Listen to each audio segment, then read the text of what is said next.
Welcome everybody to Township of Whitewater Region regular council meeting today, January 18th at 1 p.m.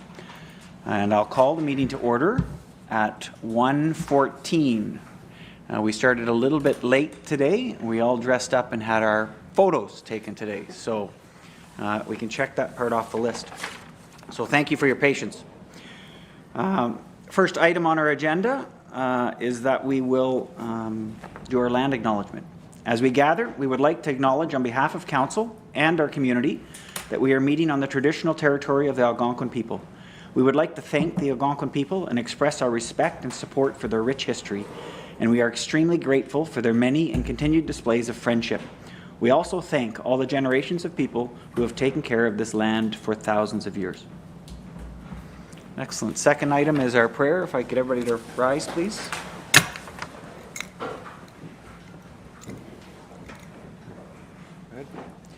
Almighty God, we give thanks for the great blessings which have been bestowed on Canada and its citizen, including the gifts of freedom, opportunity, and peace that we enjoy. Guide us in our deliberations as township councillors and strengthen us in our awareness of our duties and responsibilities. Grant us wisdom, knowledge, and understanding to preserve the blessing of this country for the benefit of all and to make good laws and wise decisions. Amen.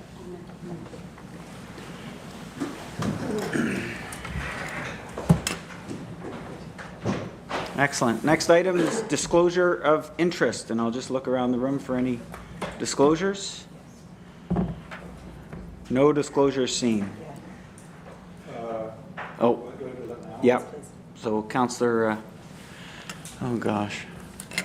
Olmsted, thank you. Boy, I don't know what to think. You forgot my name. Yes, I'll be declaring on 4.5 and 4.6.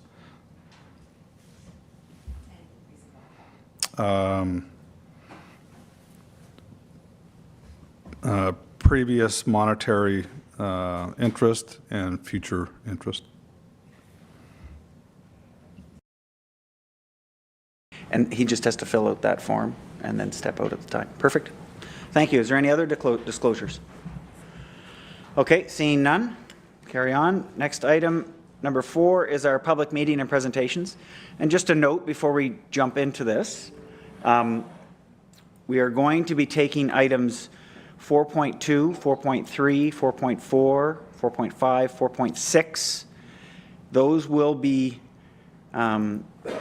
held on our agenda until 4:45, at which time we will hold the opportunity for those delegations and feedback from the public.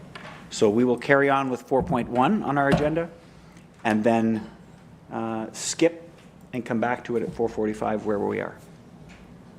Good, no questions? Excellent. So 4.1 is our capital budget presentation, and I turn it over to the CAO. Comments?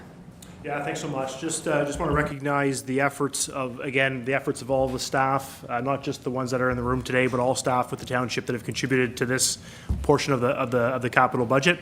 Also thanking the members of council for coming in early to try to get through this within a shorter period of time, or daytime period, if you will, to save ourselves into the evening later tonight. So just want to highlight that the budget direction from council back in December was a 4.2 general capital levy increase. So the budget that's been prepared has used that number as well as other funding sources. So while this 4.2% represents a significant investment in our community, I would say that it's a leap in the right direction, but there's certainly lots of more investment to do. So Sean will highlight a long series of projects that have been identified, but we're only able to fund a smaller amount of those projects. So the 4.2 is a large sum, and it'll contribute to future years as we continue to increase that percentage to the capital reinvestment. But certainly a leap. We're not quite there yet, but certainly a good number to look at for the investment for 2023. And over to you, Sean. Thanks. Thank you very much. Without further ado, we'll get started. Today I did make a printout so you can follow along. My apologies from the first meeting, but we have them printed for you, and there will be some handouts as well as we get moving along, but I'll pass those out in due course so that we are focused and we are attentive, and we'll move through it systematically. The first thing that I usually do is highlight the schedule, and I just made one change to this schedule. Is in the original schedule I had nothing on February 1st, but I'm thinking that after today's meeting, so we had the 18th where we spoke about the draft capital budget, and then and it's in the wrong, my apologies here, but it's January 10th we spoke about the draft operating. Today we'll talk about the draft capital budget. And I think it's good if we bring together at the next regular meeting one more all-encompassing presentation that takes into consideration whatever deliberation happens today.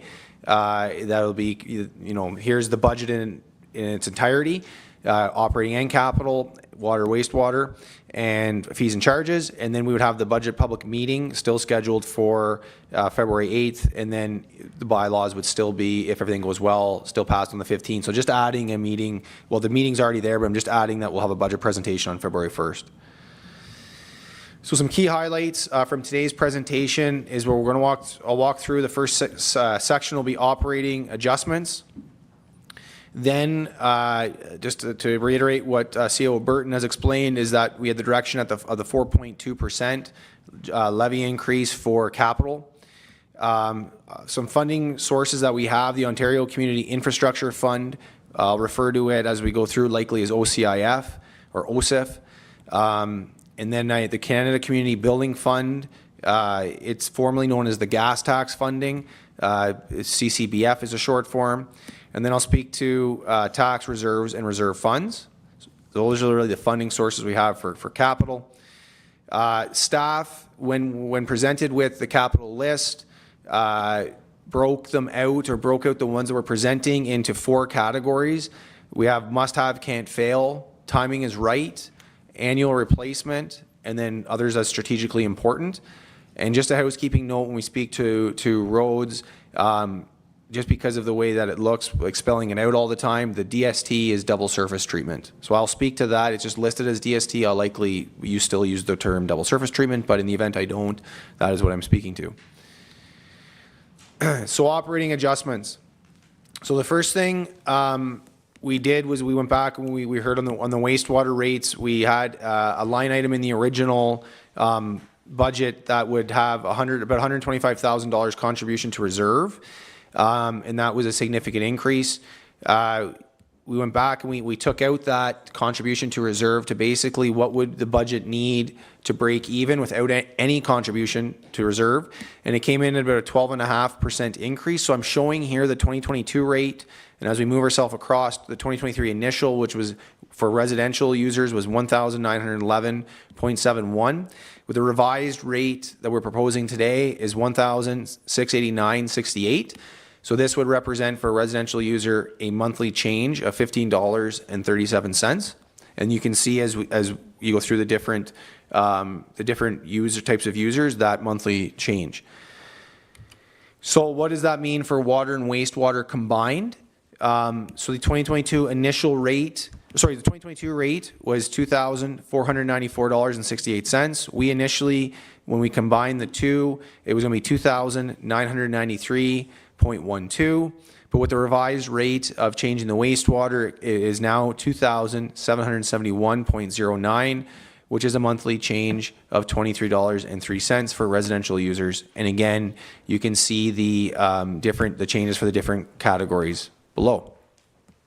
Again, these rates do not have any contribution to reserve. It is strictly breaking even with operating. The next into library, and again, I have question periods as we move out through, so I should have clarified that. When we move into the next piece, library. So initially, the library on the first draft had a $90,000 operating grant. This would have been a $5,000 increase from 2022. And we had $5,000 for township funded repairs and maintenance. The revised draft would be $85,000 operating grant. This would be consistent with the 2022 support, and we would still have $5,000 township funds for repairs and maintenance. So basically, if we took it at a high level, in 2022, the line item for library was showing $90,000. $85,000 of that was a grant, operating grant for them, and then $5,000 in-house for repairs and maintenance that we might be called upon to make. And then in the revised draft, we're proposing to go back to the 85, which is the same. It's the same funding. Sorry, the high level of 2022 was 90,000, and then we're proposing that in 2023 that line item stays at 90,000. So no change from year to year, but a $5,000 decrease from draft 1 to draft 2. For the museum, very similar. Initial was 7,500 operating grant. And then there was 2,350 township funding for some signs, repairs, and some repairs and maintenance to the facility. Looking at, and because we're into the capital piece, looking at some capital items that they proposed, one of them was a door into the exhibit hall, and I don't believe that would classify really as capital. It's a building repair and maintenance piece. And so I've added $1,000 from township funded for building repairs and maintenance so we can fix the door into the exhibit hall. So what that boils down to, if you looked at that from a high level from year to year, museum for a 2022 line item for the township would have been $10,000. In 2023, it will be $11,000, so $1,000 more.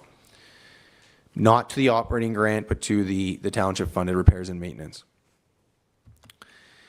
So Public Works salt, in the initial draft, we had a budgeted line item of $160,000.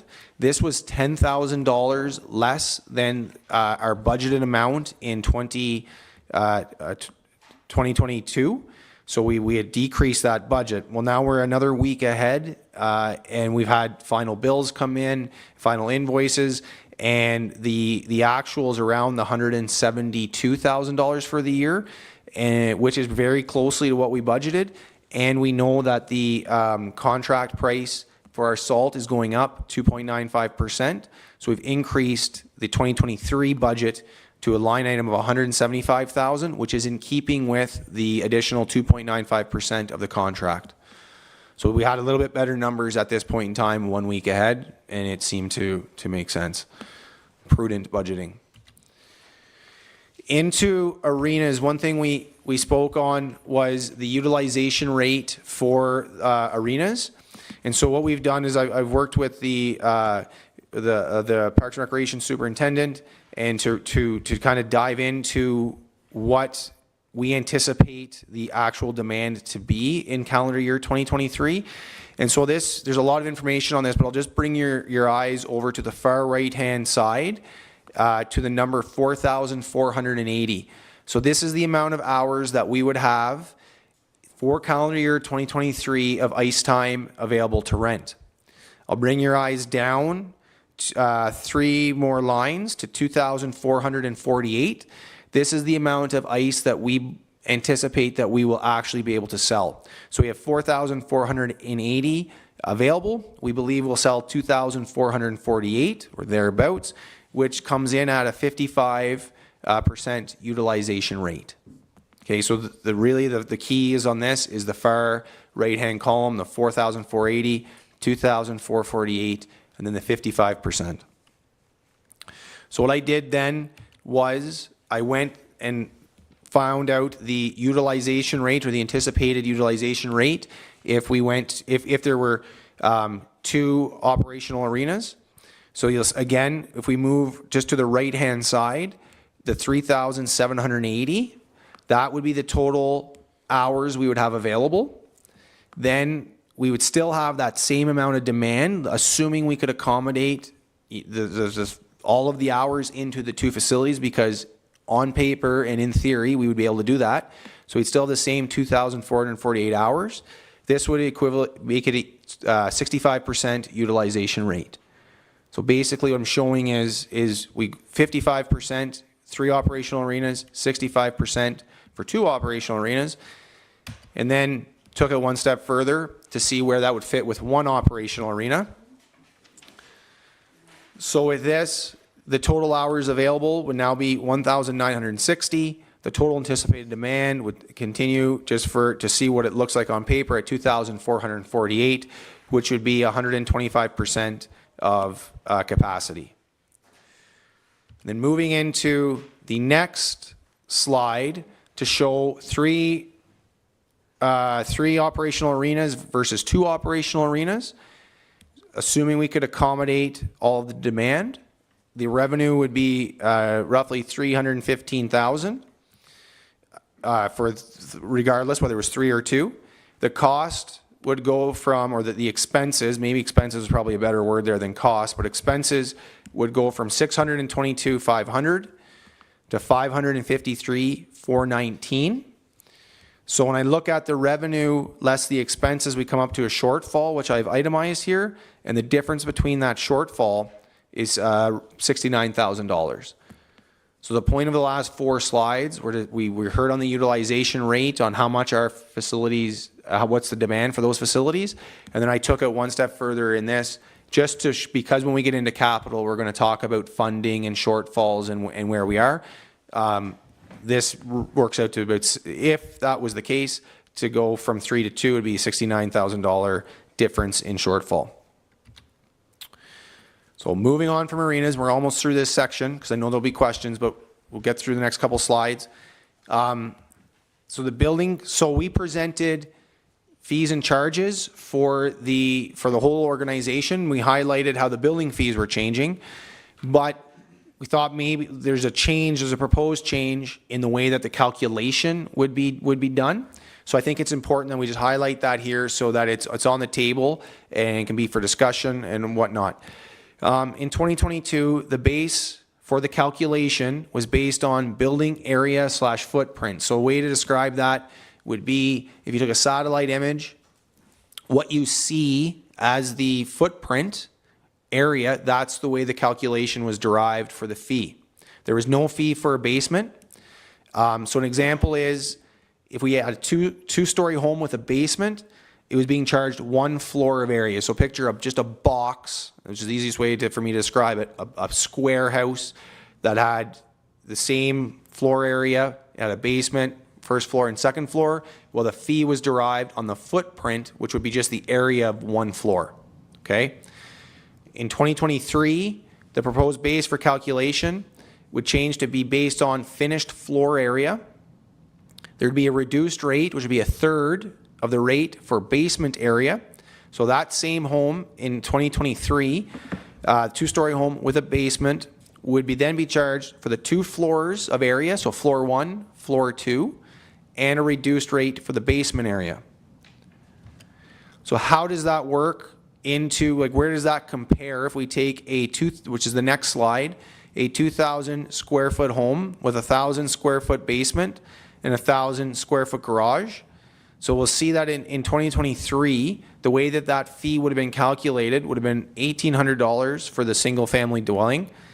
Accessory building, which would be the attached garage in this case, of $550 for a total of $2,350.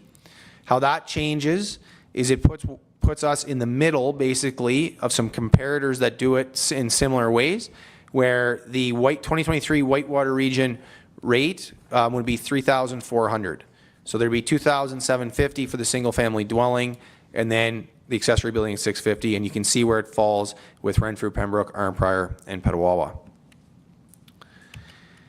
And then one thing that I didn't highlight at a high level during the first round, but it doesn't change any of the line items in the budget, is the gravel road program. So typically, I present during the operating budget the gravel road plan. So if that's why I'm presenting it today, so that council's aware of what the public works plan is for gravel roads. So you'll see on the left-hand side in the underneath where it says gravel road program, Meath Hill is on the docket for Greenwood Road to Periton Road, so that stretch. Blind line from Magnesium Road to Chenot Road, and then Glen Road. So it'd be about a total of 6.8 kilometers. And if you have a magnifying glass or you put this under and blow it up, the orange lines would be what is on the docket for 2023. So the changes when we spoke to do with the wastewater, because that affects what our own buildings would pay. With the arenas having, so what we did is when we drilled down into our anticipated demand, so then I was able to modify the salary line item to accommodate just that demand, not accommodate what we had available to sell. That's changed the salary line item and some line items in those budgets because I originally was budgeting on basically what we might have to be able to sell. We should be prepared to be able to staff that, but I've now, for lack of a better term, dialed it back to staff what we actually anticipate that we will sell. So we will have there's capacity there for renting ice, but I've not budgeted to staff that extra capacity. So it's basically what's boiled down to is a decrease in the operating levy. So we had a 4.99% increase for operating, while the revised as it stands now is a 3.78% increase for operating. So with that, Mr. Mayor, I'll turn it back to you, and I'm sure we'll go back through it, but that is at least a high level for this first section. Thank you. Excellent. Thank you, Treasurer. The first comment I'll make before we go back to the start and go through for questions is just excellent job. It's always good when you come back and it's lower. And I love the fact how you took some of the feedback that the council members provided, some of the questions, and were able to find those savings and drill down. So I think that's excellent. Thank you so much for that. So we'll start. Can we slide back to we'll kind of do it by kind of topic. So wastewater rates. Questions or comments from council members? Yeah, Councillor Olmsted, please. Yeah, versus, and sorry to just echo the mayor's comments, fantastic presentation, thank you. Versus where we were a week ago, I believe, maybe 2 weeks ago now. Week, yeah. We were staring at 28% increase in the face. I think combined now we're looking at 11.1 or something like that. Yeah, 11.1%, $276 a year. I think we've really gone from the far right kind of back to the middle where I think that's acceptable. And I think most ratepayers understand that they need to step up. We all need to step up here. But I think everybody would share in an 11% increase versus a 28. I've heard some feedback initially, and it sounds like it's very sellable versus where we were over a week ago. So great job, thank you. Thank you. Councillor Trim. Yes, again, thanks very much, and it is going to be much better for the ratepayer. I just want you to tell us what are the consequences for not putting anything in reserve. Well, it's detrimental in a sense that there are capital requirements, but until we close down 2022's year, there'll be better sense at the year end when financial statements get presented to where that wastewater reserve sits. Unfortunately, I can't give you that today, but I think it's always prudent to put something into reserve. However, I believe the township plans to go through a strategic planning exercise, and that may help to identify strategies in place to build that reserve. So I think if you were to say we'll never put anything into reserve, that would be very detrimental. But I think for the here and now, with a strategic planning exercise coming, that it's not the end of the world today, but it is something that should be looked at during the strategic planning exercise. Thank you, and a good point, and something that CAO and I have both taken on board for the strategic planning. So thank you. Any other comments or questions? Councillor Moore. So that in turn then leaves the current reserve where it is? Yes, so there's the wastewater treatment plant that will be finalized on these books, and there was holdbacks and stuff. So the reserve at the end of this year, at the year when you presented the financial statements, that will be where the reserve, there wouldn't be anything scheduled to come out of that reserve as stands today. So whatever that number is at that point in time, that will be what you have moving forward. Thank you.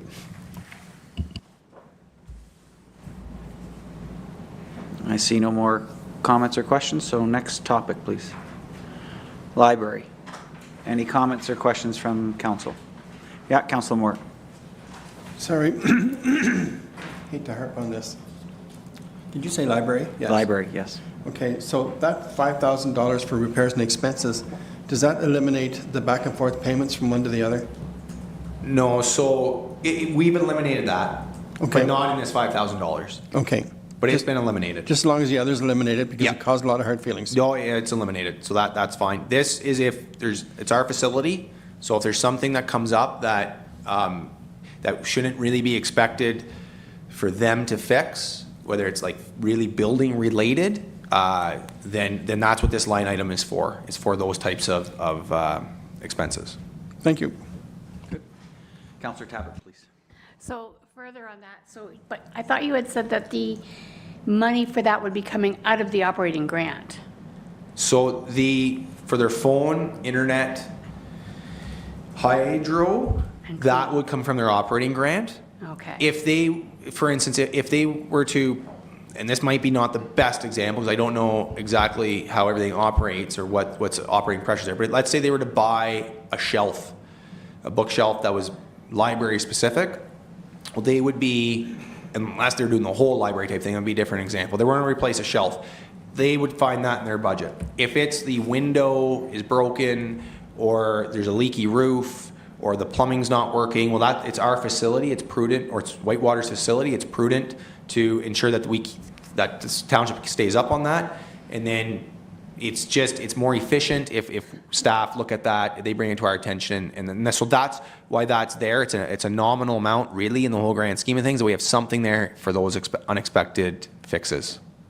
But from the 85,000, we're still, I mean, they aren't getting the full 85,000 if we're because Correct. they're paying, or you will be taking out those Correct. expenses. Correct. So, yeah. Because they it won't would get still any- be their operating budget, Yes. though. They won't Okay. get an $85,000 check, but their financial statements year-end 2023 will show, give or take, an $85,000 contribution. But Right. we won't be giving them an $85,000 check. Okay. Okay. Thank you. You're welcome. Yes, just to be clear, they're still going to get $85,000 of the services. Yes. Yes. We're just modifying the most efficient way to pay it. Yes. Yeah. Good. Anything else, library? Excellent. Next topic, please. Museum. Any comments on the museum? Good. Next topic. Public Works salt. And just to be clear, this isn't just the salt, this is salt mixed into the sand, correct? Or is This it is just our the salt? purchasing of salt that we mix with sand. So we don't mix this salt with sand. This is purchasing of the salt. We have a different line item for sand. But this is salt. A lot of roads. A lot of corrosion. Okay. Yes, Councillor Tabbert. So why do we only do the salt and not the sand too then? We do have sand, but they're showing on the expenses as two different line items. So one will say salt, one says sand. I've only presented the changes to the operating budget, so I changed the salt operating budget line item to bring it more in line likely with what the expected, well, it's in line with 2022 actual and with the contract going up, assuming roughly same amount of sand or salt usage. So it's more, so it's not that we're putting them in a tough position. Okay. Perfect. Any other questions? Good. I just have one on that one additional one. The contract to purchase the salt, is this one that we do in conjunction with other municipalities and county? So it's a bulk purchase, is that correct? Yes, as I understand it, we're still part of that contract for the purchasing. It includes, I think, the county of Renfrew and other neighboring municipalities. Good. So we are leveraging volume to minimize that increase. Yes. Perfect. Thank you. Next topic, please. Arenas, and this encompasses, I think, a total of 4 slides? 3 or 4. So if one of the council member wants to ask a question on a different slide, please do so now. But any questions on arenas? Councillor Moore. One in general, now we're talking arenas here, but this is just for winter use, and what about our grass cutting, et cetera, in the summertime? Is that a different slide, or is that inclusive of this? No, so this is just for the operation of the arenas and basically specifically for ice operations. The parks piece is in a different part of the, different section of the budget. Okay, thank you. You're welcome. And I believe that would include any non-ice use of these facilities. Yeah, so what the winter and summer months are captured, so whether it's energy use or maintenance on the facilities, that's captured in the arena section, because it's basically, this section is for the facility of the arenas. Perfect. Good. Councillor, let's go with Councillor Bell first. So just a quick question about the total anticipated demand. Do we have any sense of how the organizations that are renting the ice, how many are local as far as the Muskrat organization, the local groups renting from Cobden, Beachburg, Westmeath versus outside organizations as far as like the Upper Valley Aces, Ottawa Valley Titans, competitive girls teams that don't necessarily just operate out of Cobden, Beachburg, Westmeath? Do we have a sense of kind of that split there? I'll defer to superintendent on that. I believe that we would be able to, if we don't have that number handy this second, would be able to drill down through the software to segregate out. But for today, we'll defer to Superintendent McIntyre. So in ice allocations, our local Muskrat Association, for example, gets first dibs on all the ice. So we try and, the ratepayer gets the first dibs, and then the other groups get allocated ice after that. In our Book King scheduling model, I can come up with the exact, as it's all designated to each hour who used it. So. Yes. So if I could just add, so for the purposes of this year's budget, because we're already operating 2 facilities in 2023, I don't think we would modify the numbers presented here in a later budget presentation. I think these are the numbers we need to go with for this year's budget.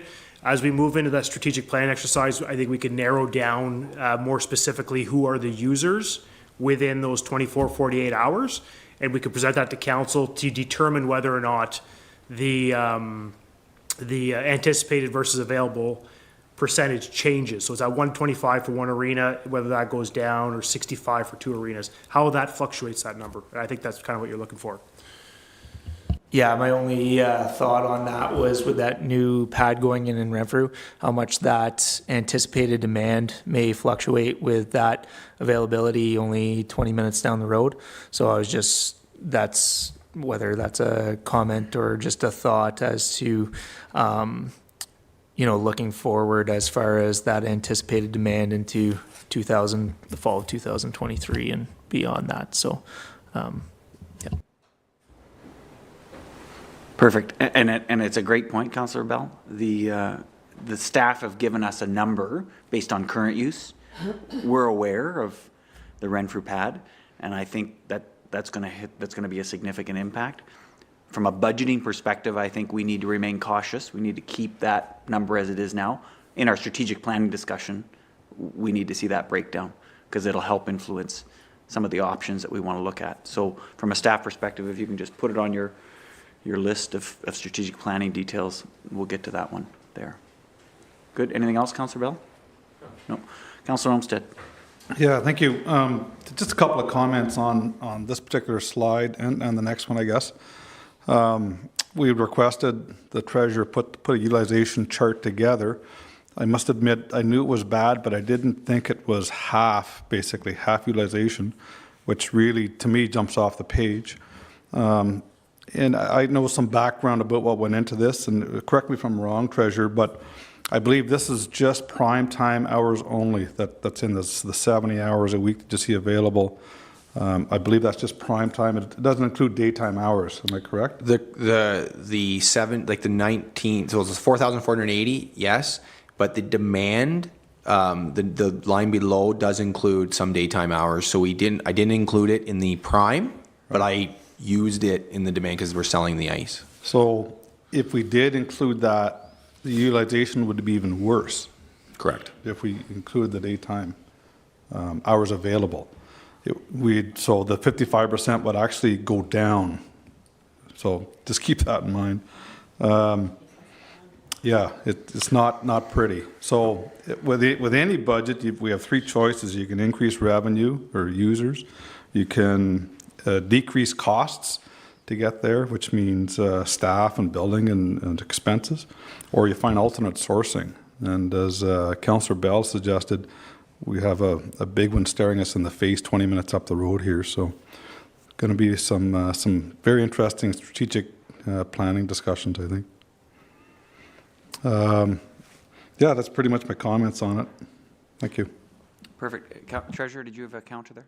You know, I just to with the daytime hours, it's just, I caution is that with school and it, most arenas would be in that same boat. Like I would say maybe arenas in the cities might not be, but in small communities, I can't imagine that there's full on every day, hour of the day. So I mean, yes, adding it to those numbers would significantly make that utilization rate lower, but it'd be the same across, I think, most facilities, I would think so. Mm-hmm. And I think from a superintendent can correct me, but I think from a rink operations perspective, prime time is the indicator. You try to sell hours outside of prime time, but from a business planning perspective, prime time has to remain our prime focus. Good. Is there any other questions or comments on the rink? Yes, Councillor Moore. I hate to bring this up, but how does Beachburg being unopened fit into this with the possibility of being opened again? Are we anywhere in this budget on that, or is this another topic? No, so this utilization rate here has three arenas, and then if I draw your attention to, I guess, the third column or fourth column, so Arena C, basically there's 10 weeks. That's because we know Beachburg isn't open right now, but being open in the fall would be 10 weeks of that ice would be available there. So this factors in 3 arenas being open. For calendar year 2023, we know one of those arenas is not open right now. So that's why it's only showing 10 weeks there. Okay, thank you. You're welcome. So, and just to be clear, for the CAO, I'll let you add into that, but from a budgeting perspective, the budget includes all 3 arenas open and the costs associated, the minimum costs associated with opening those arenas.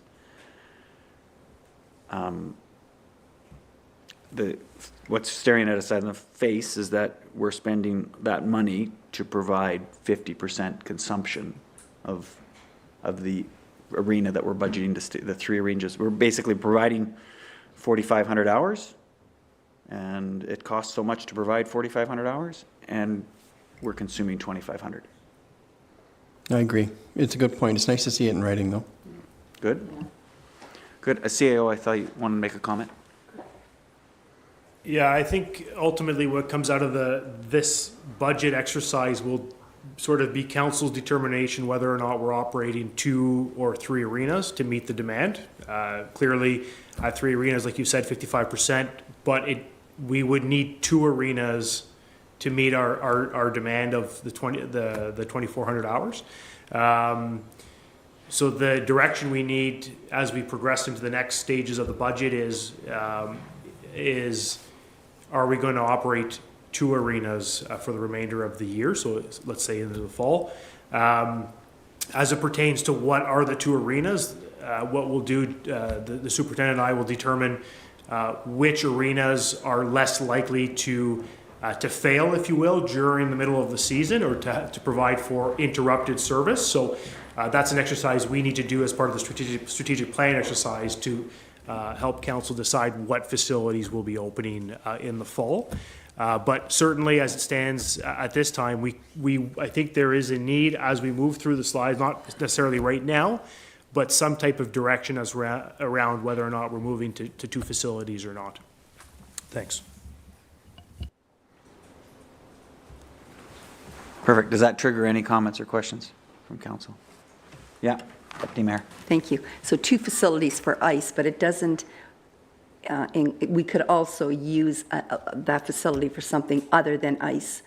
Am I correct? Like, instead of, there's got to be other options that we may be able to do with and deal with here. Yeah, certainly the strategic plan exercise will examine all of our facilities to some degree. And yeah, certainly if there's a repurposing or something of that nature, it would be examined as part of that process, yes. Thank you. Good. I can't remember. Is there another topic after this one? Yes. Building. Okay. Let's go to building and then we'll come back to arenas. Give everybody a moment to think. All right, building fees. Comments or questions from council? Yes, please, Councillor Olmsted. So, thank you, Mayor. Just looking at comparisons, and I get the calculation changing, which I think it's probably more accurate. Do the proposed changes completely cover costs associated with the building department now? Yes, it's a very good point. So the proposed changes to the fee and the rate, or the way it's calculated, brings building department to revenue neutral.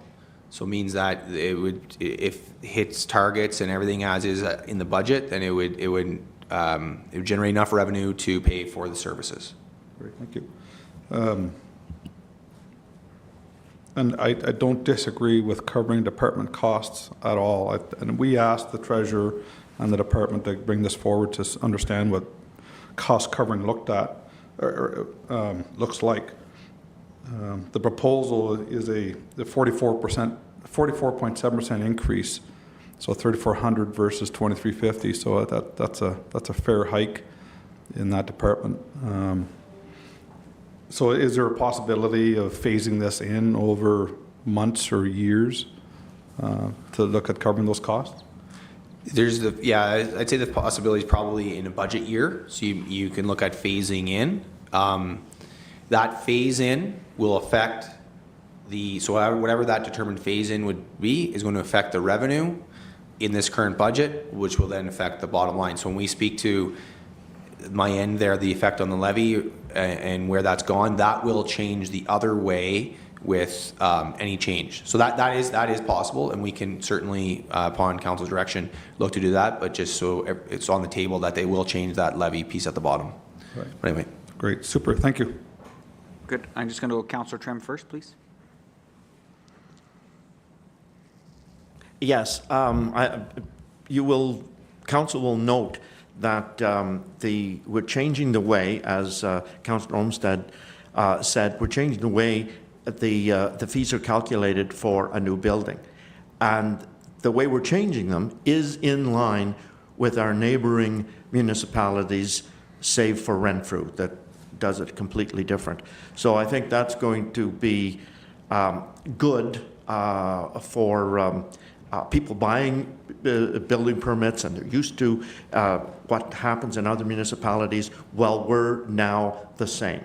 And contractors, same thing. So it is a change. I think it's a useful and more equitable change.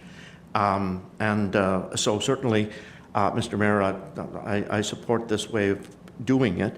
And I also am feeling the same as Councillor Olmsted, that this is quite a dramatic increase in 1 year, and perhaps the rest of the township could be able to subsidize this department a little bit till we get it completely phased in.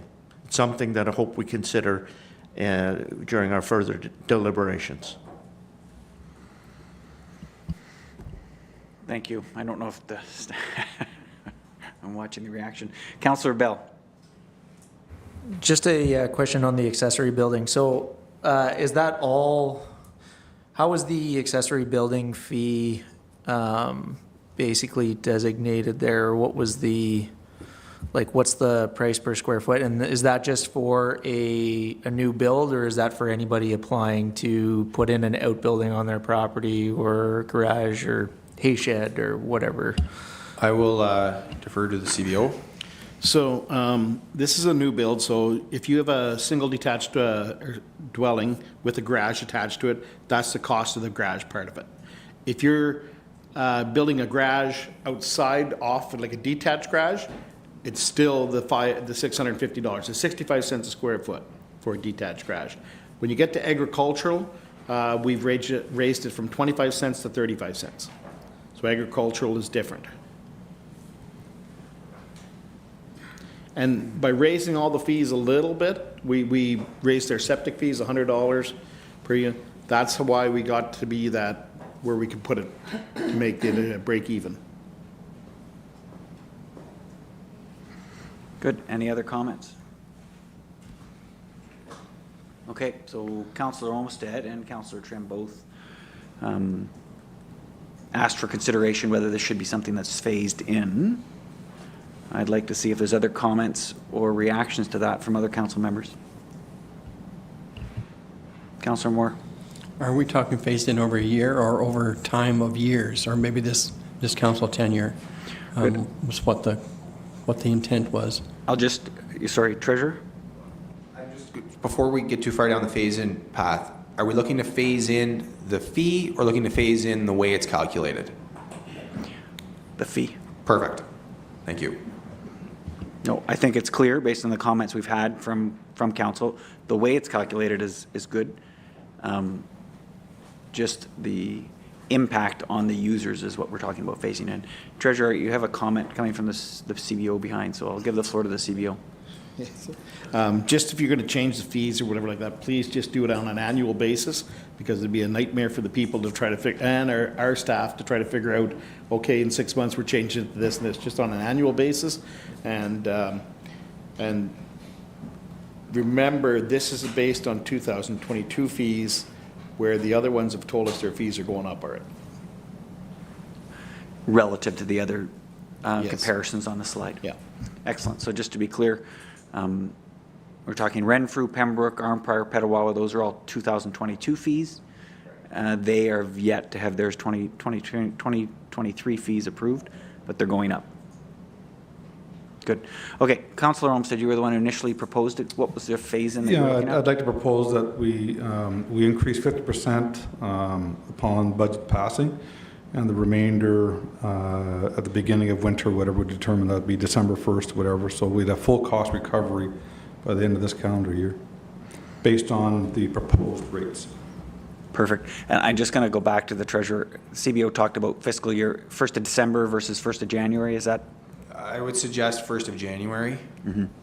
But yeah, the 1st of January piece will come at the next budget year, where you'll be deciding that in the fees and charges. Yeah.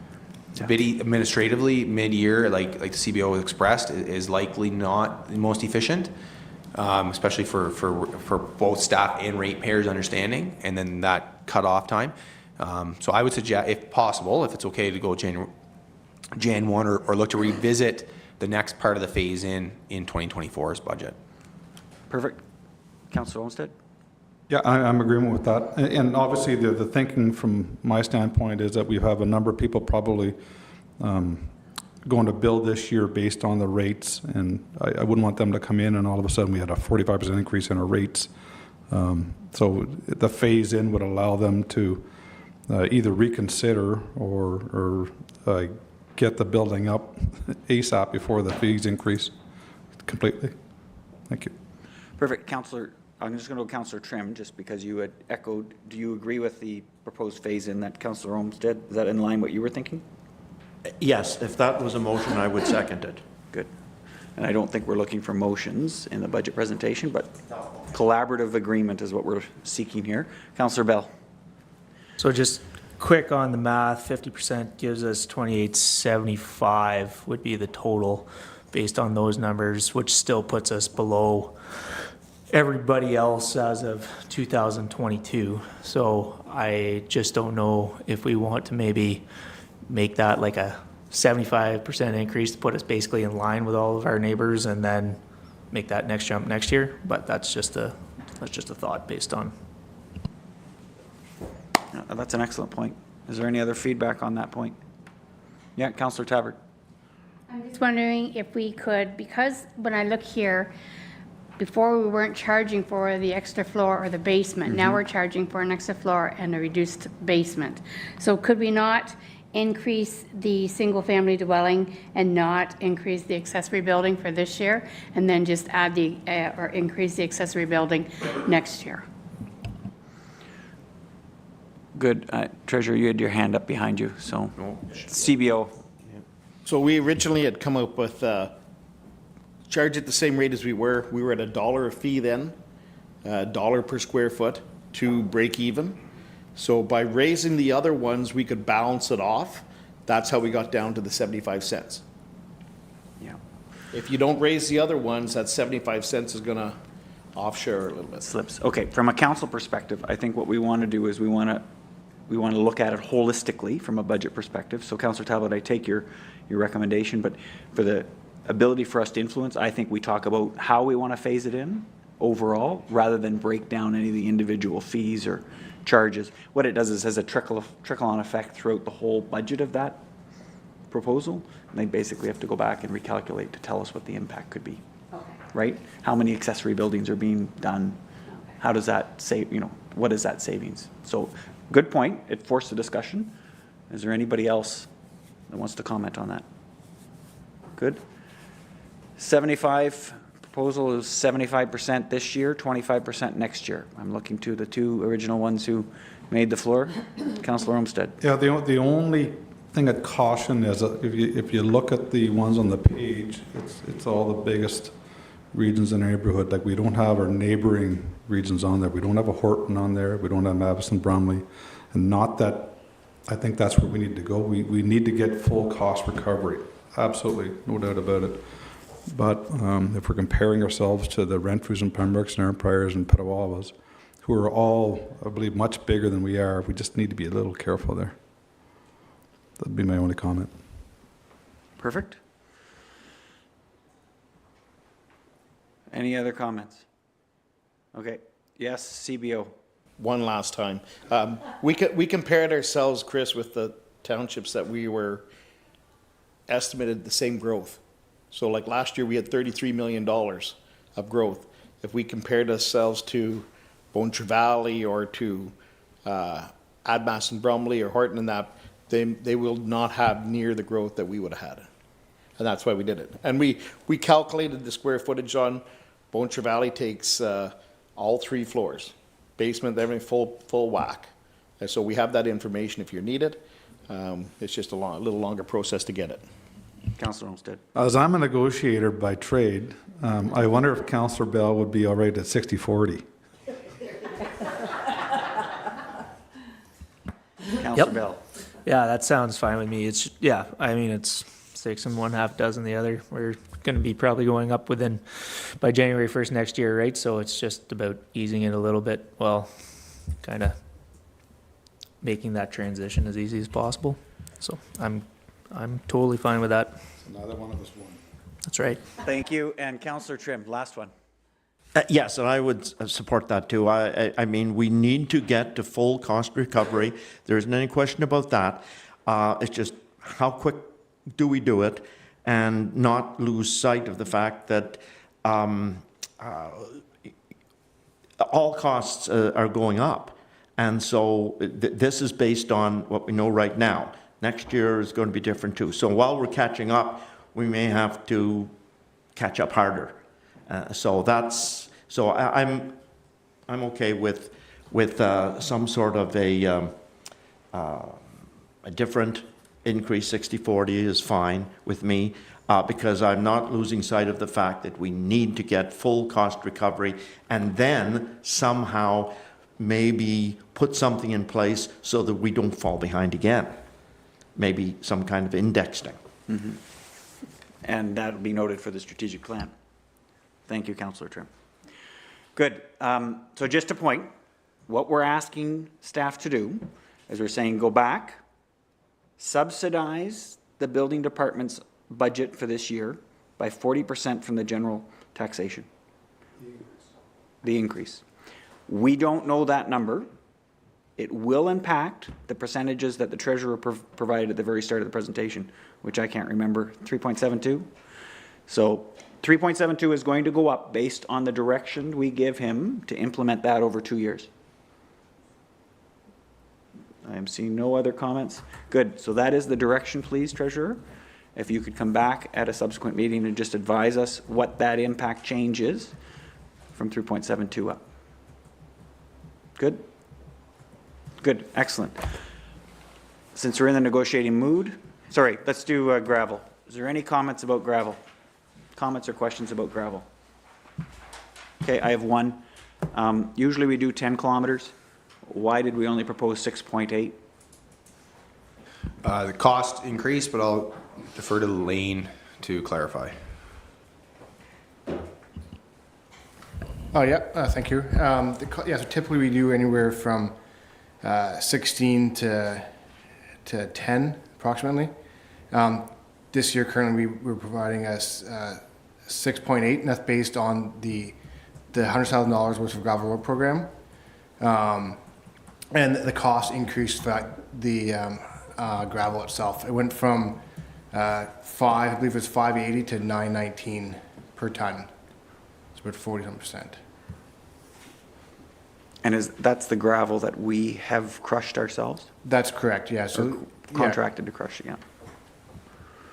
Okay, and does that, I mean, I noticed you provide 2024 and 2025 proposed plans at 9.3 and 10.8 kilometers.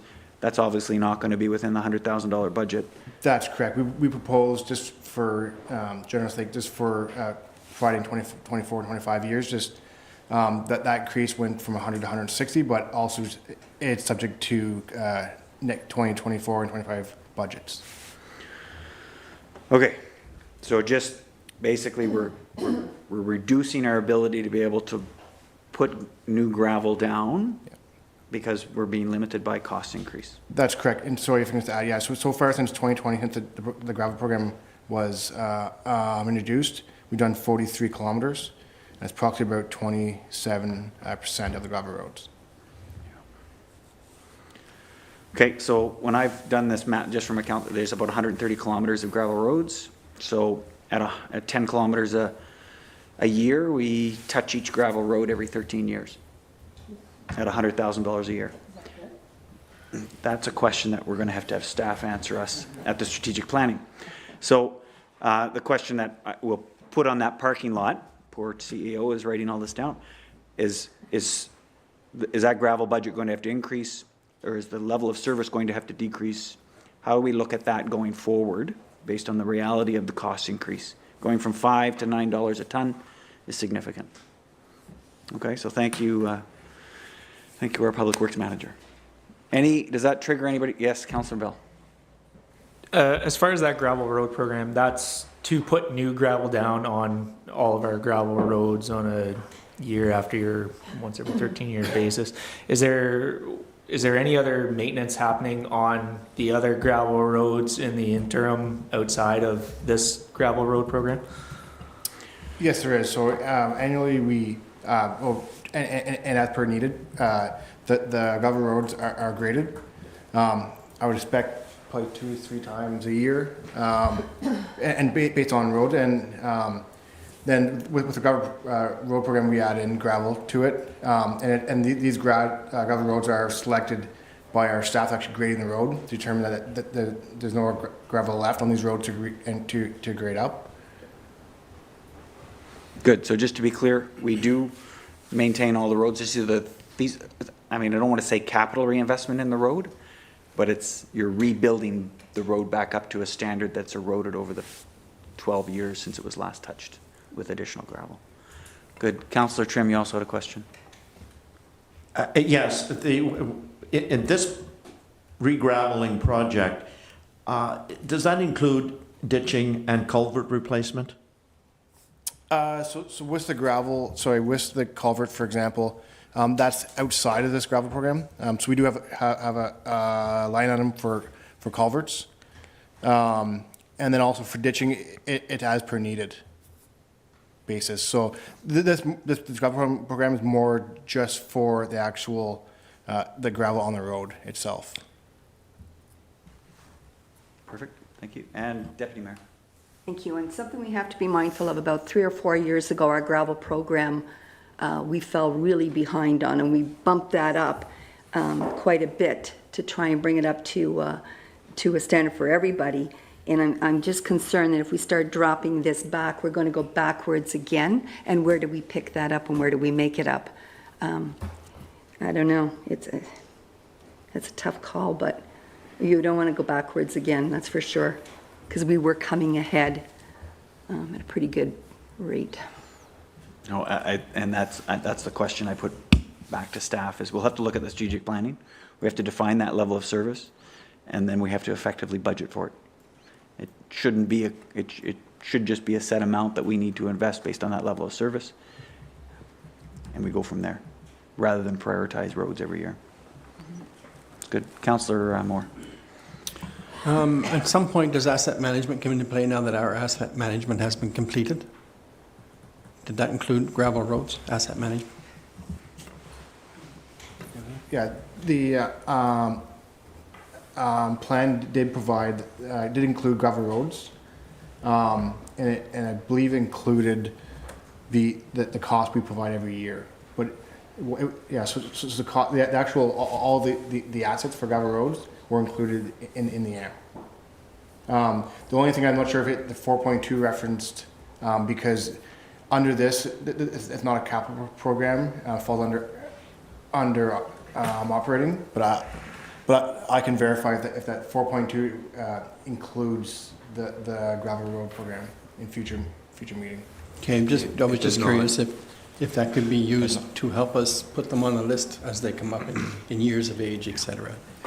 So the gravel road program is covered in what was presented at the 3.97 or whatever, it's 3.72 or 3.78, whatever's on the next, 3.78, which is on the next slide.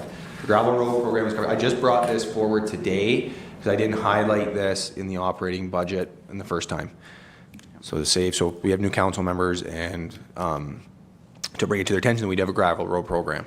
So this is covered. It's nothing to do with the 4.2%.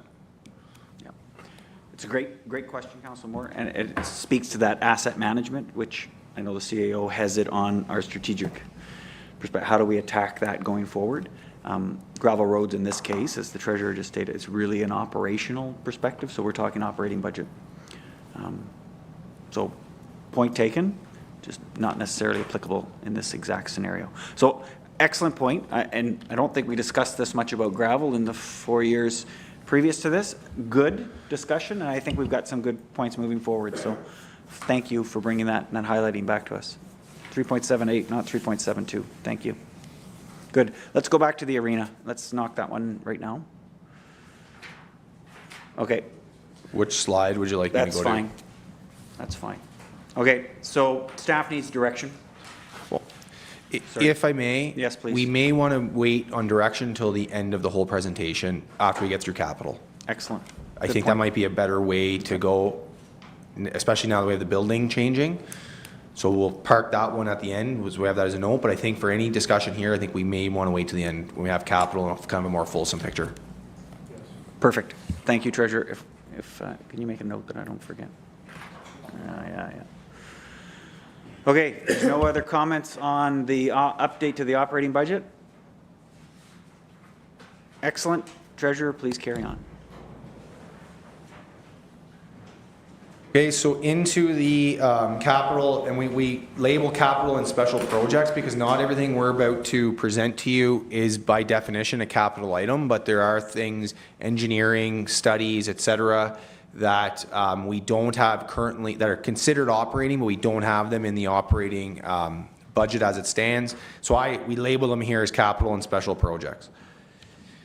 So again, just to reiterate, how much is a 1% levy increase? It's $62,142. Funding sources. So to understand, if you will, our buckets of funds, we have the Ontario Community Infrastructure Fund, OCIF. For 2023, our allocation is $561,652. This is calculated beginning now using what they're calling the current replacement value. Eligible projects include capital construction of new core infrastructure, capital maintenance for renewal, rehabilitation, and replacement of core infrastructure, and asset management software, training, and third-party condition assessments. This is a provincial government program, and what we mean by the current replacement values, so they're going to derive those figures from our asset management plan, and there is a little bit of a transition where municipalities are getting up to snuff and getting up to speed on their asset management plans, and they have a complicated calculation based on averages across the province where they're funding us basically until that's up and rolling. But what's important just on that is staff time, equipment time into capital projects. Right now that's not being recorded. We'll want to look to be recording that into capital projects because that will go in to increase that that replacement value, which will increase the OCIF. So that is something that down the road, as part of the strategic planning, there should be mechanisms in place, software to accurately track that and charge back to up these costs or up these values for this specific purpose. But anyway, put that in the parking lot, Mr. CAO. So the second funding source is the Canada Community Building Fund, CCBF. This is formerly known as the gas tax. This is a federal fund, so we get this through the Association of Municipalities of Ontario, AMO, and our allocation in 2023 is $231,956. So eligible projects here, and I'll list off a lot here in the next little note that I have because I think it's important that we understand, because traditionally these have been roads or one item, but this encompasses a bit more. So it's for construction renewal or material enhancement of infrastructure, remediation and development of brownfield sites, initiatives that strengthen your municipality's ability to plan for the future. So that third one is a bit vague, but eligible projects that can be covered under this fund include something that would attract tourists, build or enhance fire stations, collect or manage solid waste, collect, treat, conserve or distribute water, collect, treat or manage wastewater or stormwater, extend or improve the public transit network, generate or conserve energy, move people or freight over roads, bridges, or culverts, promote participation in sports, promote recreation and fitness, promote walking, cycling, or other modes of active transportation, provide broadband internet access, or support the arts or celebrate your municipality's history. So really, that is an all-encompassing, it's not just traditional core infrastructure. As you see, there's recreation, there's arts and history, there's broadband connectivity, so there's a lot of areas where those funds can be used. So I just think that's important to note. Then we have tax and reserves. So in 2023, based on the direction given of the 4.2% and the original capital reinvestment contribution, our taxation and capital reinvestment from the 2023 tax levy would be $586,524. There's other reserves. Again, at year end, you'll get a better sense when the year's closed of where some of these reserves stand. One is working capital. That type of reserve is normally used in emergency situations. If there's an annual surplus in operating and it's not allocated to a specific reserve, it would usually go to working capital. Or if a deficit needed to be funded, it would come from that reserve. But there will be a balance in that reserve. There's development charges, and there's water, wastewater reserves that can be used. And we have a few other segregated reserves, but for the purposes of this, we're really speaking to the top line item of the 2023 taxation and capital reinvestment reserve. Questions on funding sources? Oh, yeah. Councillor Tabbert. Not so much the source, but what is a brownfield site? I think it's probably like a mine to some extent, or maybe I'll let CAO Burton explain. Essentially, it's a property that's previously been utilized. That's sort of, if there was a building there previously, was demolished and the property is sort of vacant, if you will. In some cases, it's contaminated, but basically a brownfield site is a site that's been utilized and is, if you will, vacant. The opposite to that is a greenfield site, which is a vacant green grass field that's never been utilized. Good. In most cases, you'll see brownfield with remediation. Remediation is cleanup from some contamination of some sort. That's correct, yeah. Timinco would be an example, yes. Good. Any other questions? Councillor Olmsted? Just on the two, on OSIF and the CCBF, are they close to prior year amounts? The CCBF is, OSIF is close to last year's amount, but significantly more than 2 years ago. They've really increased their contribution. Great, thank you. And the last question is, I guess specifically on CCBF, how long do we have to spend it? You have 5 years to use the funds. So 2023 funds need to be used by 2020, or in tax year 2028. Great, thank you. Good. Other questions? Good. I just have one, Sean. The calculation for the first one, and I can't remember the name of it. OCIF. It's based on our asset management plan. Correct. Right, which is outdated and. It's based on the most current asset management plan, which would be outdated to the same extent as every other municipality that redid their asset management plan for that time frame, July 1 of last year. So, yes, but they have mechanisms in place to ensure that they know that of all the municipalities in Ontario, that probably they're not going to have everything updated, that we're not going to be like the City of Toronto necessarily, where it may be updated on a daily basis or whatever that may be. So they have mechanisms in place to ensure that the funding doesn't drop, I believe, below 15% of the previous year, at least in a transition period. Okay. Perfect. But all the more for us to make sure that we have an effective asset management plan to make sure that we're getting the investment back from the province that reflects our assets and the conditions of our assets. And they've made that fund available to use on asset management personnel, not just software. So there's an upset limit for that exact reason. The asset management plan needs to be utilized, and they've allowed for some staffing costs to be covered through OCIF for that specific purpose. Because it is so important. Yes. Okay, good. Second question is about the, I want to say gas tax, but CCBF. How is it calculated? How is that 200 plus thousand calculated?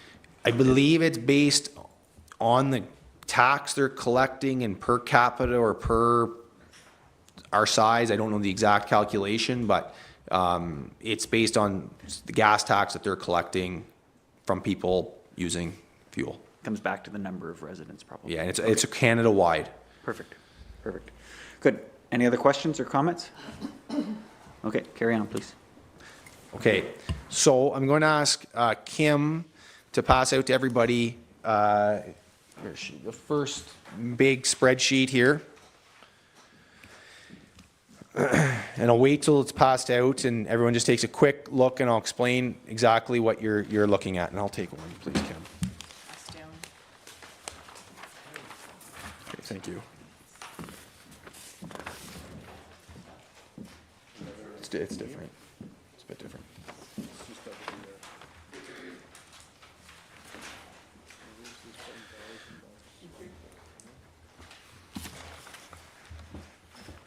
Just while that's being handed out, I'd like to take a break at some point between now and 4 o'clock just to stretch legs and use washrooms.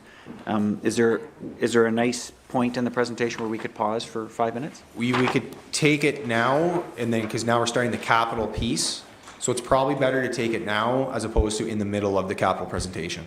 Perfect. And I don't need a motion to have a recess? No, just take the time.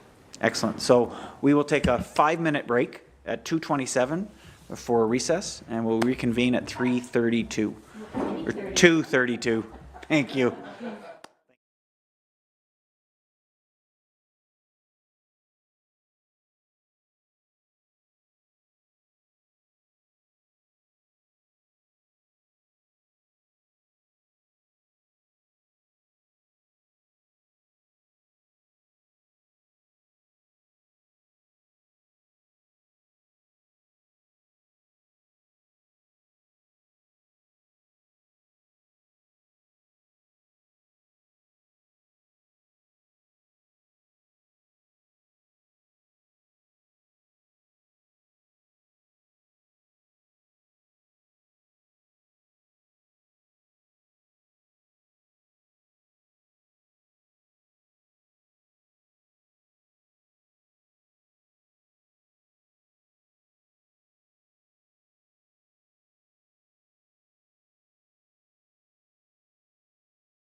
Welcome back, everyone, to our council meeting, 18th of January. Just a quick break there, so everybody had a break. We are calling ourselves back to order at 2:34, and the floor will go back to the treasurer for a presentation. Okay, thank you, Mr. Mayor. So Deputy Treasurer Peterson passed out a few different spreadsheets, basically. I'll just draw your attention to the one that's not stapled. So there's one that's not stapled. These are the items that I'm speaking to on this slide. There's 56 projects or 56 items on this slide. The value is $11,115,000.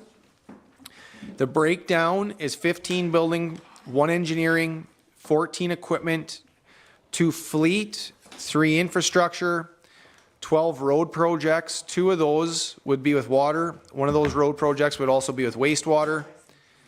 7 studies and 2 vehicles. As part of it, we were asked to kind of segregate them out into what would be a replacement and what would be considered new. So of those 56, 37 would be considered replacements and 19 considered new. When we were first got these, this isn't, and I will just note, this isn't that we looked at every study that we've had done and have identified and brought a full, this is staff. Basically, this is our items presented that are needed and our pressures, and then being realistic, knowing that, you know, we might not be able to build a brand new facility somewhere. So there's not like there's a whatever facility we want to think we need. So that stuff like that has not been proposed. When staff proposed these, I sat with the manager of public works and the CAO, and we went through and we came up with scoring them based on 4 different criteria, one being health and safety, then an impact on service, social, environmental importance, and if it would achieve efficiencies. Once we did that, we scored them, then we tried to fit them into the buckets of the funding sources to see what we could actually try to fund with what we had. So the point of this sheet that I just gave, this is the all-encompassing of what has been identified this year to be the capital wants, if you will. So once we did and we scored them and we found out what buckets we could fund them out of, we decided to classify them as in 4 different areas, which I spoke on earlier, and the first one being must have, can't fail. And that's where I will draw your attention now to the second set, which is stapled. And I'll just look at this before I get into the slide here. But the first sheet that you're seeing are items that we can, with the funding buckets we have, strategize to fund these projects. The category on your far right side, you'll see 1s, then 2s, then 3s, and then 4s. That is not a category of one necessarily being more important than the other. If you look, the category 1 is the must-have, can't fail. Category 2s are the timing is right, and I'll explain more when we get there. Category 3 is annual replacements, and category 4 is strategically important. Okay, so my slide or my presentation is now going to follow the line items in order that you see them here. So I'll speak to these items here. Okay, the second page that you have, which I'm not going to come to it, will focus on it, is all of the other items from page 1 that are not included, or from the first one that's not stable, that are not included in these funding buckets. So those are projects that we don't think we cannot fund or finance this year that are on that first sheet. So that's all the information you have. So we'll go to the one that's stapled and we'll walk through it line by line, basically. Okay, so the first item was a furnace and HVAC at the administration building. We have in the budget, in the capital budget, funded through the capital reinvestment, is a furnace at the administration building for $50,000. The furnace downstairs is over 30 years old. We've had failures in the past. It's long past its useful life. And due to funding constraints, we dropped the HVAC piece and we'll replace the furnace and then look to do the HVAC piece in subsequent years. An arena compressor. So this would be from the capital, this is the next line down, from the capital reinvestment reserve. The current compressor, we have, in each arena there's 2 compressors. This one would be in Cobden. The current compressor 1 is an original compressor. It's 40 years old. It can no longer be rebuilt. It is an absolute necessity it be replaced in the off-season in 2023. There's already been some significant dollars put towards oil into it, and a compressor is the main component in the refrigeration loop. The next line, a dehumidifier, $70,000. We would fund this through the CCBF, the Canada Community Building Fund. The current dehumidifier is 30 years old, and it has also passed its useful life. It's not functioning properly. There's condensation issues. The recommendation from the superintendent and refrigeration mechanic is to replace it due to its age limit, and also the platform that it sits on is not up to code, and this replacement cost would fix that platform issue. Now, you'll note that there's 2 dehumidifiers that were presented. We have 1, and during the strategic planning exercise would be when council, in conjunction with the superintendent, well, he would give his best advice, but it'd be when council decide which one we would replace. So I know there's 2 on the list. We've identified we'll replace one. We have the funds to replace one of them. Which one will be decided later on during the strategic planning exercise. The next item is hose replacement for fire. This would come from Capital Reinvestment Reserve, and it's $28,000. We replace 1.5 inch fire hose with a 3/4 hose on all pumper and pumper tankers. We remove all 20-year or older hoses and decommission them. We'd use the remaining 1.5 inch hose on tankers as a spare. And then the 3/4 inch hose, or 1 3/4 inch hose, allows for increased gallons per minute with less friction loss. Synthetic hose, it's a synthetic hose, does not require drying after calls, only washing. So again, the theme on the first 3 items are 30 years old, 30 years old, 40 years old, I think, on one of them, and then this one is over 20 years old. And then we have a road project in this section, which is Lookout Road from Powers to La Paz. And this would be from a double surface treatment DST to gravel. And I'll just go to the next slide before we stop for a second, is a map of this. The length is 3.1 kilometers. Its condition is 3 out of 10, which was assessed in 2020. The average annual daily traffic count is 99. That's based on data from 2021. Its current surface is double surface treatment, and it's proposed gravel for 2023. So those are what staff believes. They're not the only pressures, but of the ones that we can fund and the funding buckets we have, they believe these are must-have can't-fails. And I think we'll turn it back at this point for questions. I was going to maybe go on to the next one, but I think it's important we just do it section by section. So I'll turn it back to the mayor for any questions. Thank you. Thank you, Treasurer. If you can just flip, yeah, thank you. Comments, questions from council. So Councillor Trim. Yes, the Lookout Road, changing it from double surface treatment to gravel, is that going to be a permanent change? Does the Public Works Department consider that a permanent change? I will defer to the Public Works Manager. Yeah, thank you. The intent for this budget would be to bring it from DST to gravel. Then, and I think during throughout the year, we would bring a report to council stating if we want to leave it gravel for the future. So unconfirmed at this point. Be a future decision at council. Thank you. I think that's going to be something that's going to need quite a bit of discussion. The practice of taking currently paved roads and taking it back to gravel. There needs to be some real good reasons to do that, I think, for the public. No, and that's a great point, Councillor Trim. It's going to come up when we talk about our strategic plan, especially when we review the summation of the totals here, because we have to define what we can afford to do.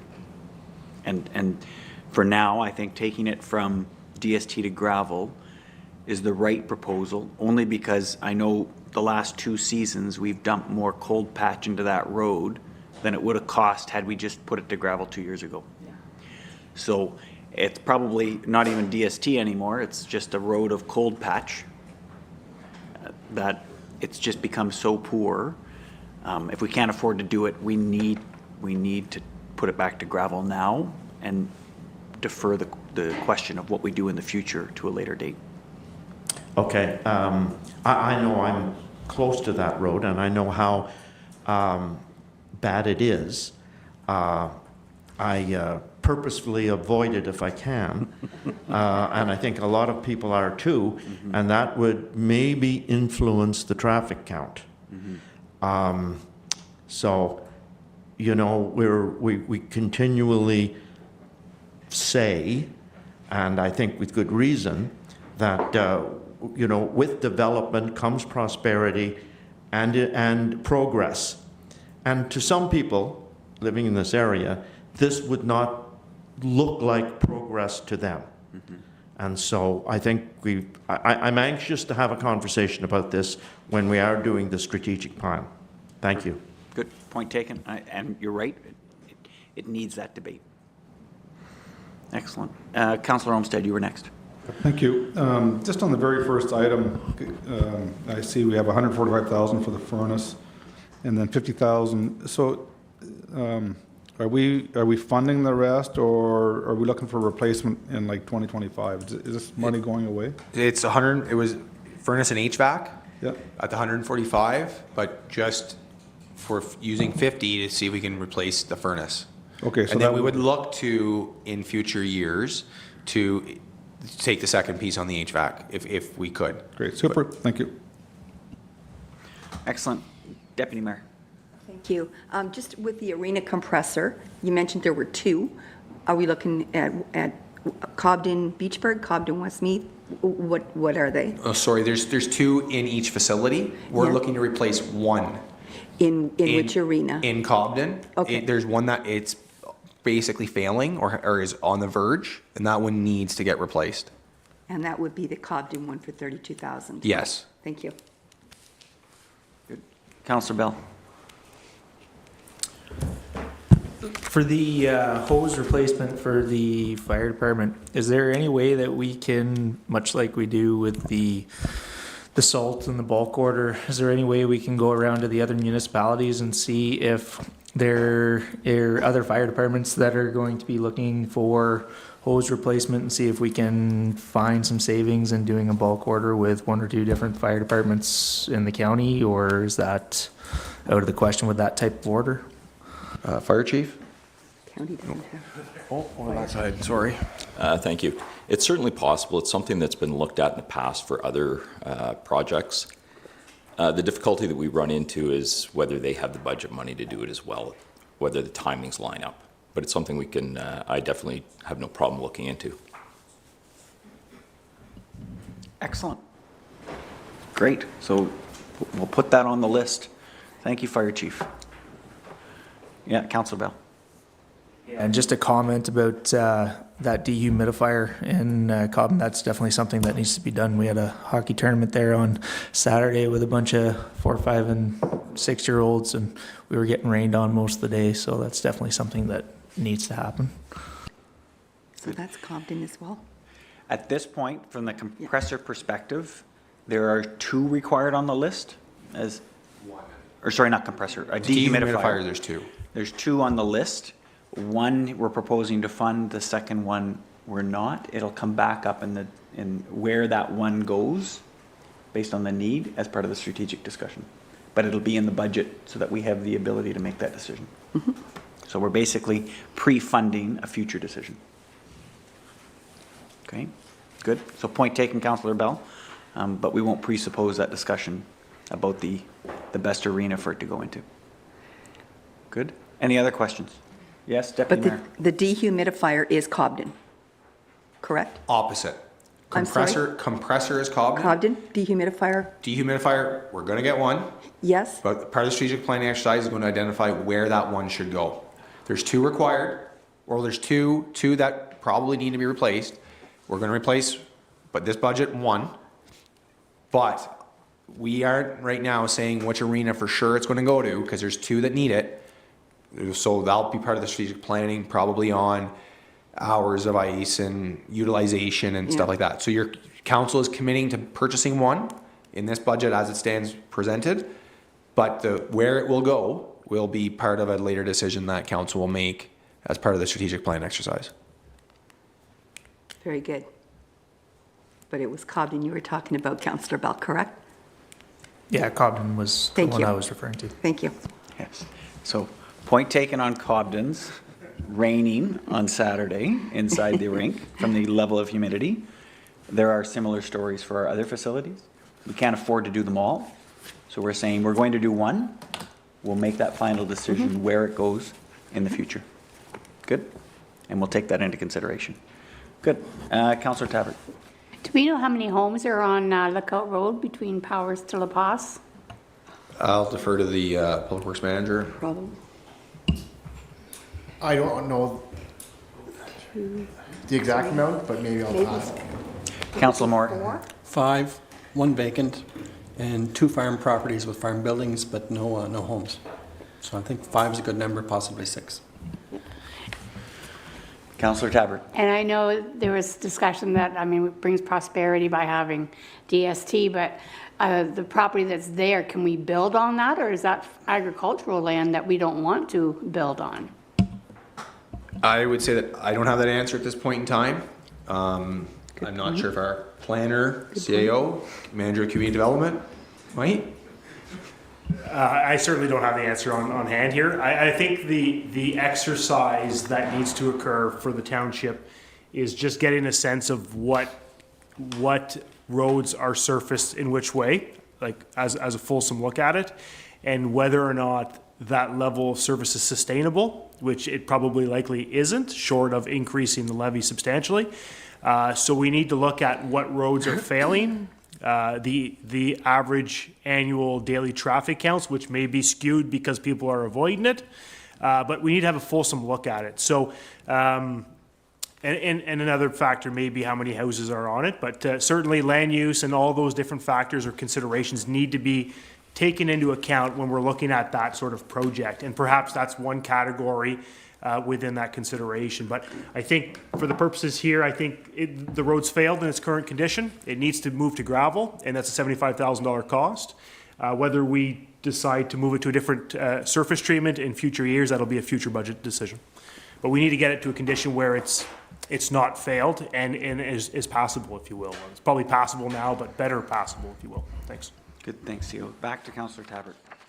And the 99 figure for the vehicle count, does that include like tractors and combines, or is that just strictly vehicles? So that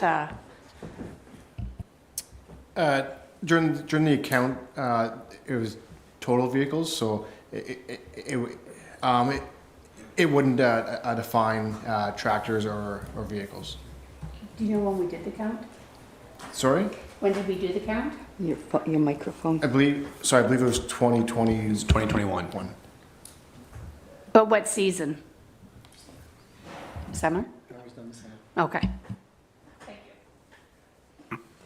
Good. All points to requiring some more investigation. Good. Councillor Moore.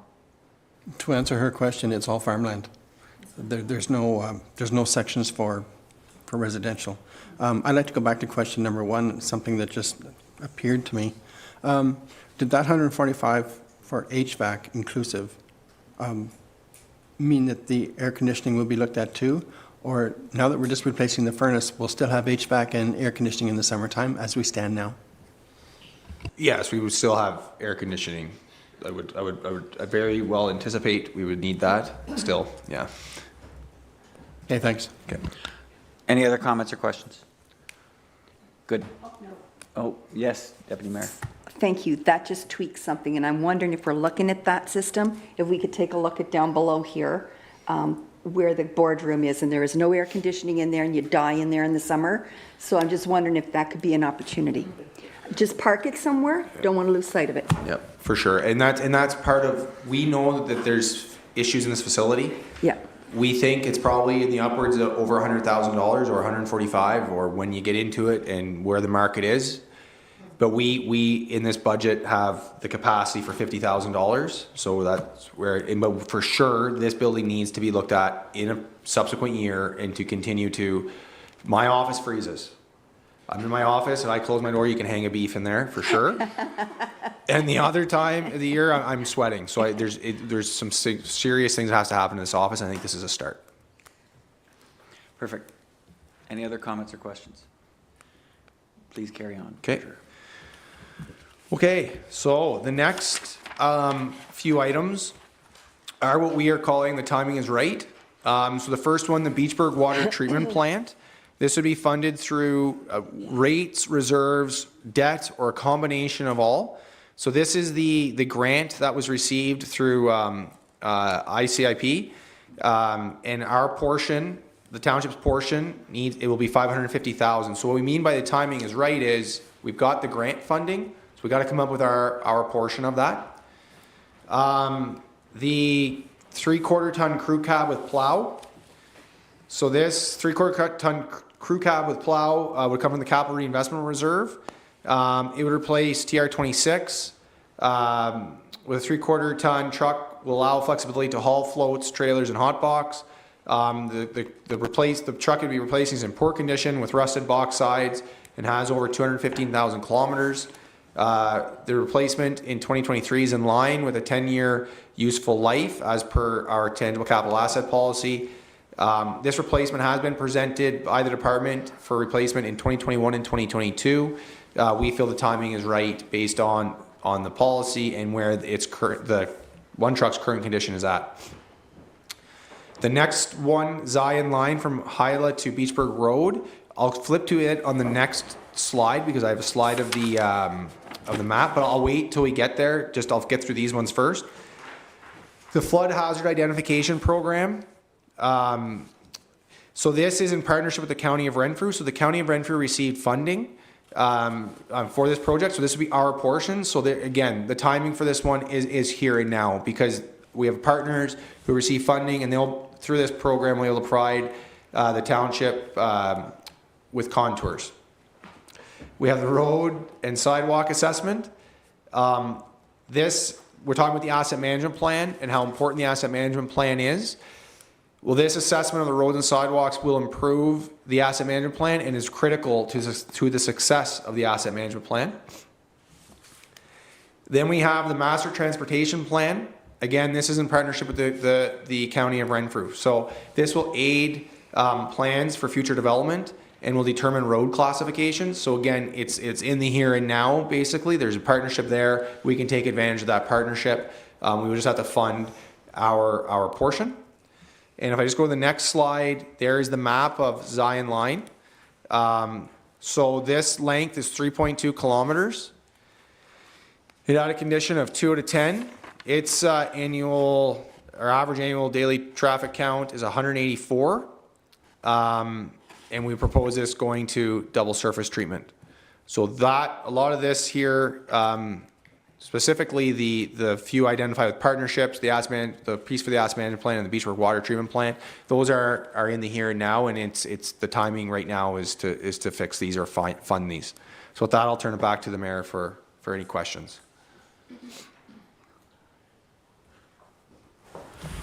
Excellent. Council, questions or comments? Yeah, Councillor Bell. So for the Zion line for that for the DST treatment, it said there was a vehicle count of about 200 a day. Was that number correct? Or 195, 200? Yeah, we had 184 in 2020.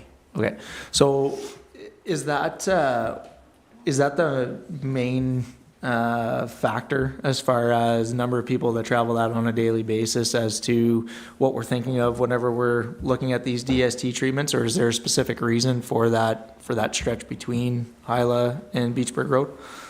I'll defer to Lane. Yes, so there's multiple factors determining what surface treatment it is, if it's asphalt, DST, or gravel. One factor is your average daily traffic vehicle count.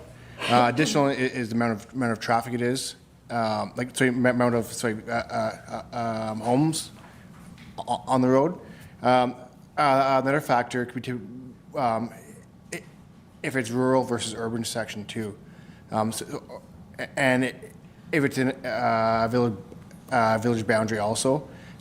In this case here, in 2021, we actually brought it from DST to gravel, similar what we're proposing in Lookout. So we prepared it,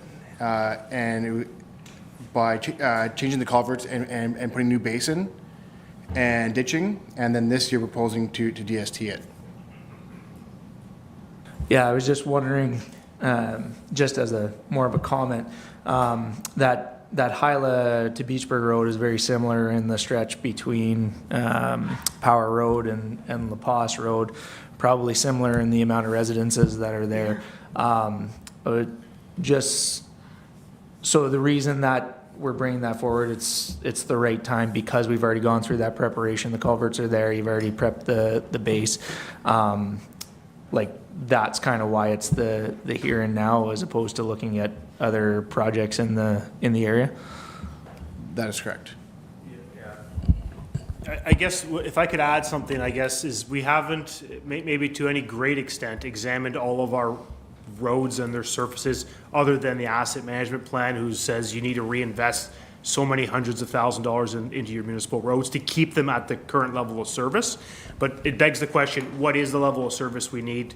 Is it the AADTs we're going to look at to assess that number of homes, land uses, and a variety of considerations? This is being proposed because the previous council identified it as being returned to DST. So if this current council feels that maybe now is not the time to put this as DST and want to postpone that until after the strategic plan exercise, this council could do that. And again, correct me if I'm wrong here, Sean, but we would take the $230,000, not go ahead with the tender for that work until after the strategic planning exercise. And if that exercise leads us to saying that this road does not need to be DST, then we would reorganize that $230,000 to another project. But the reason why it's here is I guess the traffic counts to some degree. It was previously DST, and the previous council had decided that it would be a 2-year project for DST. Good, Councillor Bell. So I guess just my own personal opinion, with that master transportation plan happening this year, and because we're going ahead with that, that sounds like it's the right time because we have a partner that's going to be incorporated in the budget. I just wonder if maybe it would be better to wait until after the master transportation plan, after the strategic management plan, to decide to allocate that $230,000 to that specific project. Good. Thank you, Councillor Bell. Councillor Trim. Yes, and I don't disagree with that argument. I just wonder if we delay and then decide to go ahead with DST, we may be paying more money. This road, again, it's a very rural road. There are very few residents on it, but it's a link. It's a link between basically 2 county roads. And we're having quite a bit of development in the area, maybe not particularly on that exact road, that is, people depend on to get through to work or whatever. It's a link road. It's very, very important.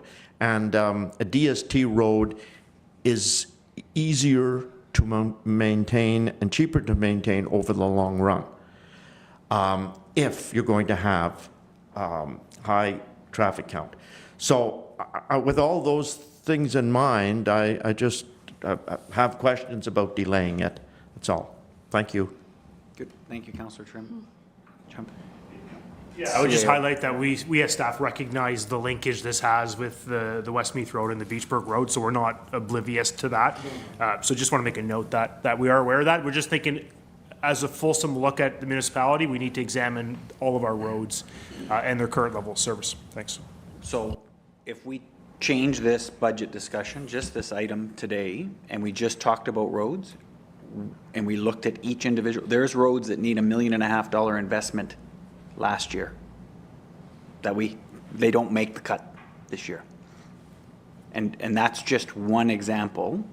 So there's probably a number of roads, and we're going to be forced to make these decisions in the strategic planning, because we just keep reviewing one road at a time without appreciating that we're just delaying the investment in a number of other roads.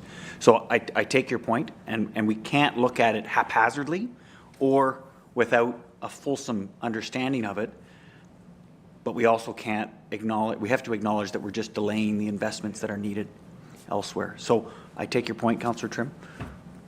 We need to dig into it. Councillor Moore, did you have your hand up? Yeah. So Councillor Moore, and then back to Councillor Olmsted. Just wondering if now is the time for Public Works to actually give us a short brief on what a master transportation plan includes, because the item before was sidewalks and roads. Good. CAO? Or Public Works? Yes, thank you. So the actual plan is partnering with the County of Renfrew. The County of Renfrew last year put out a RFP for master transportation plan, and they also invited all the lower tier municipalities. We as staff, we provided some interest that we would do it. So far, the county has received proposals in, and looking, I believe, in the next month or so to actually award. So the plan, basically the plan will determine road classifications. For example, as Councillor Trim cited, if this road is a local road or a ulterior road or a collector, basically a link road per se. It will also develop growth patterns. So, for example, where they're strung from in the county's point of view is in Petawawa and the town of Empire, with the massive growth, affected the county roads, and in the county's asset management plan, it was for one-for-one replacement. It didn't consider growth. And that's one thing with the plan we'll actually show, we'll provide what roads need to be widened, for example, and then also show what roads, for example, should be a county road, for example, or what road, for example, is Grant Settlement, for example. Should it be go back to a county road? Does their road network make sense how it is? Or, for example, including Grant Settlement, should it be a county road to link back and not to be a dead end? Good, makes sense. So important strategic, right? We're opening the books on that county plan. Good, Councillor Olmsted. Yeah, a couple of questions.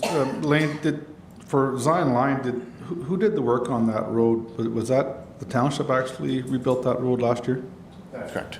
Right. So I traveled that road almost daily in about a 20-ton truck. Use Zion Line almost daily in the summer. And that stretch of road was the best road we had in the township. Better than the DST treated part of Zion Line. So I don't know what's going on with DST in the last, I'll call it 10 years. I don't think it's the same quality that it used to be 20 years ago. I don't think they're using the same quality of oil or tar or whatever they're using.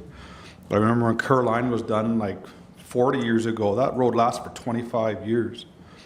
The first year I got on council, we did the first of Zion Line. We redid Zion Line early on in the first council term. 2 years later, we were cold patching that road. And that is one of the worst roads we have. So I'm with Councillor Bell on this. I'd like to wait and see before we spend the money on DST. And then next year, the year after, we're already cold patched and the road's cracking. I think a lot of it has to do with the road was really well built. We reditched it, widened it seems, put new culverts in. And I use that as my go-to road all the time when out in the Westmeath area. Not the rest of Zion Line, though, that is DST. So I'd like to, I'd follow Councillor Bell on this and say, I think I'd like to wait and see. Perfect. Other comments? Councillor Tabbert? Not on that, but road and sidewalk assessment, wouldn't that be part of our, what'd you call that before? Asset management plan already? Would we not know what our roads and sidewalks are? Yeah, so we've done previous assessments. I believe it was, the sidewalks were done in 2018, 2019 last time. And then also then with the assessments in the past, I think the last one was done in 2020. They were done in-house. So done by driving the roads with staff members and going through a rating system. But as you appreciate, after it takes about 2 days to travel all the roads, after you're done, it is kind of biased because once you start at in the morning, then you go out to the end of the day, the bias changes. So this will actually provide a company to come in and actually scan all the roads and provide a unbiased index rating for our roads, which will help our AMP determine what roads we do next, for example. Yes. But isn't that why we have the asset management plan, or am I confusing something here? Because I thought the asset management plan would help us determine which roads and sidewalks and buildings and stuff we're supposed to be doing.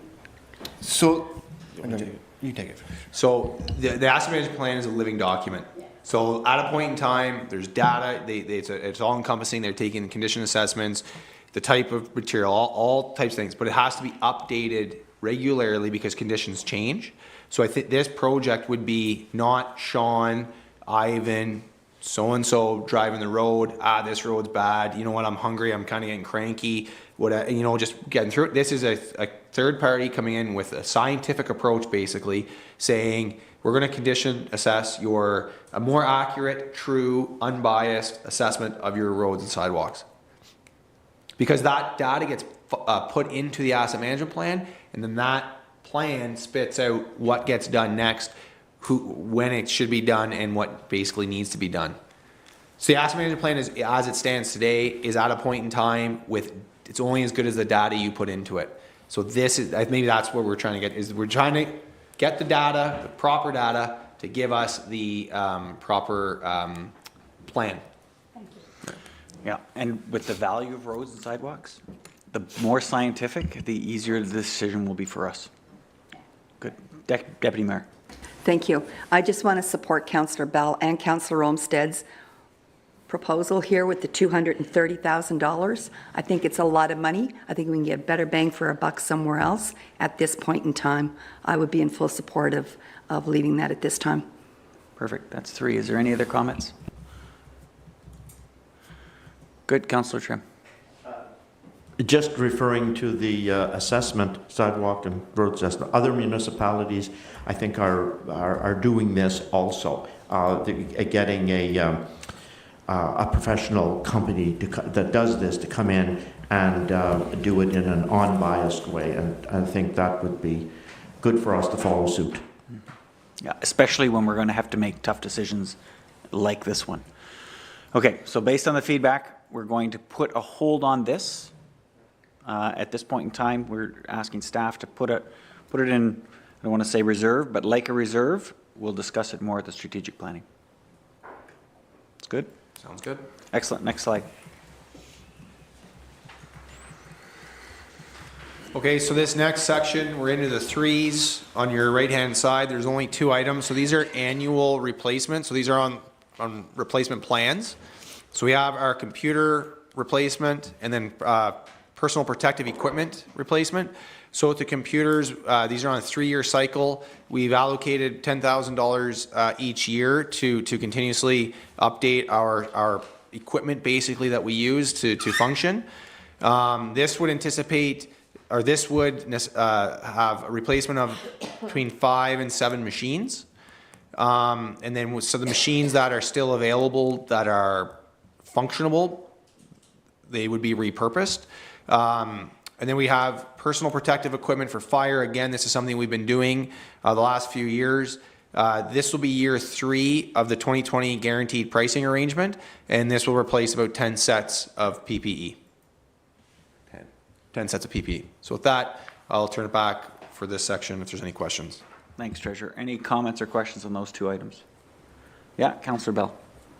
Just the PPE, the fire PPE, is that just bunker gear, or is that bunker gear, any SCBA equipment, like is that full stop 10 sets of gear, or what's all included in that?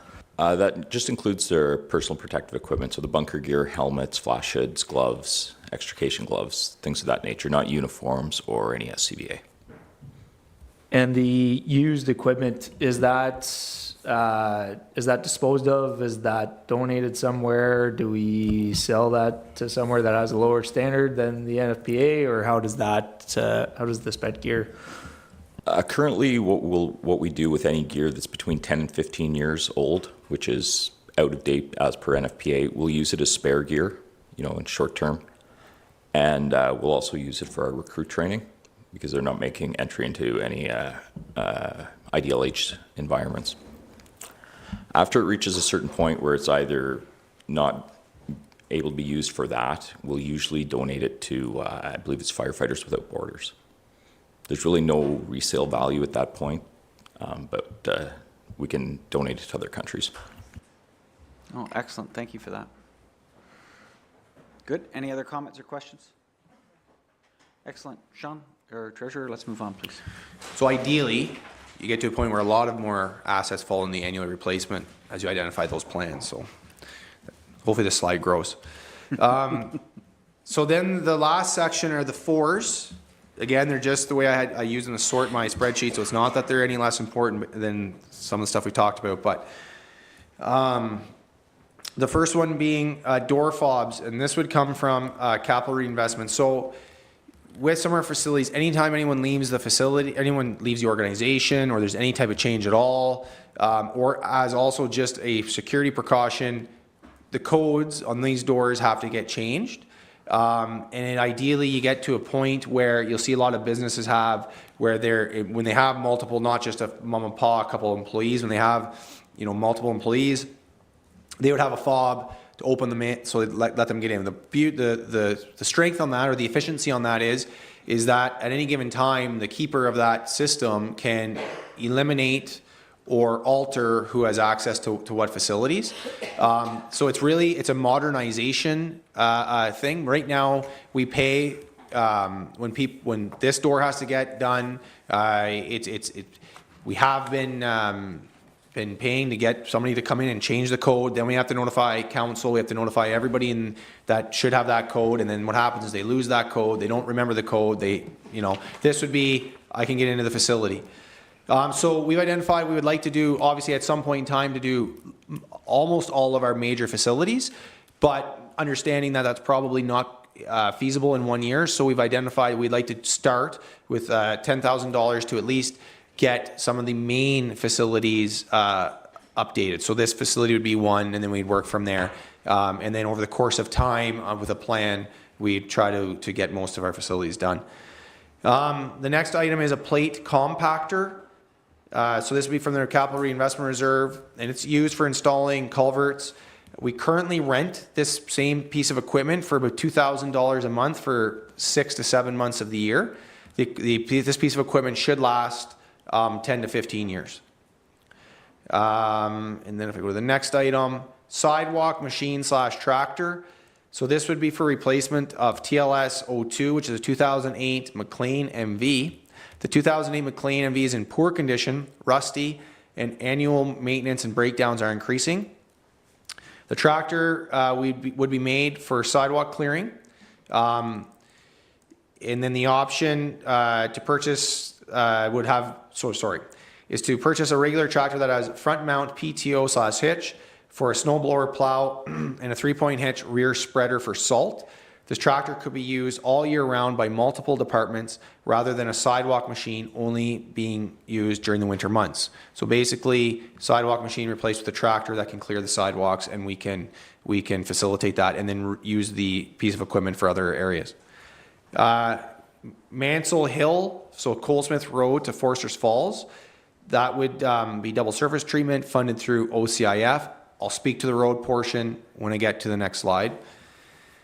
We have here employee retention / incentive. So this would be a study / HR support to identify strategic ways in which the township can stay competitive and not go through turnover. We have Ross garage space needs and design. So this would be a study to determine how best to utilize the Ross garage. It's needed to determine if there's adequate space and how to rearrange that space, or if alternatively we may need to increase the size of that space. A fire tanker. So the fire tanker would be about a $400,000 replacement.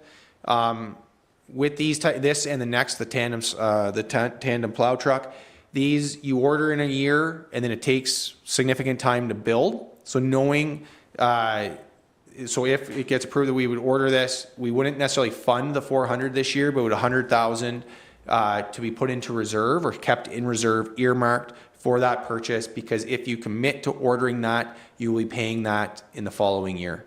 So it's like you're committing this year to we will purchase this with the plan that we have 100, and then whatever that tender comes in at, you're going to fund the difference in a subsequent year. So that tanker would replace tanker 9718, which is currently in Station 4, with a 3,000 gallon tanker with pumping capabilities.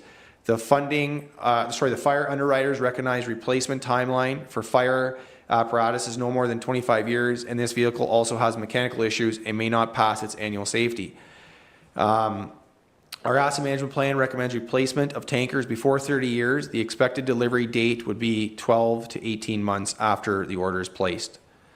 And then with the tandem plow truck, similar type of situation. That would be estimated at $350,000. So it wouldn't be fund the whole purchase now, but it'd be earmark 100,000 of that into reserve, and then fund the remainder in a subsequent year, because you'll be committing, if this stays in the budget, this will be committed to be tendered, and you'll be committing to a contract basically where upon delivery of the merchandise, you'd be required to pay. So this would be to replace truck TR 2009 Sterling LT 9500 tandem truck is due for replacement, is nearing the 15-year useful life. Tandem trucks take about 12 months to deliver. And I think there's 230,000 kilometers, and it's costing the very minimum about $12,000 to $15,000 a year in maintenance. So those are two big ticket items. That's why there's 100,000 there, not the full replacement, because again, funding buckets, but putting those $100,000 buckets into reserve, if you so choose to go through the process of committing to order them. With that, Mansell Hill, sorry, next slide. So Mansell Hill, this will be from Colesmith Road to Forsters Falls Road. It's 2.1 kilometers. Its condition is poor at 5 out of 10, and its daily traffic count is 139, which is taken in 2021. It's currently double surface treatment, and we would propose that it would go to double surface treatment. So with that, Mr. Mayor, I'll pass it back to you for questions on this section. Thank you, Treasurer. I'll just make a comment before I open up the floor. Can you flip back to the table? So, sorry, two comments. The first one is just the door fobs and the plate compactors. These are two new pieces of equipment identified in our table. So the question that I just want to make sure we understand is that by approving the purchase of these two items, we're also approving an increase in the operating budgets to operate that equipment, I'm assuming. No, opposite. By approving, I think if I heard you correctly, by approving these in the capital budget, you are lowering the operating budget, because we will not have to, is that what you said? Oh, I thought you said the opposite. My apologies. In essence, we're either increasing it or they're forcing them to find savings to pay for it. Yeah, specifically the plate compactor, if that is not approved, then we have to up the operating budget by 12,000 to 14,000 to accommodate the rental of that machine, or the alternative would be to not do any of that and say that we're not going to use this machine for the services that it provides, and then that would be a different conversation. Sorry, I'll reword it, Treasurer. When we purchase a new piece of equipment, it's going to take spare parts, it's going to take maintenance. It doesn't exist, and now it does. And yes, we were paying rentals on another ones, but the cost just isn't $15,000. That purchases it. we still need to operate it. So by approving a new item on the asset management plan, we're also approving that their operating is coming from somewhere. Yes, yes. I think the net effect is a decrease in the total budget as a whole. When compared to the rental. Yes. Perfect. And that's the analysis that I'd want to make sure that we include, just to make sure that we don't purchase an asset and then later on, Public Works come to us and ask us for an increase in their mechanics budget because, it needs repairs. Good. The second one is just the fire tanker and the tandem plow truck. From an asset management perspective, that's where we should be at. Every year, we should be putting money aside to replace something in the future. For every road, for every piece of our fleet, for our computers, for our bunker gear. The asset management plan should just lay it out, and they'll tell us. It takes $6 million a year to replace all your items every year. We're not there yet, and we're doing this analysis every year, right? Which means then it's based on the flavor of the day. So we're going to get to that point eventually. Good. Questions from council? Oh boy. Yes, Councillor Bell. So I guess just similar to those other roads, just my own opinion, Mansell Hill, I would probably say that's very similar to those other two roads. And the other note about the other two roads that we've already talked about, there's two main roads on either side of that where there's a way to get around that road if you don't want to travel that road. So it's not as if that's the only access from, A to B. I would just suggest that we, the portion of Zion line behind between Hyla and Beachburg Road, just wait until we have that the results of that study in.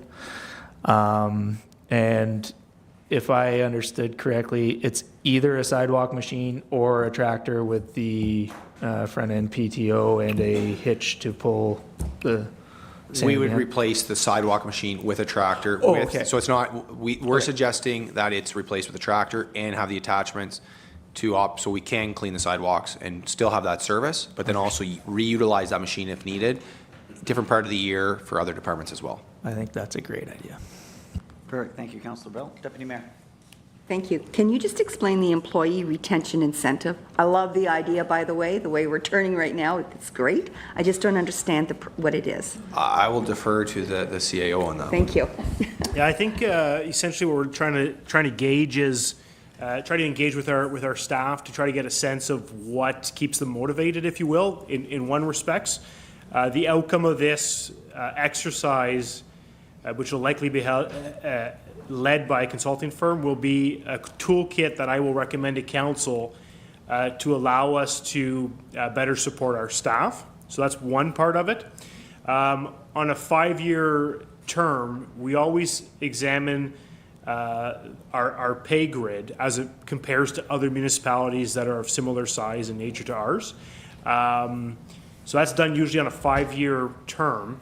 What we've seen, we did ours in 2021. Naturally, that would bring us to 2026 or 2025 into 2026.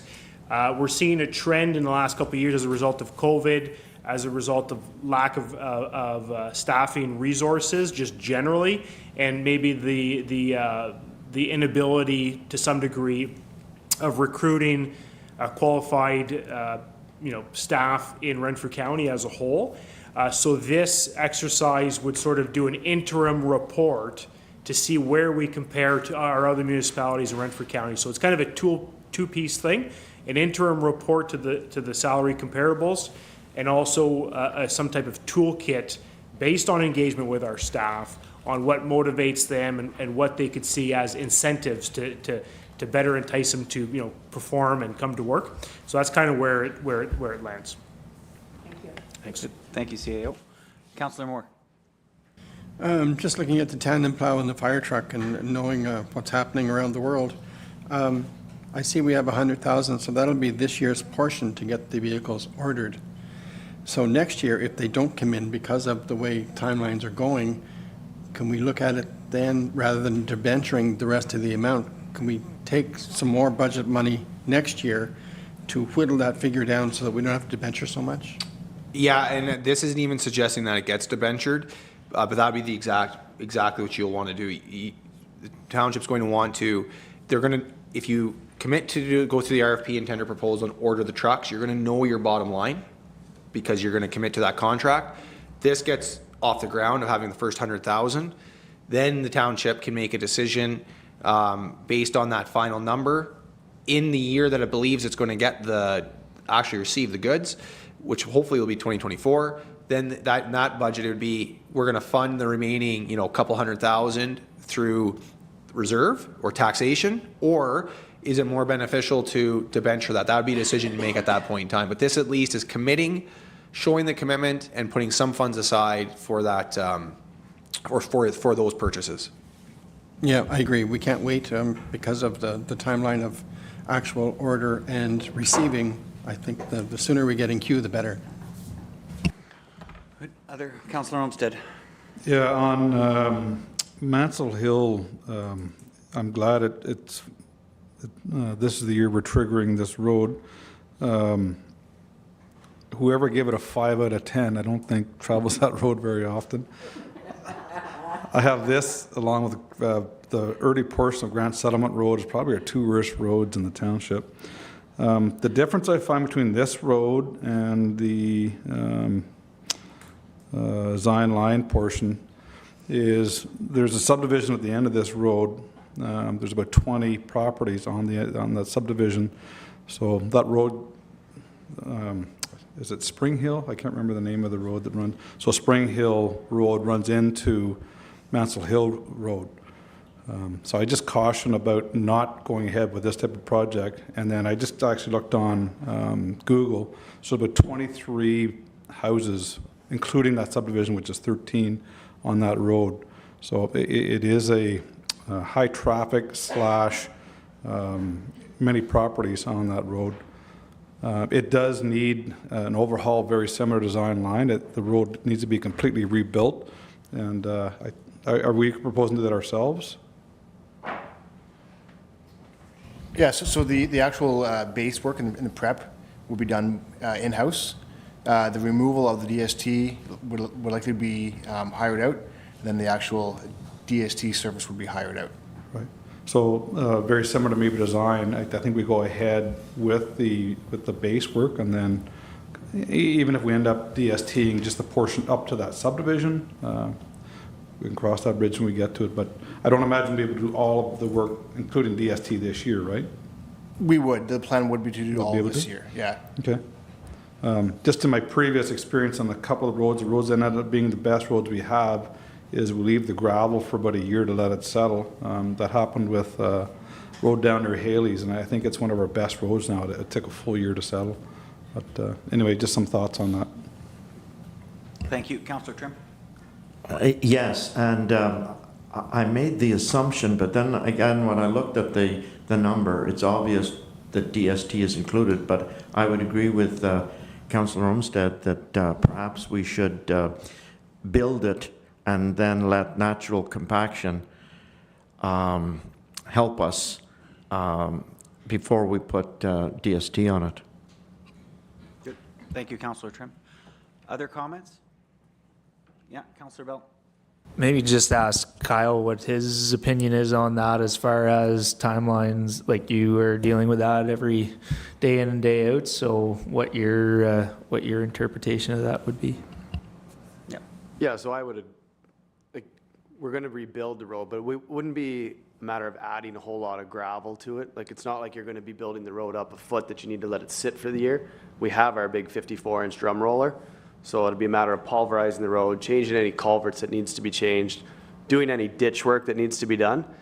And basically, we'll determine, like if we get, say, Gemtech or somebody in to do a road analysis, they'll do a bore and see what the structure of the road is.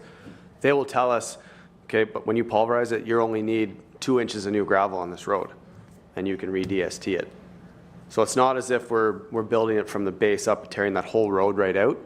It's a matter of pulverizing and then adding the gravel. So I don't see a lot of pros in letting it sit for a whole year. If you're going to do it, you could do it in the year. We're not talking like big numbers in thickness. Say you're between 2 to 6 inches of gravel with a packer that'll pack 3 feet. Perfect, thank you for that. I'll let that sit for a minute. Just a sec. Any other comments, questions? Okay, back to Councillor Yeah, Olmsted. well, I didn't need a full minute on that one. So based on that assessment, I'd like to move forward with it then, as it is. Good, and Councillor Trim, Councillor Bell, any comments? Do you agree? Yeah, I agree with that. We definitely have more residential properties on that road with that subdivision. My hesitation would be if we're gonna go that route with very similar roads, different circumstances, but similar roads. If we have that study coming out anyway, maybe that's one that is more of a necessity for the township, and that's what that study's gonna tell us, but that's just kind of my thought on that. I understand. Councillor Trim? Yes, I'm sort of agreeing with that too, because we got to be careful here, just perception. Which roads get paved and why, and I would, an unbiased assessment would be really nice. I can see that, I know there's a subdivision at one end of the road. I can't imagine the people of that subdivision having to daily commute to the other end. I think their travel is to Cobden, or the other way to Beachburg or Foresters Falls. And so, yes, I'm a bit concerned, and it would be nice to have an unbiased look at this. Anyway, that's my opinion. Thank you. Perfect. CAO, or if you make a comment on timelines to put tenders out, if we defer this decision, but then we decide to DST it, is there time sufficient in the year based on the plan for strategic planning?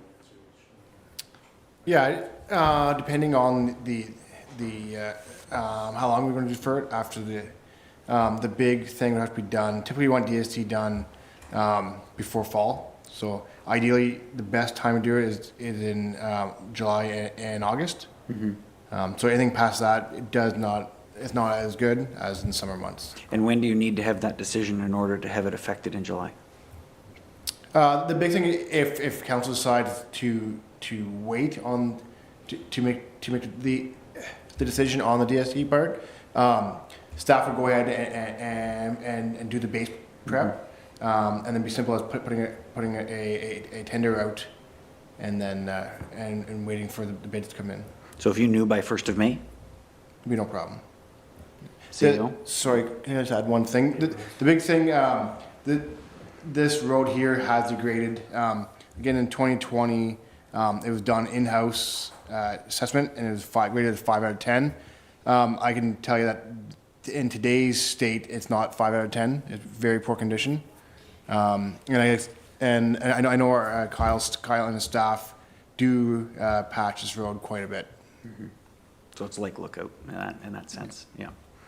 Okay, CAO. Yeah, just adding that if we go to tender and the prices are not competitive or outside of the budget realms, I mean, certainly it's you delay until maybe the late winter where you reissue a tender at the early part of the year, and you could potentially get more competitive pricing.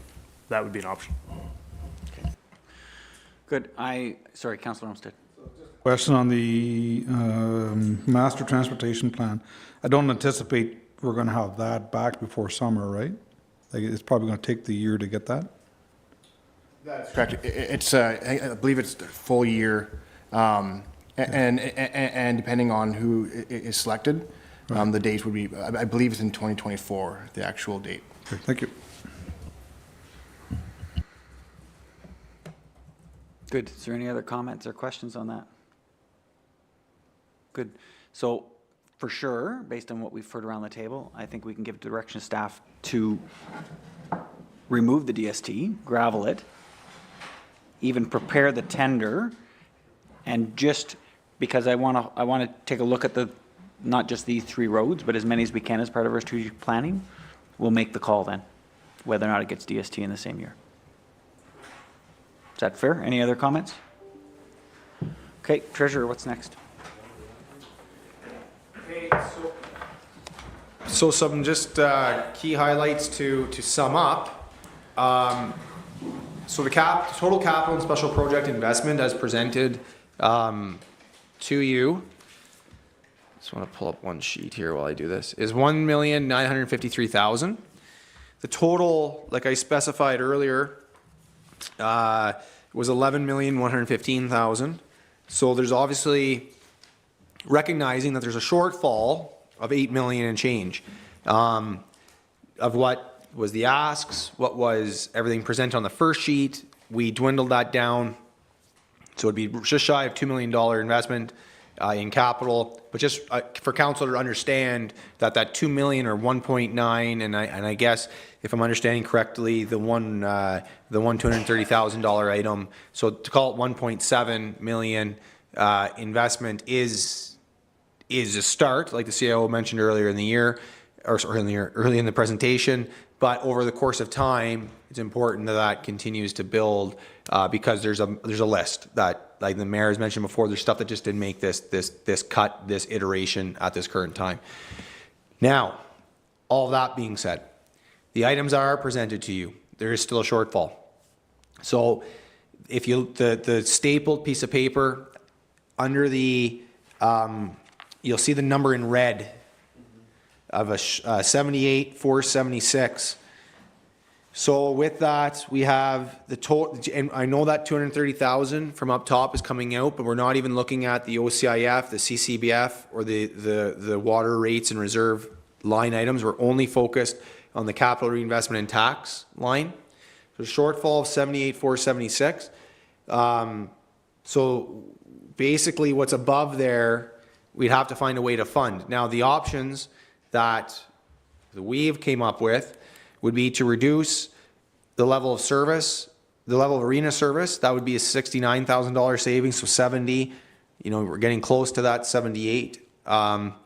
Defer select studies until after the strategic planning exercise, which would be in May 2023. So by that, some of these items that are maybe the study piece, maybe they come out, they go down into the next page of items, and the excess funds that we would have, we wouldn't have a negative 78 at that point. Whatever funds, that just goes into the capital reinvestment reserve to use later on.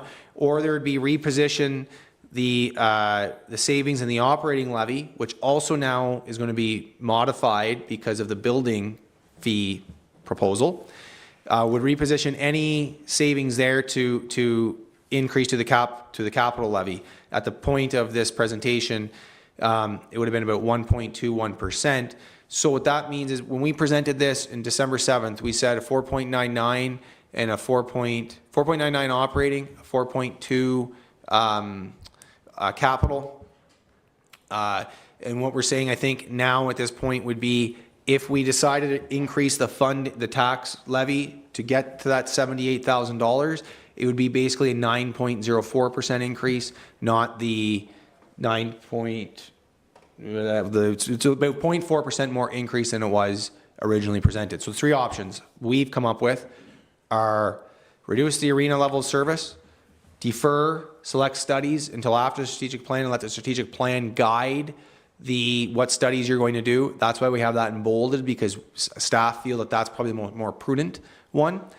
But there's also the opportunity to reposition and add 0.04 to the levy of what was originally proposed to cover that 78,000. Three options on the table that staff, we've bolded the one that staff feel, but obviously we want to turn it to council for their recommendation or guidance or steering. And then just quick to the next slide, because there'll probably be something that's conversation on that, is just the next timeline, and then that's the end of the presentation. So with that, I'll turn it back to the mayor to chew on those options, if you will. Thank you, Treasurer. And with that, I'm going to open it to the floor for comments and input. So I'll start on this side. Councillor Moore, you're up. I'm just wondering, because keeping with that same page that we're on here with the red figure on it, could we fluctuate the proposed prices this year for the tandem truck, the fire truck, and the 3/4 ton? Because we don't know if the 3/4 ton will actually be coming this year. Could there be a savings there close to 78,000? That could happen. That kicks the can down the road, so to speak. So if the 100,000, 100,000, and 95,000, or I think it's 95,000, if those are taken down to 25, 20, or whatever that might be, that just increases the commitment in a subsequent year to take that. Okay, just an idea. No, for sure, and it's a great idea, and it is up for discussion. That is the options that we've identified. We probably could have added, 7 more options, and there could be combinations and whatnot. That is a viable option. Is maybe we don't put away any money for those trucks, and we plan on funding those in a subsequent year. That's an option. But anyway, turn it back. Thank you, Councillor Moore. Councillor Olmsted. Thanks, Sean. I think I agree with the bolded one about deferring select studies. And the easy pick-off one for me is the road and sidewalk one. If we're all going to participate in a master transportation plan, I would assume all roads be looked at within our township. So I'm worried about a bit of overlapping. We're going to do our own study on some of these roads, and there's already going to be a study done at the county level, assuming that we are able to participate in that study. And the other one would be that the Ross space needs, perhaps that's one we can delay a year. That's something that I know needs to get done, but maybe this isn't the year. I would just hate to make a decision on the number one, reduced level of arena services, when we haven't fully vetted out our discussions on asset management and what's coming down the road there. So that would be my choices, to defer a couple of studies. Thank you. Perfect. I'll just, my understanding of the 2 studies, just to make it clear, because I've heard a couple comments that conflict. The road and sidewalk assessment is specific to municipal roads at our level, lower tier. The master transportation plan is county roads. So just the county roads within the township. Yeah. So there was discussion about looking at some of the municipal roads possibly turning back to county roads. And the one specifically was that the manager mentioned was Grant Settlement, looking at possibility of turning Grant Settlement back to county. So would it include some municipal roads then? Is that? CAO, maybe you can explain it better than I can. Yeah, so the roads and sidewalk assessment is literally a machine that hovers over top of your paved or DST roads and assesses the cracks and the holes and all that, and it gives that a value on 10. The master transportation plan examines how are people moving in your community. Are they primarily using Beachburg Road or Westmeath Road or Hyla Road? Or it looks at a fulsome view of how people are moving in your community. So it doesn't really take in, the assessment of the road itself. So the master transportation plan, so the county have put out an RFP. Within it, they had 2 parts, for example. Part 2 was to include these 10 other or 17 other municipalities. The bids came in, this municipality would be this much, this much, this much. Each municipality had a cost against it. And it'll look at, it'll do the master transportation plan for our community, our local roads. It might define them as local, collector, minor collector, major collectors. So the Link Road, like you're saying, Hyla might be a minor collector, for example. So it'll look at that in relation to the county roads as well. Okay. So now if we're not part of that project, we aren't going to. They're not going to assess the traffic patterns in our community to determine whether or not that local road should be a minor collector and the like. Grant Settlement Road is one example. So that was a road that used to be a county road, got transferred to the township at some point in time. And based on the traffic patterns there, based on the economic development activity that's in that area, maybe there's an opportunity to upload that back to the county. So the master transportation plan will examine that as well. Opportunities where the AADT and other factors contribute that road should be transferred or uploaded, if you will, to the county. So they're a bit different. One assesses the condition, one assesses the traffic patterns and all that. Good. Thank you, CAO. Yeah. Much clearer. Treasurer. Just not to throw a wrench into the whole thing, but the ones we're speaking about that we spend a little bit of time on there, they're not being funded through the capital reinvestment and tax. They're being funded through other sources. So I think what staff is saying with this is to take a fulsome look at the two that were presented. There's also the flood hazard identification program. There's the employee one, and there's the raw space needs. These are the ones that are right now being funded through capital reinvestment and tax. We'd have to identify which one might be able to move over into a CCBF, because that's where it'd be funded from typically, or one of them is OCI. Like we gotta make sure the ones, if we're going to continue to do, let's say, the flood hazard identification program, that is eligible to be funded through that source. And the same with the, so that's what staff wanted, the directions. If that's the option we're going to get down to the 78, for like get that level down, we need to go back and we need to massage the studies to make sure that whatever ones we do recommend doing, we have the funding source to do so. Because I know we're speaking about taking one out, that's one of these other ones. Well, they're being funded right now. That's not going to have any effect on that $78,000. Yeah, I understand. That's the conundrum we find ourselves in. Good. So I'm just going to come back to Councillor Olmsted and let him finish his point. So I want to walk back the comments. I didn't understand the differences between those two studies, so I'd like to take back the comment earlier. Thank you. Excellent. Councillor Bell. Kind of just to follow up on what Chris said, I think that studies make sense for the, I think the employee retention incentives is probably an important one to do right now.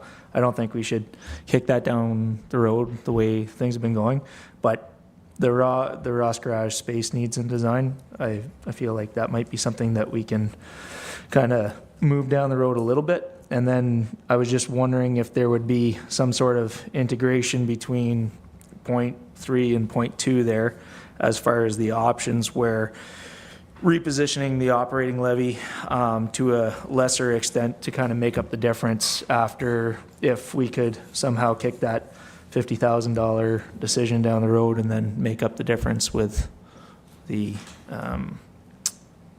levy increase. Perfect. We'll take that as the fourth option. Okay, good.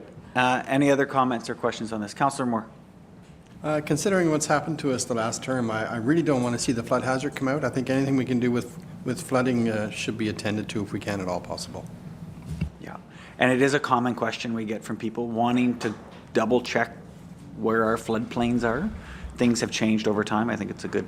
So I guess just, I think I'm hearing everything, and there's a lot of important pieces here, and there's constraints on how we can fund some of this. So I think for staff, we'll go back, if I'm hearing everything correctly, we'll massage what we can, and we may have to come back with, it may not be 4.2 plus 4.99, it may be 4 point, because we don't want to kick, let's say that, and just for example, we have to, I don't know the answer here today, but the flood hazard identification program, important. Everything else, can it be funded from one of the other functions? If it can, great. But if it can't, then it would stay in, and we may come back with a slight modification to the levy. Because I think what we're hearing is mostly everything here holds merit, and maybe one or two items can be kicked down the road. But if the ones we're hearing that should probably stay in, like have been spoken about, then we'd have to massage those in. Is that the direction? Because otherwise it's red pen and something's coming out from that line, or it's important we have the community or the partners in that are doing it as well, that we work that in and we present that. Any other comments? Yes, Councillor Moore. Just thinking about keeping that, and you talked about deleting the Ross Garage space storage. Is there any other parts of our buildings that need to have a storage or designed space? Investigation, not only the Ross Garage, meaning this building and possibly Beachburg Arena, maybe have it all encompassed at the same time. So if we do defer that this year, then maybe next year it will give us more time to work on what else needs to be studied. As part of the strategic plan. No, that's a good point. That's a good point. Okay, is there any other comments? All right, so just to be clear, the direction is the lowest hanging fruit is the Ross Garage space needs analysis. You have our support to look at a fourth option to make up the difference if you can't find it elsewhere. Good. And arena services isn't going away. We have to acknowledge that. We will have to make a conscious decision about that as part of our strategic planning. Okay? And what we're going to do in the future. Good? The other comment I'm just going to make is when you have a moment, go through this list of the other 8 million. Okay? So on the second page of this stapled sheet, there is a list of things that staff could not fit into the current budget based on the constraints we gave them in December. If they did, we'd be talking about a 20 or 25% levy increase. These are all the things they recommended we do this year that we're saying we can't fund. Next year, there'll be a new list, plus these items. Okay? So from an asset management perspective, the capital reinvestment in the township is something that we really need to talk about in our strategic planning, because we have to make it achievable, right? And we have to make it affordable. So it's gonna be an interesting discussion. But take a look through that list of things that didn't make the cut so that you can appreciate it when you get phone calls, what's on it and why it didn't get there. Good? Good. Treasurer, anything else from you to summarize? I think just to just go back one step. If staff upon investigation into, because the CCBF piece is fairly new on all the different parameters. And I know we're talking about the Ross garage as a low hanging fruit. If we can find answers to if that would fit into another source of funding, not being into that to save that 70,000, are we looking at that as an option? Yes. Okay, perfect. That's the direction we need. So if that can move over, and assuming like in a perfect world, everything there can be moved over, like, you know, because it does take a little bit of research and some time to get those answers. I just want to be clear that if we can move that and jig it a little bit, that it will work. The interpretation I'd give you is that we completely agree with your 4 categories, 1 through 4. Okay. Okay? Okay. If you can't fund those, given the constraints that we gave you in December, we've given you low-hanging fruit. Okay. If you find another way to make it all work, stay within the December numbers, we're good. Okay, perfect. Thank you very much. That's good. CAO, anything you want to add to this before we close off this agenda item? No. And I put you on the spot. Okay, so quickly, I just want to recognize, and because Sean and his team, as well as the department heads and the superintendents and the department, like, it's been an incredible amount of effort. And I've said this before, this is one of the best budget presentations I've seen. And I know for the new councillors, you may not have had an opportunity, but wow, like, we're making strategic decisions. We're isolating things that we need to address in the strategic plan. We've kept the plan to the direction that we gave in December. I think we've done a really good job. And Sean, just one more reason why you shouldn't leave.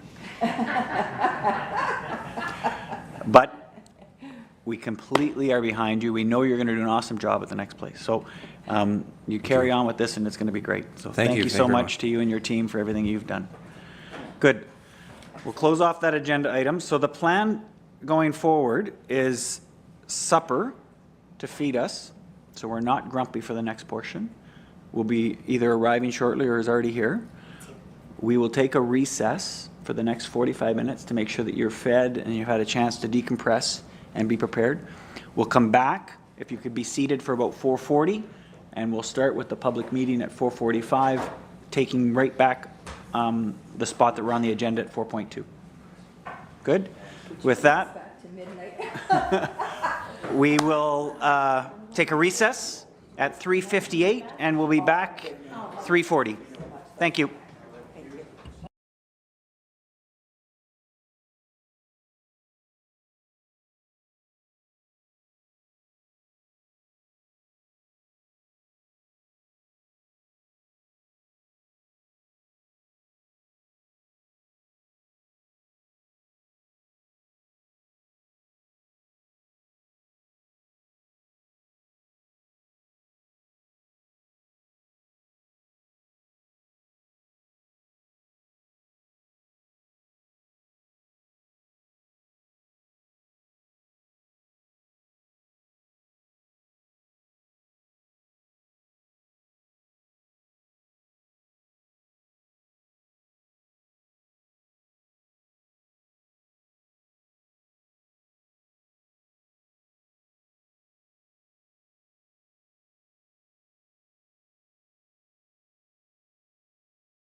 Excellent. Welcome, everybody, to the 18th of January Township of Whitewater Region Regular Council meeting.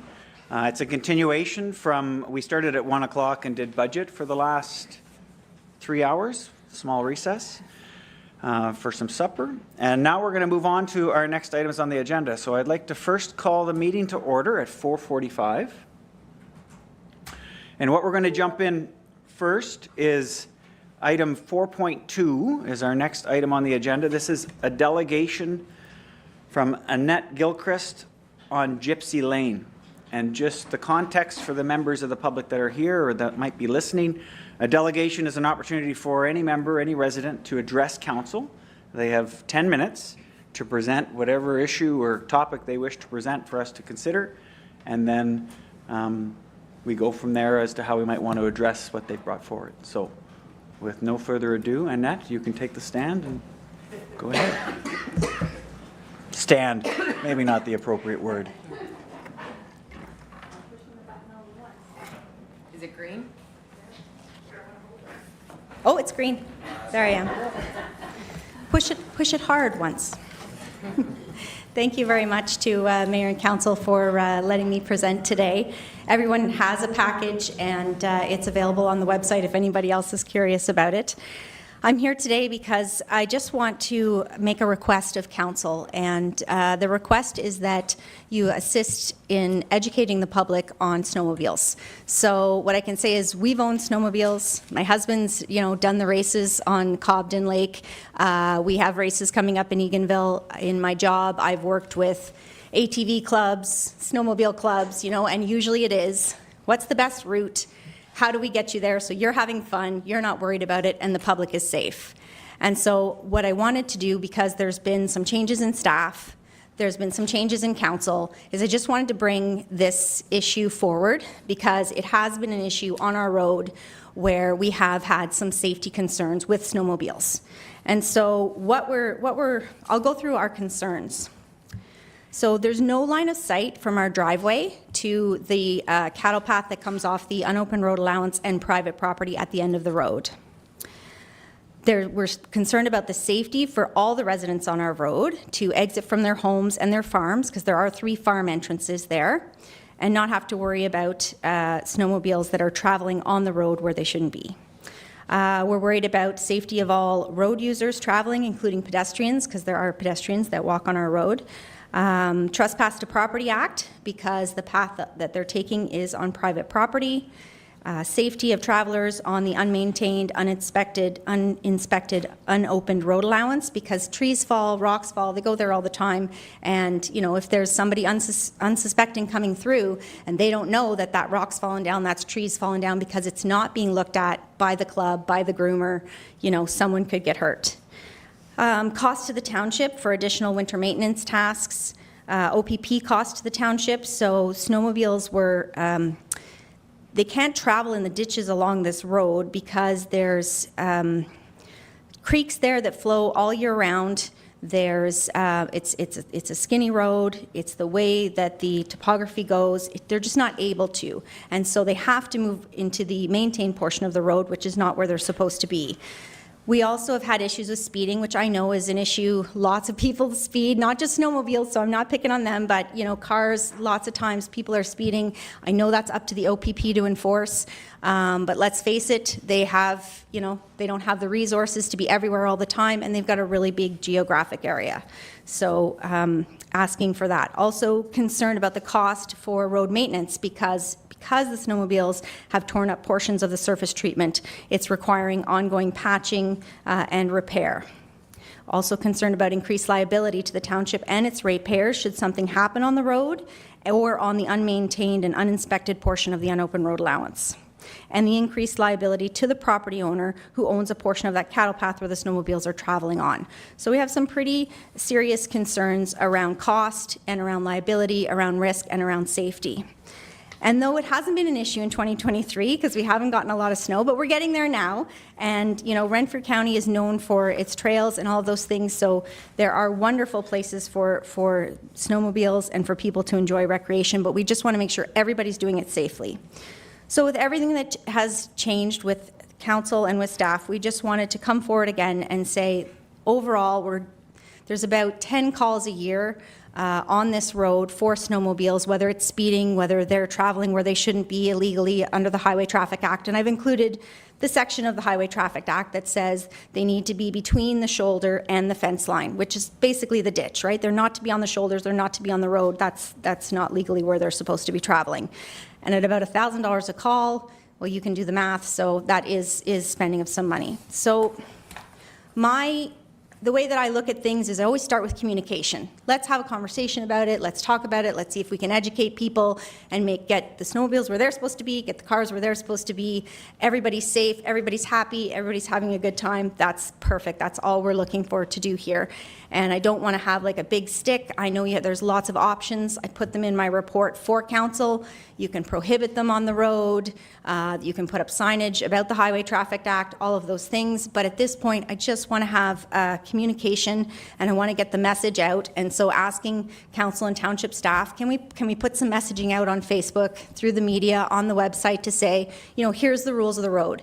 And let's see if people, maybe people are uninformed. And maybe when they read those rules, they're going to go, okay, so we need to go here instead of here. And they'll find alternate routes, and then we're, everybody's safe. So that's really what I'm asking today, and asking if that doesn't work, then perhaps I can come back and have a conversation with staff and present back to council if you'd like me to say, maybe we need to look at some other options like signage or like a prohibiting bylaw. But at this point, I just want to open the door with communication and hopefully work with everybody to resolve this issue so that, the safety concerns and the ongoing costs are not there. And that's our request today. Thank you. Wow, thank you very much, Mrs. Gilchrist. 7 minutes. Right on. It's almost like you know how this works. So thank you. What I'd like to do, if you're okay with it, is just open to see if there's any questions from the councillors that they may be able to ask for the amplification based on what you said or what you provided. So around the table, questions from council. Councillor Bell. Most of the snowmobiles that travel through that portion through Gypsy Lane, they're accessing a trail down that cattle path, or where are most of those snowmobiles coming from going to? So we're not sure. There is no trail off of Gypsy Lane. There is one off of Mansell Hill Side Road, the very next road over, but there is no trail off of Gypsy Lane. So we're not sure what they're accessing other than, they may be traveling, like I said, up the unopened road allowance. But if it's not maintained, if it's not inspected, it's not part of the trail path through the snowmobile clubs, they can be there. That part is not illegal other than maybe the trespass to property portion of it. But how are they getting there? And they shouldn't be traveling up the maintained portion of the road to get to there. And then why are they even going there to begin with? Because it's not a trail. So, that's sort of our question too, is we don't know why they're there. We don't know what it is that they're trying to do, but they're ripping up the road and they're traveling where they're not supposed to, and with all of the entrances there, there's farm equipment, there's livestock, there's vehicles, there's pedestrians, just wanting to keep everybody safe. Good. Just a follow-up question. Will they cross Forsters Falls Road to go down to the lake from that? Like, is there access to the lake from Forsters Falls Road once they get down Gypsy Lane if they're coming from the trail that's off Mansell Hill? Is that? Yeah, but they don't need to come down Gypsy Lane because the trail comes out at Mansell Hill Side Road, so they could go up Mansell Hill, down Forsters Falls and access the lake. Yeah, absolutely. Yeah, the only people that are on, because it's a dead-end road, the only people that are on the road are ourselves, our farms, and then our two neighbors that are right on Forsters Falls Road, so, yeah. Perfect. Any other questions from council? Good. Councillor Tabbert. Okay, I've covered this for the paper in past years, but I didn't realize that they're using a private trail or private lane to get to off Gypsy Lane to get to somewhere else. Yes, the township did a survey So, yeah, they have a copy of that. It's not a registered survey, but it's a draft plan of service survey done by a surveyor, yeah. And is the trail, is it marked private property, no trespassing? Yes, it is marked private property with the red circles on the trees. There was surveyor pickets in there, but someone has taken them out, so there were survey pickets and things there, but unfortunately, the private is no longer marked because those have been removed. Okay. Good, thank you. Councillor Moore. Thanks, Annette, for coming to visit. I did do some scouting around last winter when shortly after a snowfall or two, I think 3 times I went, and out of all the times, all the snowmobiles were going down to Muskrat Lake, and it was around the week or two heading up to the Civitan Ice Fishing Derby, so mid-February or so.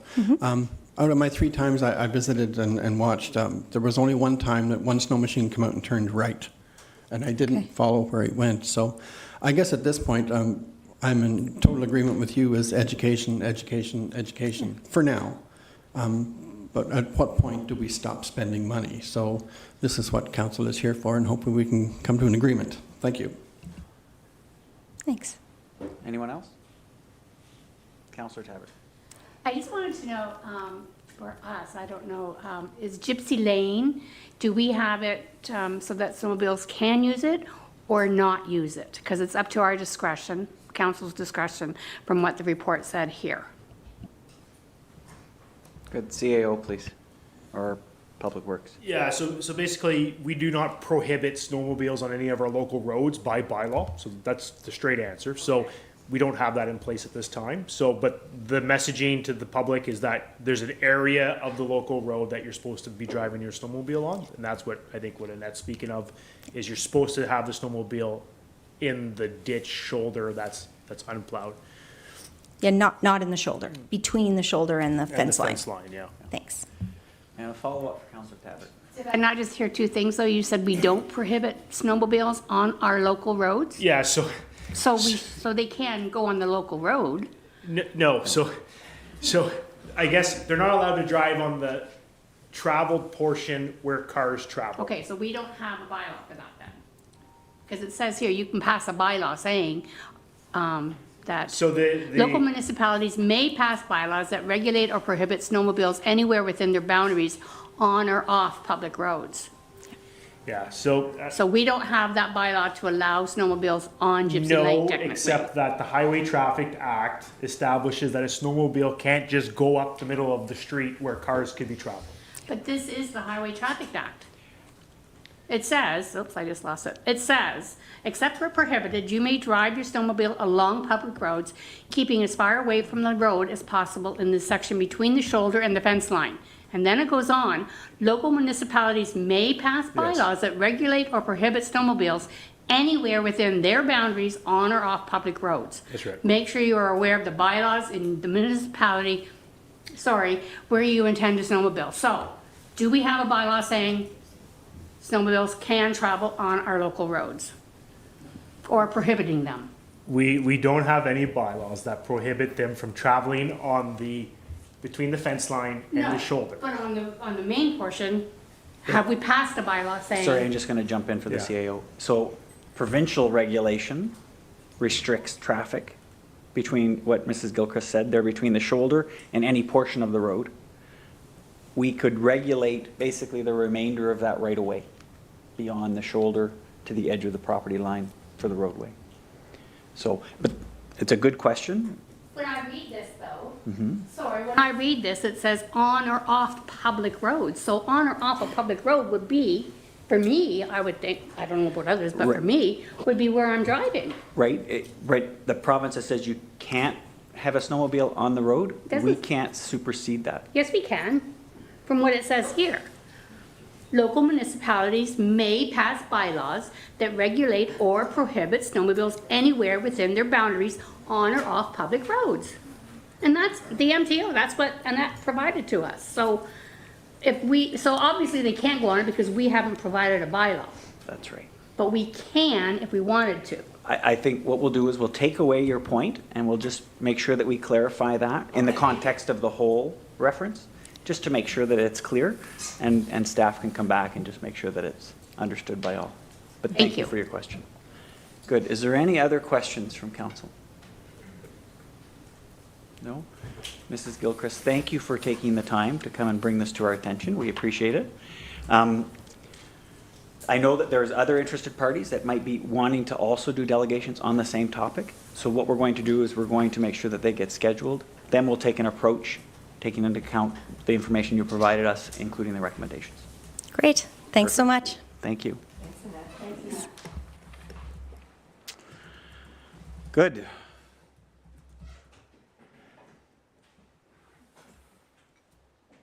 Next item on the agenda is 4.3. So for those people that are following the agenda, the traffic issues on Astrolabe by Barbra Kirkpatrick. We were advised at some time this afternoon that she is not available to make her delegation today. Oh. You're here. Excellent. Well, that makes it easy. So, Mrs. Kirkpatrick. I was told in an email to be here for 4:45, and I'm here. Yeah, perfect. Excellent. Good. So we would like to invite you up to the mic, please, for your delegation. As I stated earlier for the previous one, you have 10 minutes to address council and we can ask questions. Really fast. Excellent. Thank you, Mayor and Council, for Thank allowing me you. to be here. I am. Good afternoon, everyone. I've been a homeowner in Cobden, living near the arena on Crawford Street for 7 years. For the first few years, the residential streets were quiet and traffic was traveling at a respectable speed. I'm here to tell you that that's not the case anymore. I'm out every day, rain or shine, walking my dog on the streets of Cobden. I've observed that drivers are trying to avoid having to stop at the lights on Highway 17. The traffic, especially tractor trailers and big logging trucks, are turning left at the lights, and this gives the impatient drivers the choice to speed up Astrolabe, turn down Crawford, or go on to John, then speed to get to Main Street to turn left to continue on to Eganville. Also, the slight incline on Astrolabe that crests at the entrance to the arena, the Ball Diamond, and the Egg Hall pose a very big threat to town residents that are walking in either direction. There are no sidewalks, and the shoulders are very narrow to the ditches. This forces walkers, folks with strollers, and walking aids to walk on the road. If there are sidewalks, they are in desperate need of repair, so the road is sometimes the only choice. More importantly, there are no posted speed limit signs, so drivers are taking the liberty to speed. I'd like to mention that there was a 25-kilometer-per-hour speed limit sign on Crawford, but it was taken down 2 years ago, much to my disagreement with the road employee. 2 weeks ago, I was walking my dog with my neighbor who was walking her dog. 2 young mothers were also walking dogs and pushing strollers with babies. A white half-ton truck was coming from Highway 17 on Astrolabe from Highway 17 at a tremendous speed, cresting at Crawford and the entrance to the arena just as we were walking there. We all scrambled to the side of the road and yelled at him to slow down. He stopped, backed up, and swore at us. That's not what I wrote, and then he scattered debris as he sped away. I was able to get most of his license plate number and immediately called the OPP. The business owner at the corner of Astrolabe and John witnessed this, and he also expressed his concern for the number of cars that drive across his parking lot to turn right at John. So now he parks his car at the road, so they actually have to properly use the road to turn left to go down, or turn right to go down John. This is not the first time I've personally been told by drivers speeding on the streets of Cobden to go somewhere. On Friday, I was walking past Cobden Public School with my dog and a driver coming up from Highway 17 because we come up off of 17, cresting off a number of roads. He was speeding excessively in front of the school. It was 4 o'clock, staff and students were still leaving, and I motioned him to slow down. He had the gall to go around the corner, park his car, and come back to tell me that I needed to be in another place. I told him that he was going more than 50 kilometers an hour, which he adamantly argued was the speed limit. According to the province of Ontario, posted speeds in the area of schools, which there are none in our Cobden town, should be between 30 and 40 kilometers. but 30 would be best, just because of the way that we cannot see people coming up off of 17 Highway. There is one speed limit sign posted at 50 kilometers per hour just around the corner of the school on True Love, but is partially hidden by branches. My concern is the speed of the traffic on Cowley, Main Street, John Street, and Crawford in the morning and in the afternoon during the school week.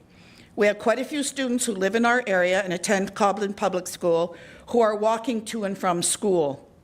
During the day, Main Street, especially in front of the post office, bank, and grocery store, is very busy. I've had to stop traffic speeding for older people trying to cross the street in either direction. I can honestly state that Main Street has become a racetrack because there is only one crosswalk used for the children that are going to school at the beginning and the end of the day. A lighted electronic crosswalk at John Street in front of the post office and at Gould and Main would slow traffic down for the community and the children that use that busy part of town. I'm here to ask for your consideration to post speed limit signs, install stop signs on Astrolabe, Crawford, and John, or build speed bumps. Stop signs would surely make all speeding drivers slow down, and I truly feel that someone is going to be hurt or even worse, killed if nothing is done to prevent traffic from speeding through Cobden and around our public school. Thank you for your time. Excellent. Well, thank you, Ms.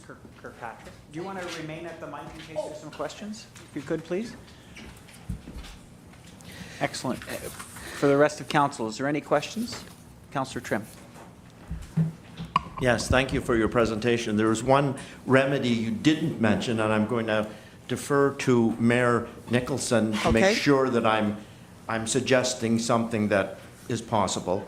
But you may know that the municipality and you pay quite a bit of money to the OPP to service our area.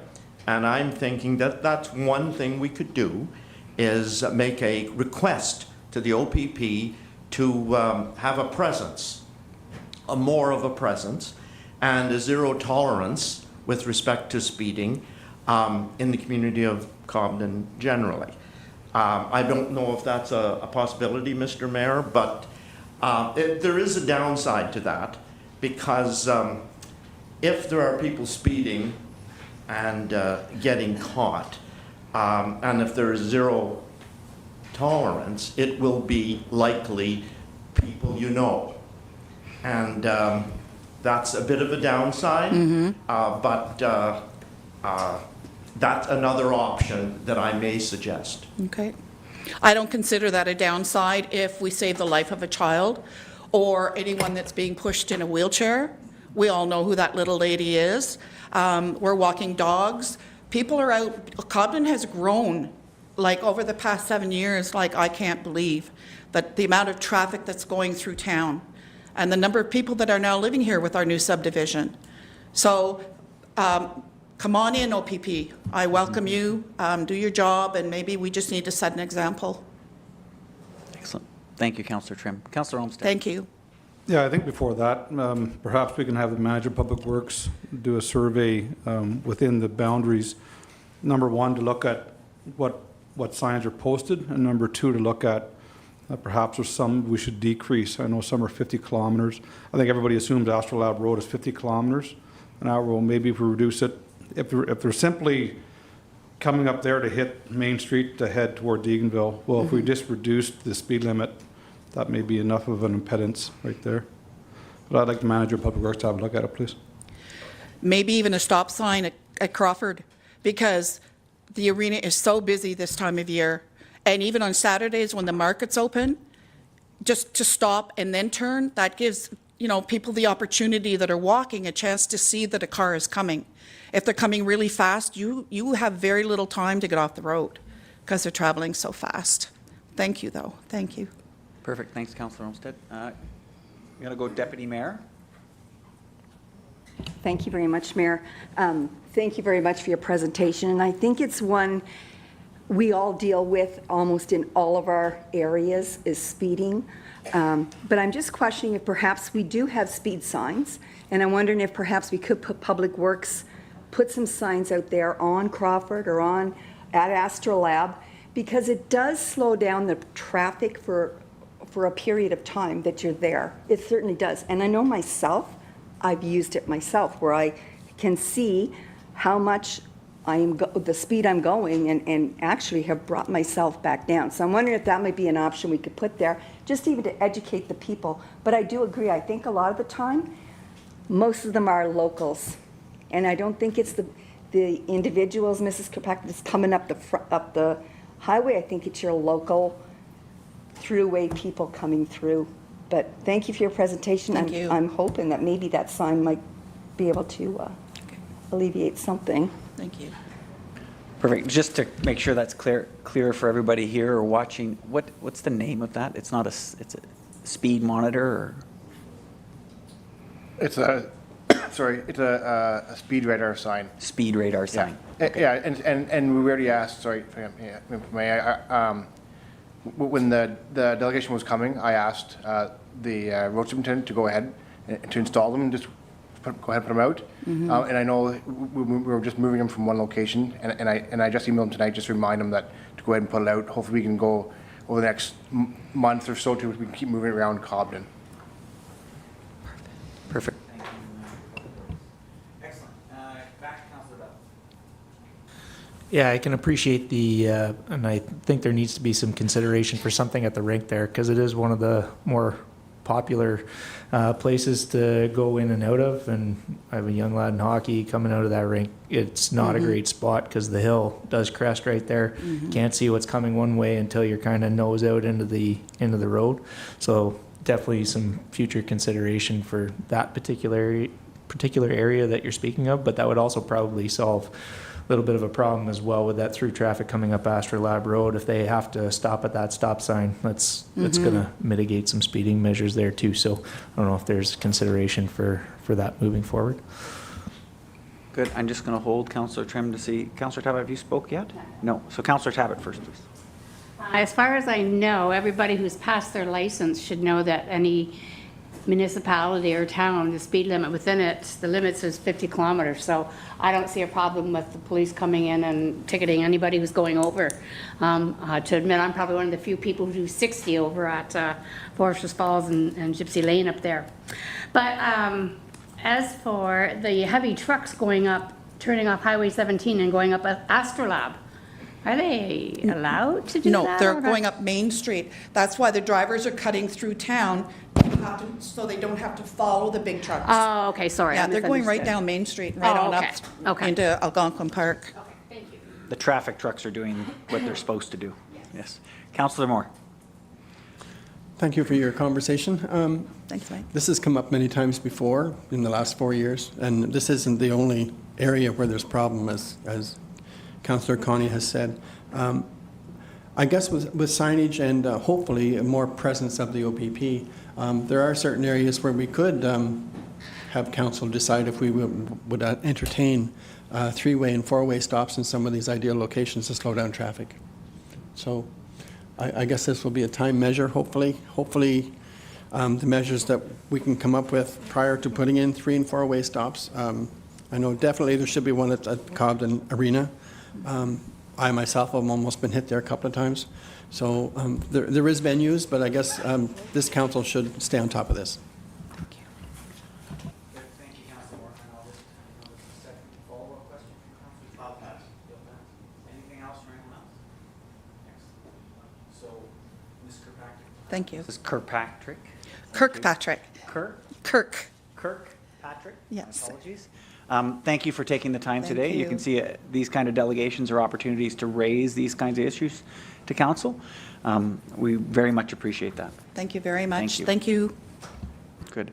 So from a staff perspective, if you can take a look at some of the recommendations that were brought forward today and come back to council with some recommendations or execution at your level as you see fit. Good. Excellent.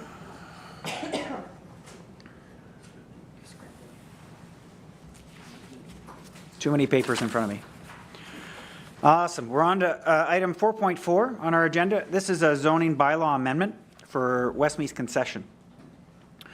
And I am going to start Westmeath Concession AEML, part of Lot 21 at Beachburg Road. The next step is I will turn it over to our CAO, and he will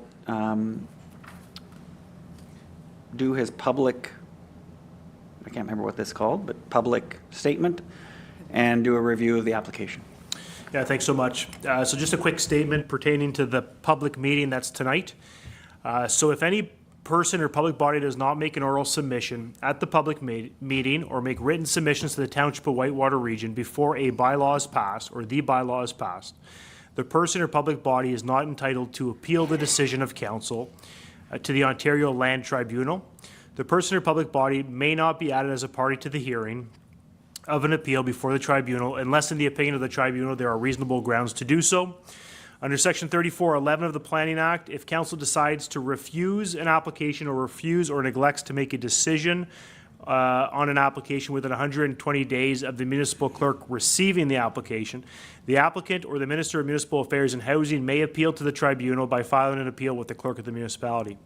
Under Section 3419 of the Planning Act, it states that not later than 20 days after giving notice of passing of the bylaw, the applicant, any person or public body who made oral submission at the public meeting or who made written submissions to council before the bylaw was passed, or the Minister of Municipal Affairs and Housing may appeal to the Ontario Land Tribunal by filing an appeal with the clerk of the municipality.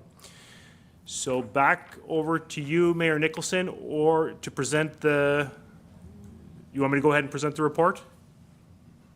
Yes, please provide the overview of the application. That's great, thanks.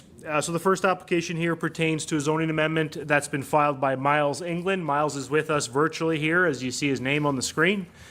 What he's applied for is a zoning amendment to prohibit residential uses on his property designated agriculture. So it's to protect the agricultural uses on the retained lands of a farm surplus dwelling. So he severed off a house that was surplus to the needs of the farm. And on the retained lands, the province and the county and their policies require that that the proponent file a zoning amendment to prohibit residential uses. Basically, it's protecting those lands that are used for prime agricultural purposes to remain in agricultural purposes forever and a day. So the subject lands have a frontage of 118 meters, a total area of 51.9 acres.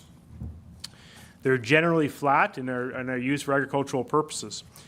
Highlighting the second piece to this, so while he is proposing to prohibit future residential uses on the retained lands here, shown in yellow on the map in front of you, there is a farm building that is used for the storage of material and farm equipment that is located within the 30-meter setback of a farm use to a property line. So the proposal here is to not only prohibit residential uses, but reduce the minimum separation distance to 3 meters for the farm building that is directly adjacent to the severed property, which is not highlighted in this case, but it's really close to that severed property. So, but that building is not used for livestock. It's just used for storage of materials and farm equipment. So certainly will have a lesser of an impact on the residential property. So staff are supportive of the application and looking for council's consideration. Thanks. Thank you, CAO. Next, I'd like to see if the applicant, Mr. England, would like to speak on behalf of his application.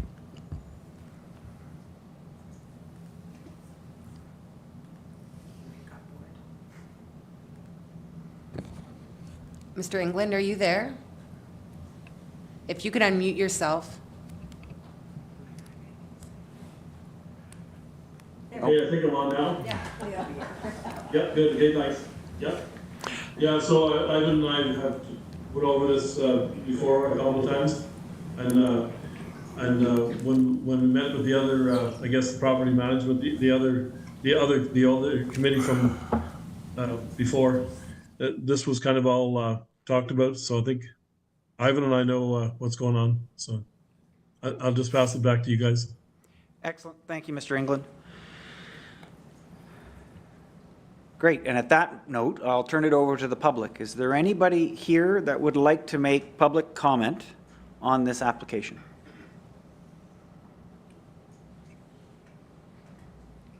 Excellent. Okay, council, do you have any questions? No? Any questions at all? Excellent. Okay, with that, we will move on to the motion. Motion before us is that the Council of the Township of Whitewater Region approve an amendment to the zoning category of the property described as Westmeath Concession A EML and part of Lot 21 Beachburg Road to the Agriculture Exception 47 AE 47 zone to prohibit residential uses and reduce the minimum separation distance to 3 meters. Can I get a mover and a seconder, please? Mover, Councillor Trim, seconded by the Deputy Mayor. Any questions, comments, or concerns from council? Excellent. We'll call for a vote. All those in favor? Motion is passed.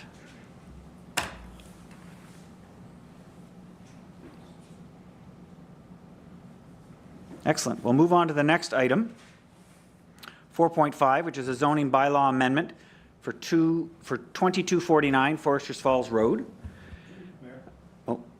Oh. Yeah. Based on my previous letter, I'm going to remove myself, please.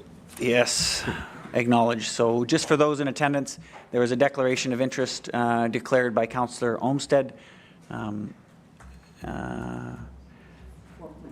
Business, I think it was, how did he word it?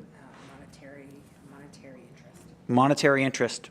He, as a business owner, he is supporting the applicants. So he leaves the room, so there's no bias or implication to himself. Excellent. So based on that, I'll turn it back over to staff for either the public statement or overview of the application, please. Yeah, so I'll do the overview of the report. So just for the purposes of council here, the last report had a recommendation to support the application, and later in the agenda, we're formally going to pass a bylaw to approve that zoning amendment. The next two reports are provided to council for information purposes, as noted in the recommendation, and to obtain public consultation as part of this meeting.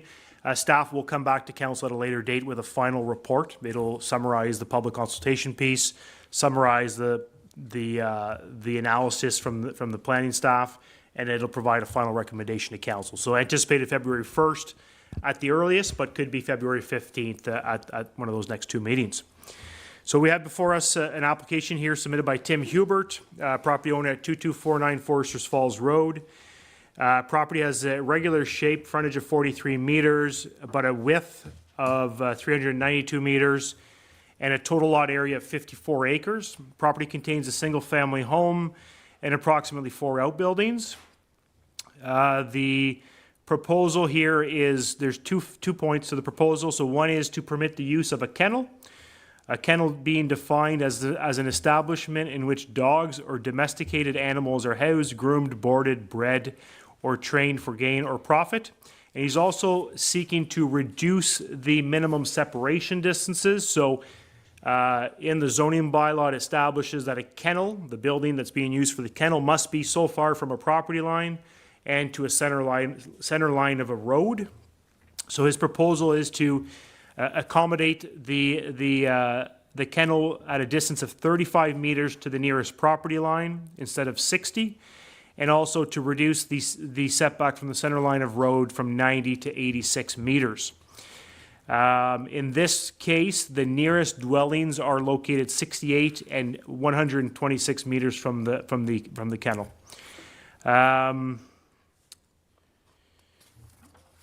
So staff have prepared a report highlighting some policies from the provincial policy statement as well as the official plan. The property is located within a rural designation of the official plan of the County of Renfrew. The rural designation generally is intended to provide for alternative locations for people preferring rural lifestyles. And these non-resource lands, so resource lands are your agricultural mineral aggregate. If they're not designated those, they usually fall into the rural category. So they exist to provide in some situations commercial and industrial uses, that are required to have sort of larger land mass to support these types of uses. So the rural designation is also intended to guide development that meets the rural character, heritage, and natural resources of the county. So just highlighting within our zoning bylaw, so the property is currently zoned rural. The application is to permit the additional use and reduce setbacks. That would, if approved, would pass a bylaw to put the property in a rural exception zone. The exception would allow for the kennel and the reduced setbacks. The bylaw that we're referring to is a Ross zoning bylaw. It's the pre-amalgamation zoning bylaw. It dates back to 1992. And while the rural zone allows for home occupations or home industries, it does not specifically permit for a kennel within those home style businesses. So essentially, the purpose of tonight's meeting is to engage with the public and get consultation and feedback. We've certainly received a lot via email or other written correspondence, just highlighting that at the time of the writing of this report, specifically related to this application, we had 142 comments by email primarily. There was a petition with 109 signatures that came forward with respect to this application. There was 17 comments that referenced both applications, because we have a second kennel applications, as you're all well aware, and 20 general comments not referring to either of the applications. Highlighting those comments, animal welfare was one of the main points, living conditions, policies and legislation, reference to the Canadian Kennel Club, monitoring, accountability, illegal operation, risk to the health and safety, property value, and council's been circulated these, so they're well aware of what was within them. Just highlighting that we do have with us tonight Mr. McBain, who represents the Municipal Law Enforcement Services, who's the contracted services for the township. So in consultation with Mr. McBain, he does indicate that whether council chooses to approve these applications into the future at a later date, Jim has brought forth recommended changes to our existing animal control bylaw to better manage these types of applications. So that would probably come at a later date, just general changes to the animal control bylaw. But he's here as well to answer any questions of council if you have any. So again, no recommendation or position from staff here. We'll engage with the public, write down some notes, and report back to council. So back over to you, Mayor Nicholson. I will note that just for the general public who do decide to speak, you'll need to provide us with your name and your address, just for the records. Thanks so much. Excellent. Thank you, CAO. And I think that's a prudent approach based on the volume of feedback, as well as the number of people here in attendance that may or may want to speak. I want to make sure that we give it a thorough review, and then you can make a summary back to council. Yep. Excellent. So the next step is that we will seek members of the public to step forward. Now, just before that we start the process, and based on some of the emails we saw, some people are very emotionally charged on this issue, but I would ask that those people that wish to speak on public, you're being recorded, it's live, to keep a level of decorum and to keep your points factual. We welcome all points. We just want to keep it at a very, pretend there's kids in the audience. Okay? What we'll do is we'll take all the public feedback. It's, like I said, it's being recorded. Staff are also going to take notes. So if you do ask a question that is taken down, it'll be taken down and it'll be answered as part of the staff review back. Okay? And yeah, with that we will proceed. So is there anybody here that would like to step up and provide some public input into this decision? Yes, please step forward. I'm looking, first hand went up. So Mayor, if I don't mind. So I did leave a piece of paper up there, so if you could write your name and your address on that piece of paper before you begin. Up there.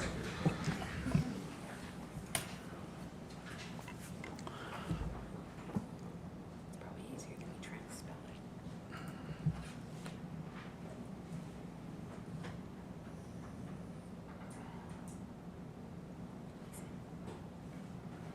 Excellent. Now, just before you begin, there is no time limit on public feedback, but we want to make sure everybody has the opportunity to speak. So we just ask that you make your points. And I'll be less and than carry 5 on. minutes. Excellent. So first, just before you start, we just need you to introduce yourself for Yes. those online and provide your address, please.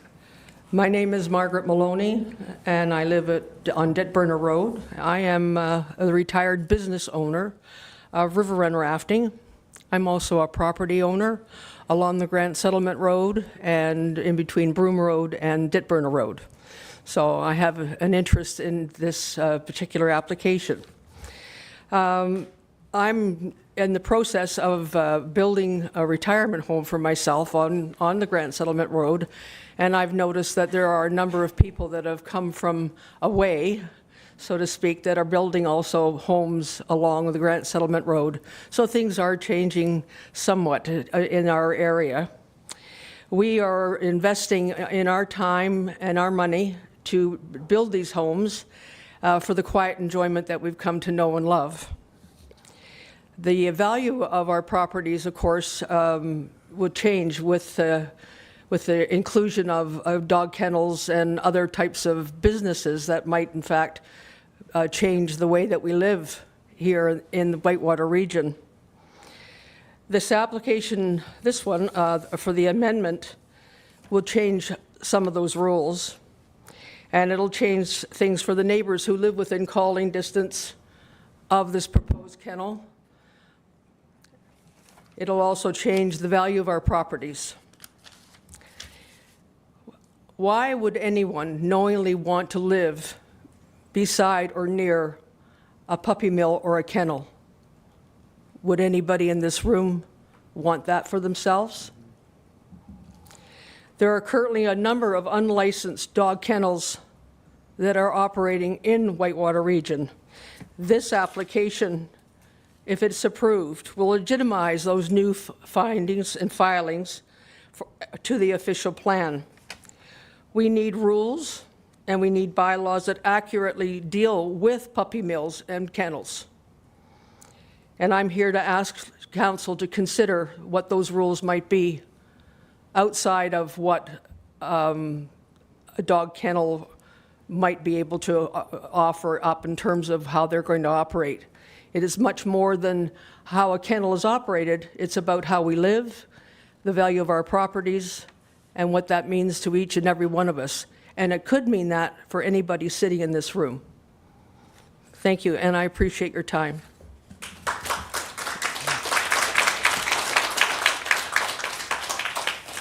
Thank you for your comments, Ms. Maloney. I just was advised that we can do him last. Okay, perfect. So correction to my last. Next hand. Yes, please come on up. Oh, and we'll get to everybody. So I'll give you a second to fill the form out, and then you can introduce yourself.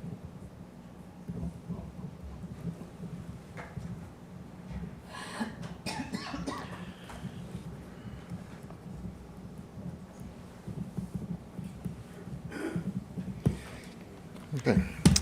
All right. Mr. Mayor and councillors, so I just want to address...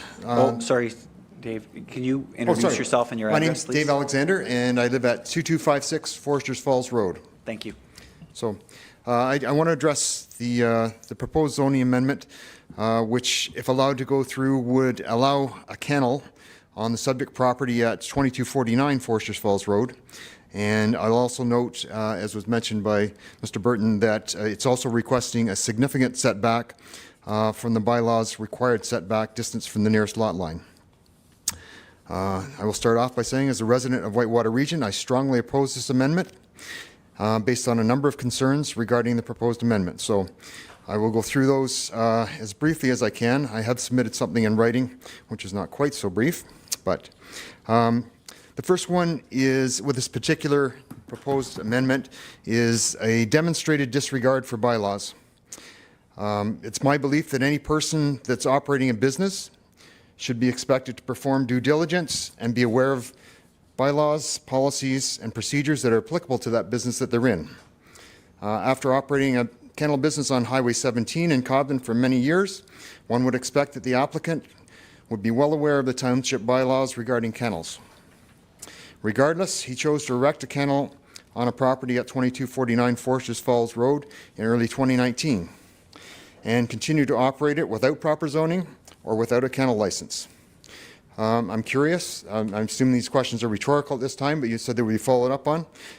What was the use of this building listed as when he applied for the building permit for this kennel?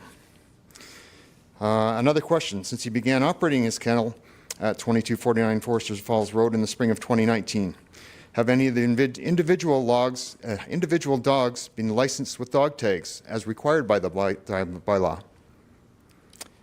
Has the kennel been inspected annually as required by bylaws? That one I expect not, since it is not a licensed kennel and it's not zoned to be a licensed kennel. Noise. The dogs located at this property yip and bark for many daylight hours and sometimes beyond. While it's natural for any dog to bark sometimes, we all know that when dog barks, they all bark. There are approximately 20 dogs on this property at most times. So when any one of them barks at something, then all the others join in. The noise is audible and ongoing most times of the year. We cannot sleep with windows open during warmer months without being woken by dogs yipping and barking. We also cannot enjoy the outdoor use of our front porch, front yard, or side yard in warmer months without having to listen to these dogs. Colder months are tolerable, as we are inside most of the time with our windows closed, and the window on this kennel is closed. Note also that a kennel license, if granted, would allow for between 4 and 12 adult dogs. With typical litters of approximately 8 pups per dog, that could mean close to 100 dogs at any one time, if this is granted. Also note that most breeding dogs will have approximately 2 litters per year. That's a lot of dogs. Second concern, risk to health and safety. Well, we have concerns over the sanitary condition of this property and how it may affect neighboring properties. Some of you may initially think that having a dog kennel is no different from having cows or horses next door. However, it is very different. Excrement from grazing animals such as cows, horses, and sheep, etc., is basically digested grasses and grains. A proper dog diet will include meats and meat byproducts as well as grains. Dog excrement contains high amounts of fecal coliform, bacteria, as well as other parasites, viruses, and other bacteria. Dog feces is much closer to human excrement than horse, cow, or sheep excrement. Most dogs, like humans, defecate once and sometimes twice a day. Multiply that by 20 or so dogs that are kept on this property at most times, and you have a lot of excrement to be dealt with. For a household of 1 or more humans, we would require a complex septic system to be able to install to handle such excrement. So, another question, how has this dog excrement been disposed of over the last 3.5 years since he's been operating this kennel? It should not be spread on a field for fertilizer like manure from grazing animals. It should not be piled up on top of the ground and left there to distribute through runoff or leaching. It can easily contaminate groundwater, and especially in such quantities. Part of the reason I believe for the existing bylaw that it has specific and large setbacks established is to help protect water sources. This proposed amendment is also asking to significantly reduce the setbacks, is requesting a reduction of almost half of the setback distance from the neighboring property, over 20 meters reduction. Has there been studies or evaluations of the water tables and flows on this property with respect to adjacent properties to ensure that it will not contaminate neighboring water supplies?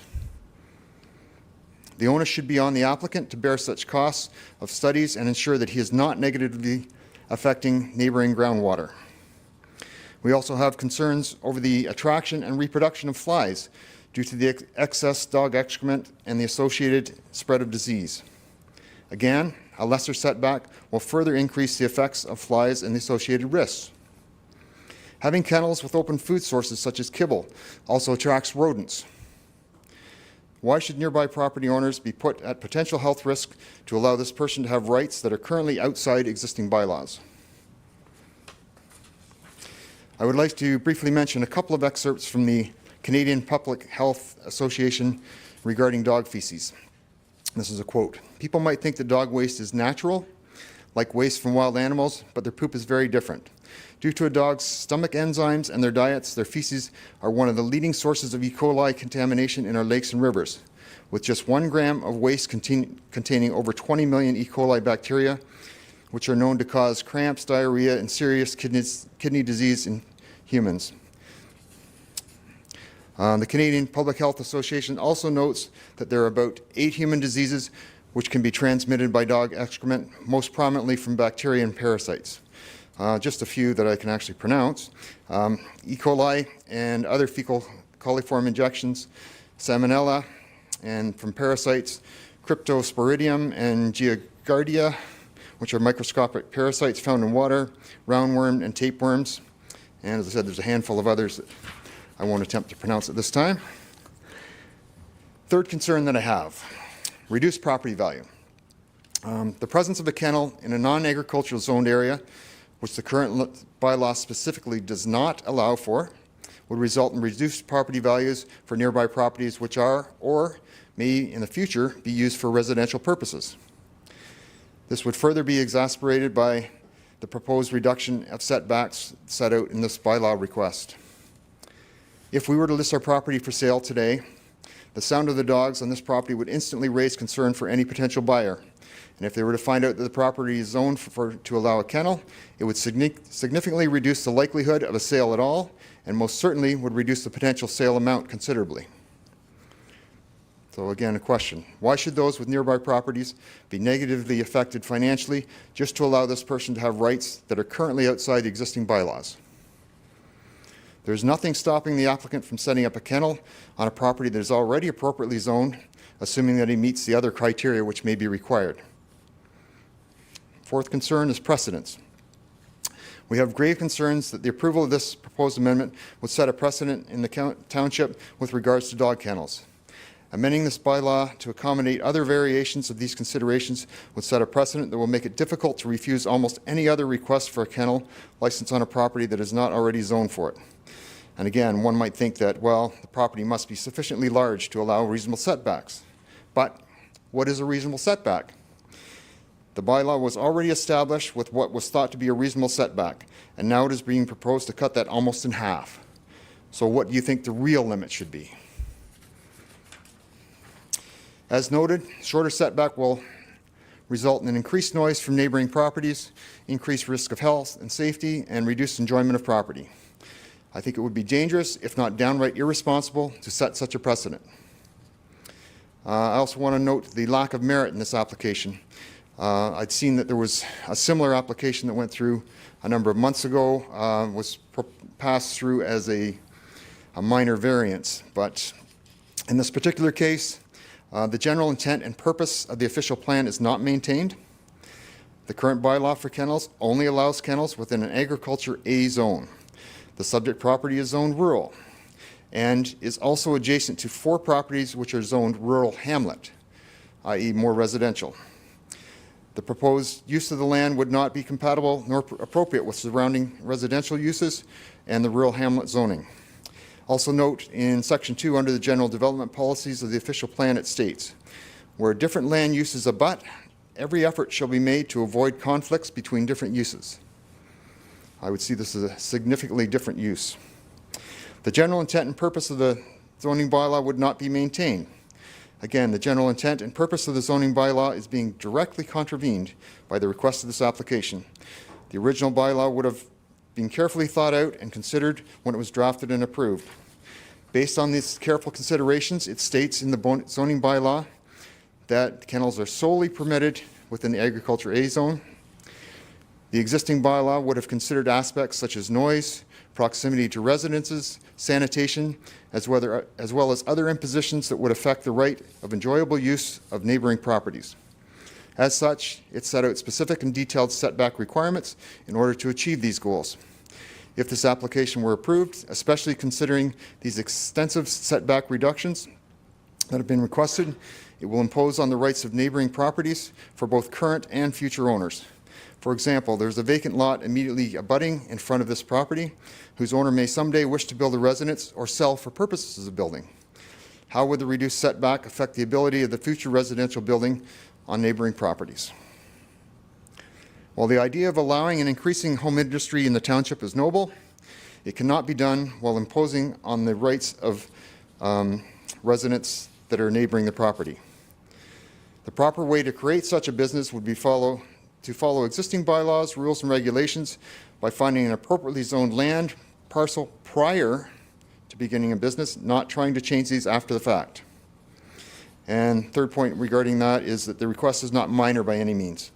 As mentioned earlier, it's in direct contravention to the bylaw for current land use, which says it must be agriculture only. And second, it's not minor in terms of setback. Again, requesting almost half the distance be reduced. So, another question to council. What aspects of this particular property or business could justify changing these setbacks while imposing on existing adjacent property owners? The proposed use of the land, building, or structure is not desirable nor appropriate for this development. The proposed variance would create several negative impacts, including decreasing surrounding property values. It will also decrease the value and likelihood of future appropriate residential development on nearby properties. As expressed earlier by someone else, who would choose to build their home next to a property with a dog kennel on it? Another concern I have is the care of the dogs and the business practices in this particular property. Our bylaws entitle property owners to the right of enjoyment of life and property. This is negatively impacted by the presence of this kennel. Hearing many, many stories and seeing pictures of how these dogs are treated causes us, as a neighbor, distress, worry, and concern. Additional concerns, aside from the stories of his questionable business practices. Both of these aspects should be examined further by the township if there is any inclination whatsoever towards approving this amendment. I also have safety concerns with this particular property. Again, enjoyment of our property is further affected by concerns over what else may be occurring on this property. Seeing a police car at a property raises curiosity. Seeing multiple police cars multiple times raises concern. We're aware of at least 4 times in the last 2 years that multiple police cars and multiple police have attended this property for 30 to 90 minutes each time. Police would not confirm the reason for their presence attending the property due to his rights. We do not consider this a normal occurrence. While we expect most of the reasons for their attendance at this property is due to the presence of this kennel, which should not even be there to start with. Action should have been taken to enact the current bylaws over 2 years ago. I would also like to mention the insufficient bylaws for kennels. Further upset to township residents is caused by the fact that the current township bylaw for kennels has no accommodation for the health and welfare of the dogs. In fact, the township has far more rules and regulations for taking care of backyard chickens than it does for dogs and kennels.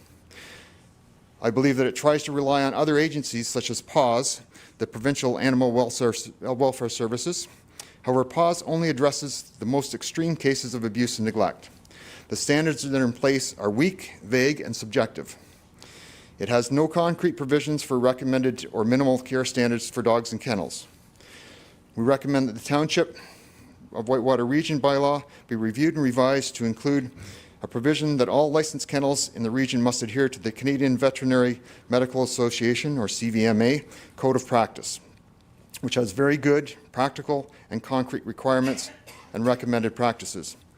Or alternatively, insist that the kennel owner be a member in good standing with a nationally recognized organization such as the Canadian Kennel Club.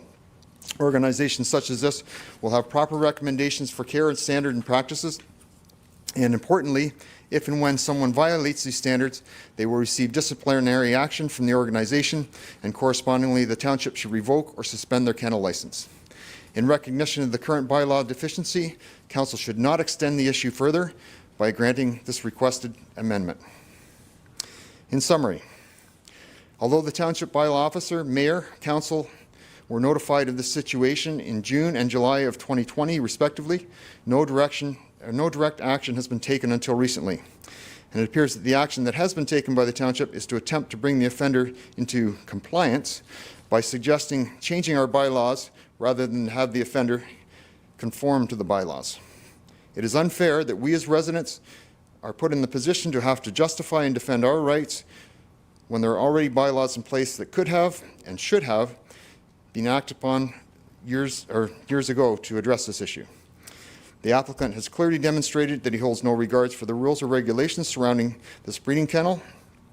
Although the health and welfare of the dogs under his care are technically outside the scope of the responsibility of the councillors who will be voting on this amendment, those same councillors must be conscious of the implications of allowing such a person to operate a business where it is likely that he will show the same regard or same disregard for rules and regulations for the welfare of these dogs and for good general business practices. The rights of other township residents should not be imposed upon in order to extend the rights of one resident. Given the arguments provided here and with the others regarding this matter, we feel that the council would be negligent if they were to approve this application. It is very clear that the issue and the proposed amendment has raised a great deal of concern within the community as well as beyond. With that, we implore that each of you vote against allowing this proposed amendment to proceed. Thank you very much.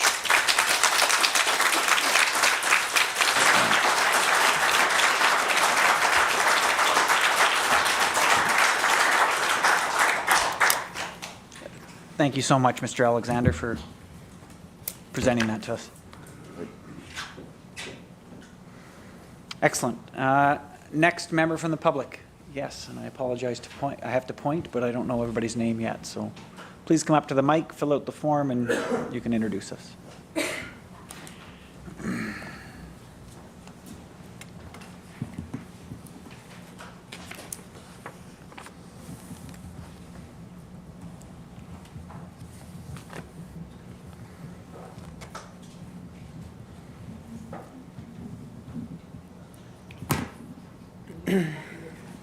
Hi, my name's Lisa Kundle. I live on Doran Road. I came out specifically for this today just so people are aware. I work in dog rescue and animal advocacy. This mill, as others within this municipality, have been on our radar for a very long time. This puppy mill has been reported to this council, to the OPP, and to PAWS many times since it opened in 2019 and prior to that when it was at its last location. It's been brought to council's attention many times via complaints of the people who have witnessed the property and the conditions and care of the animals, the distress of the animals. If this variance is allowed, it's disgraceful. I can't even imagine why a municipality would want to be known as the most lax in animal welfare in the country. There are puppy mills moving.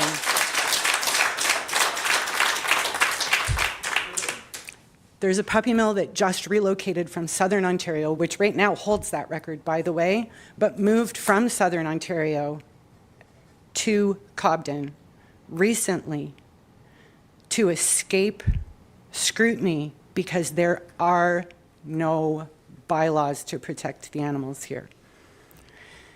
I know your current bylaw says that the property kennels will be inspected once a year. My question would be inspected for what? There are no guidelines. The property on Foresters Falls Road that this application is in regards to has no power, therefore has no water. So it is a property without heat, without lights, without water. It has power. It did, okay, I'm sorry, it must have been restored because it didn't. There's definitely no plumbing. There's no plumbing on the property. It's all been witnessed. Pictures have been submitted. There is a person in this room who was there, who took the pictures, who submitted them both to council, to the OPP, and to PAWS last year. Nothing was done. PAWS gives notification before they go to do an inspection. I really think we need to take into consideration what the definition of willful blindness is in this matter, as with regards to all the other mills here. It's got to stop. The municipality has been well aware of this business operating under the wrong zoning, without a license, and without consequence since it started. So I would love if council could explain to me at what point they've developed the ability to provide the insight and oversight of a kennel and protecting the animals where it has not happened to this point, despite the council's awareness of the situation. So without those bylaws, without anything to be enforceable, kennels shouldn't be permitted within the municipality. The reputation that Whitewater has developed within the puppy mill industry in Ontario is the place to be. And I think that's shameful that the council would accept or want that, and instead of wanting to be the municipality that's setting the bar so high the rest of the province will follow. The animals can't speak for themselves.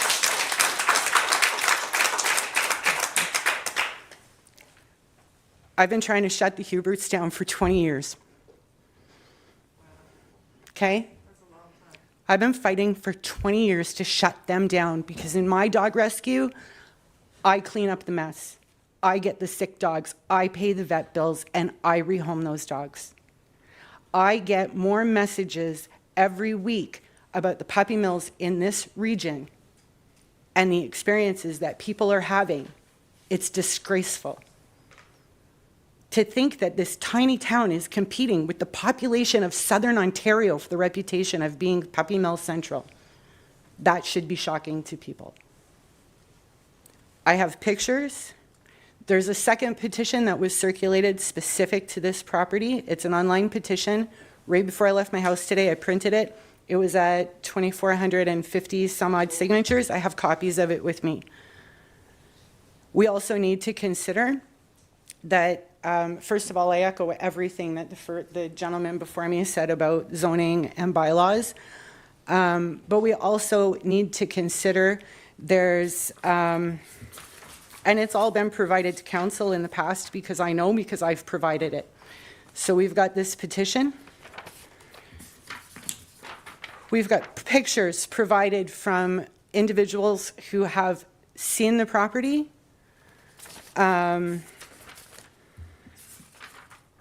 we have criminal pending charges. And we have an entire website dedicated to complaints against this particular business and their unscrupulous business practices. So we've got unscrupulous business practices. We've got an outstanding criminal case that's completely unrelated. We've got years of complaints going into council OPP, pause, and the SPCA before pause. And granting this variance to make this a legitimate business is probably the single most irresponsible thing I could even conceive of. Rather deny it and then enforce it. Shut it down.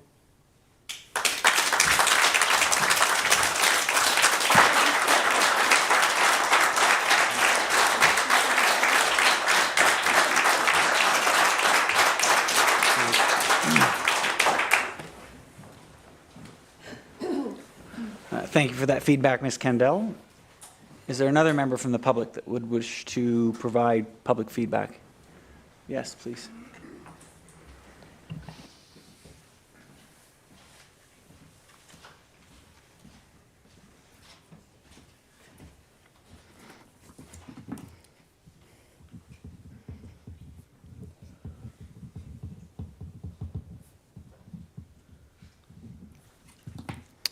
Hi, my name is Lynn Olszewski, and I'm the one that took the pictures of the puppy mill. Me and my daughter went there to get a puppy, and he gave me a single mom's discount for the dog. He nonstop asked me out on dates. He said he wanted me to stay later. The conditions of this place was disgusting. All he did was brag about the dogs, how much money he made. There was one dog that he only made $35,000. It was a female white, and he wanted to get rid of it. He asked if I would take it for $200. There was another one that only made him $27,000 in the year, and that wasn't enough. So he needed to get rid of that dog. He didn't know which the father of the puppies were because there were so many dogs running around. He had a bowl of the needles, the injections. And when I asked for the records of my dog, he just took off the sticker to one of them and just put it on my records. I am terrified of this gentleman of having any more animals.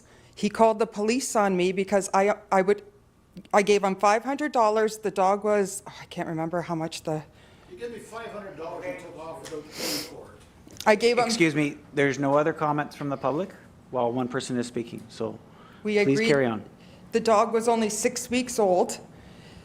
He said that the dog was checked by the vet and I could come and pick up the dog. And I said, I only have $500. And he said it was okay, because then I'd have to come back to his place to give him the rest of the money. During that week, I took the dog to the vet. The dog was very ill, and I had to pay $3,500. When I told him verbally about it, he agreed that I wouldn't have to pay because I wanted him to pay the vet bills. Since then, he did call the police saying that I did steal the dog. Just to highlight, Ms. Olszewski? Olszewski, yes. Yes.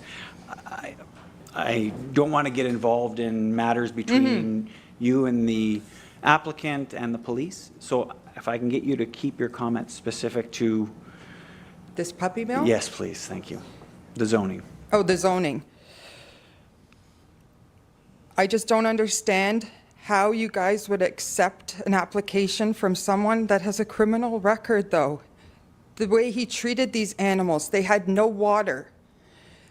He even said there was no running water on the property. They were matted.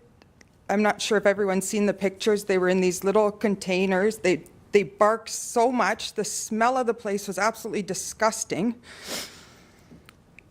And please do not give them, this is not a business. And that's all I have to say.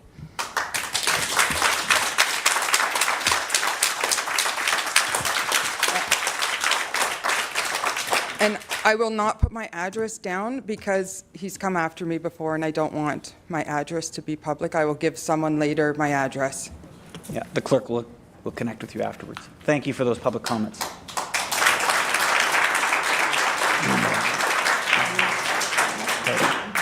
So I just, at this point, before we ask anyone else to come up, I just remind you, this is about the zoning. We have to keep it, not the personal issues, and I just have to highlight it for everybody.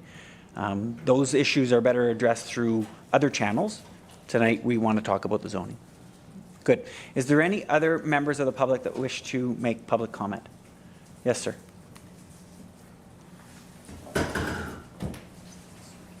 So if I can get you to fill out the form, please, and then announce your name and address.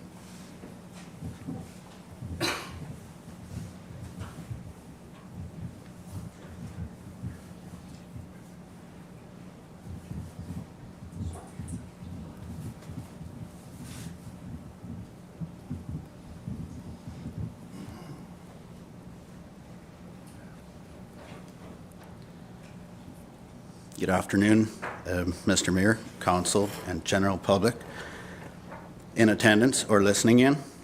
Sorry, sir, can I just get your name, please? Oh, that was next. Sorry, I got you. I'm sorry. I am Dwayne Horst, owner of the farm and local business on Government Road, both at 47 and 32, and appreciate my neighbors.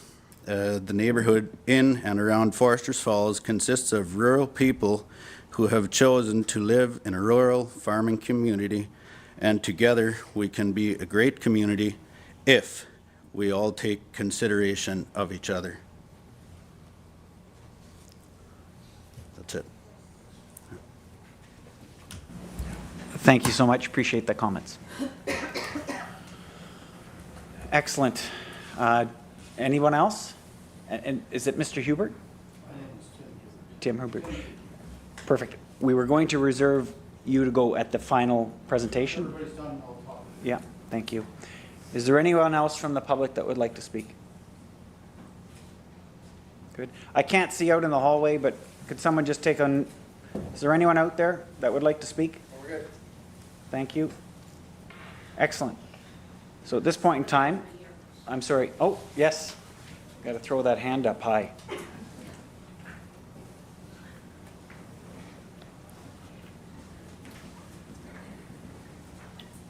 So we'll give you a second to fill the form out, please, and then you can introduce yourself.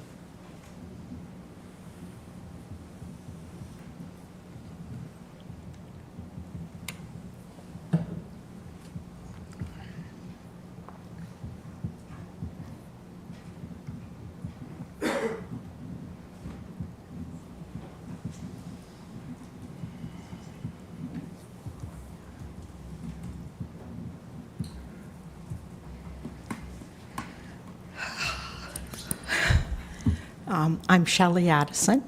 I'm sorry, can you say that? Shelley Addison. Shelley Addison, thank you. And I did submit a written letter to council. I have no first-hand knowledge of this kennel that's being proposed, but I have been involved in animal care and animal rescue for my entire adult life, so 20 years.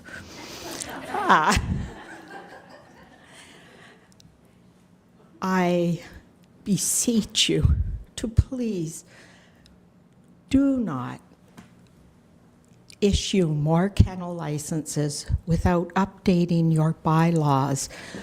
There are so many animals that are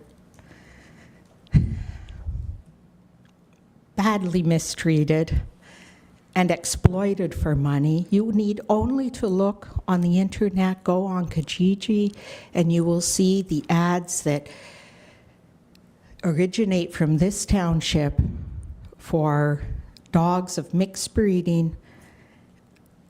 And during the pandemic, when we were in provincial lockdown, there were dogs, Mr. Horst, being advertised on Kijiji that they would deliver to the GTA when the rest of us were supposed to be staying home.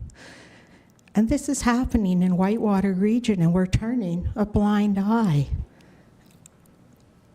Do we have no compassion to even amend a bylaw to protect dogs and other animals that we bring into our home and make our companions and our pets and part of our families? So I beg you, please, update the bylaw and protect the animals, please.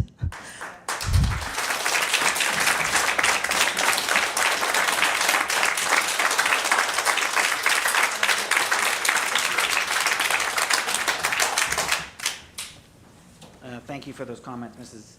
Addison. I got that right? Addison? Yeah, thank you. Good. Any other comments from members of the public? Please put your hand up high. Excellent. Okay, the next point on our public meeting is for the applicant to be able to speak on the behalf of their application. So Mr. Hebert? Sorry, how do I? Hubert. If you can step up to the mic, please. Just introduce yourself, your address. I'm Tim Hubert. We're one of the first German families ever to land in Forster's Falls. I think it's 1936. My grandfather purchased this land, came from Algonquin Park. He used to usher the politicians through the park and patrol, and he wanted to get out into civilization where the kids could go to school rather than get homeschooled. So that's where my father and my uncles all got to be. It was a very Anglo-Saxon neighborhood. They were very abused when they got there because of the German Second World War. My father told me many horror stories, and the community has had a long peace since the Second World War. But we're almost right back to the First World War in what we're taking here. We have a lot of, I've listened on Zoom, driving from Ottawa to here. My transmission went out on my truck on the LRT today. I didn't get here early, so I had to get Zoom. But I've listened to everybody's comments. I've seen you all on Facebook, and I do anything to help you out. Now, there's a lot of mistruths here. I heard Mr. Alexander, and I have done things for you, Mr. Alexander. One day, you're going to your, just a minute, we're talking noise. No, sorry. Okay, but anyways, I put my whippersnipper away. Excuse me just for a second. Okay. This is a public meeting. Okay. You're addressing council, not a member of the public. Okay, the council, there is a vet comes all the time, about once a month, inspects it.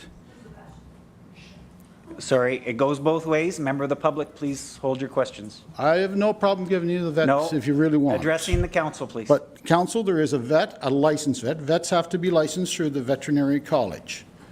He's well experienced. He's worked in Barry's Bay. He's worked in Carlton Place, and he's worked in Pembroke. And he tells me what to do, and he's not shy. And I applaud him for it. And the vaccines that the lady was complaining about I peeled off was so that her veterinarian would know what vaccine her dog got. That's why I peeled it off. I didn't need to. The laws don't require it in Canada. But a veterinarian is the top on inspection. Now, the other thing about police cars coming to my property is a protection for me, but who is coming is somebody from animal welfare who is trained to know what the air quality is. They have things to measure ammonia in the air. They don't measure E. coli, but they measure, and they know the Kennel Code of Canada guidelines to a T. The lady worked for SPCA. I don't know how many years. Her name is Sherry. I just forget her last name. But she's with the SPCA, does not do any more kennel inspections anymore. It's through the Ontario government only, which is more fair. There's no privateness to this. So we have government inspections. They do not issue any letters. I want them to, but it's not in their mandate to issue a letter to say what the kennel is or what the inspection is or what's going on there. It's all private. The vet does make sure the animals are in good health, or it's on his onus to report me to do what's needed. Because, as you know, we just heard from somebody who runs a dog rescue. Good for you. I really applaud you on that. We need you too. And you should have your amendments too to be able to operate and be able to do this so that you can run a place. Because when we have an accident, I had a dog that was shipped on WestJet one day, and it couldn't get to Newfoundland. It had to stay in Toronto. It had to go to a shelter to what something like this lady might run. I don't know what it is, but if we have a car accident, the police can take our animals to a shelter for overnighting till we get better, till we can get things collected. All this is necessary. Should we have shelters in the area?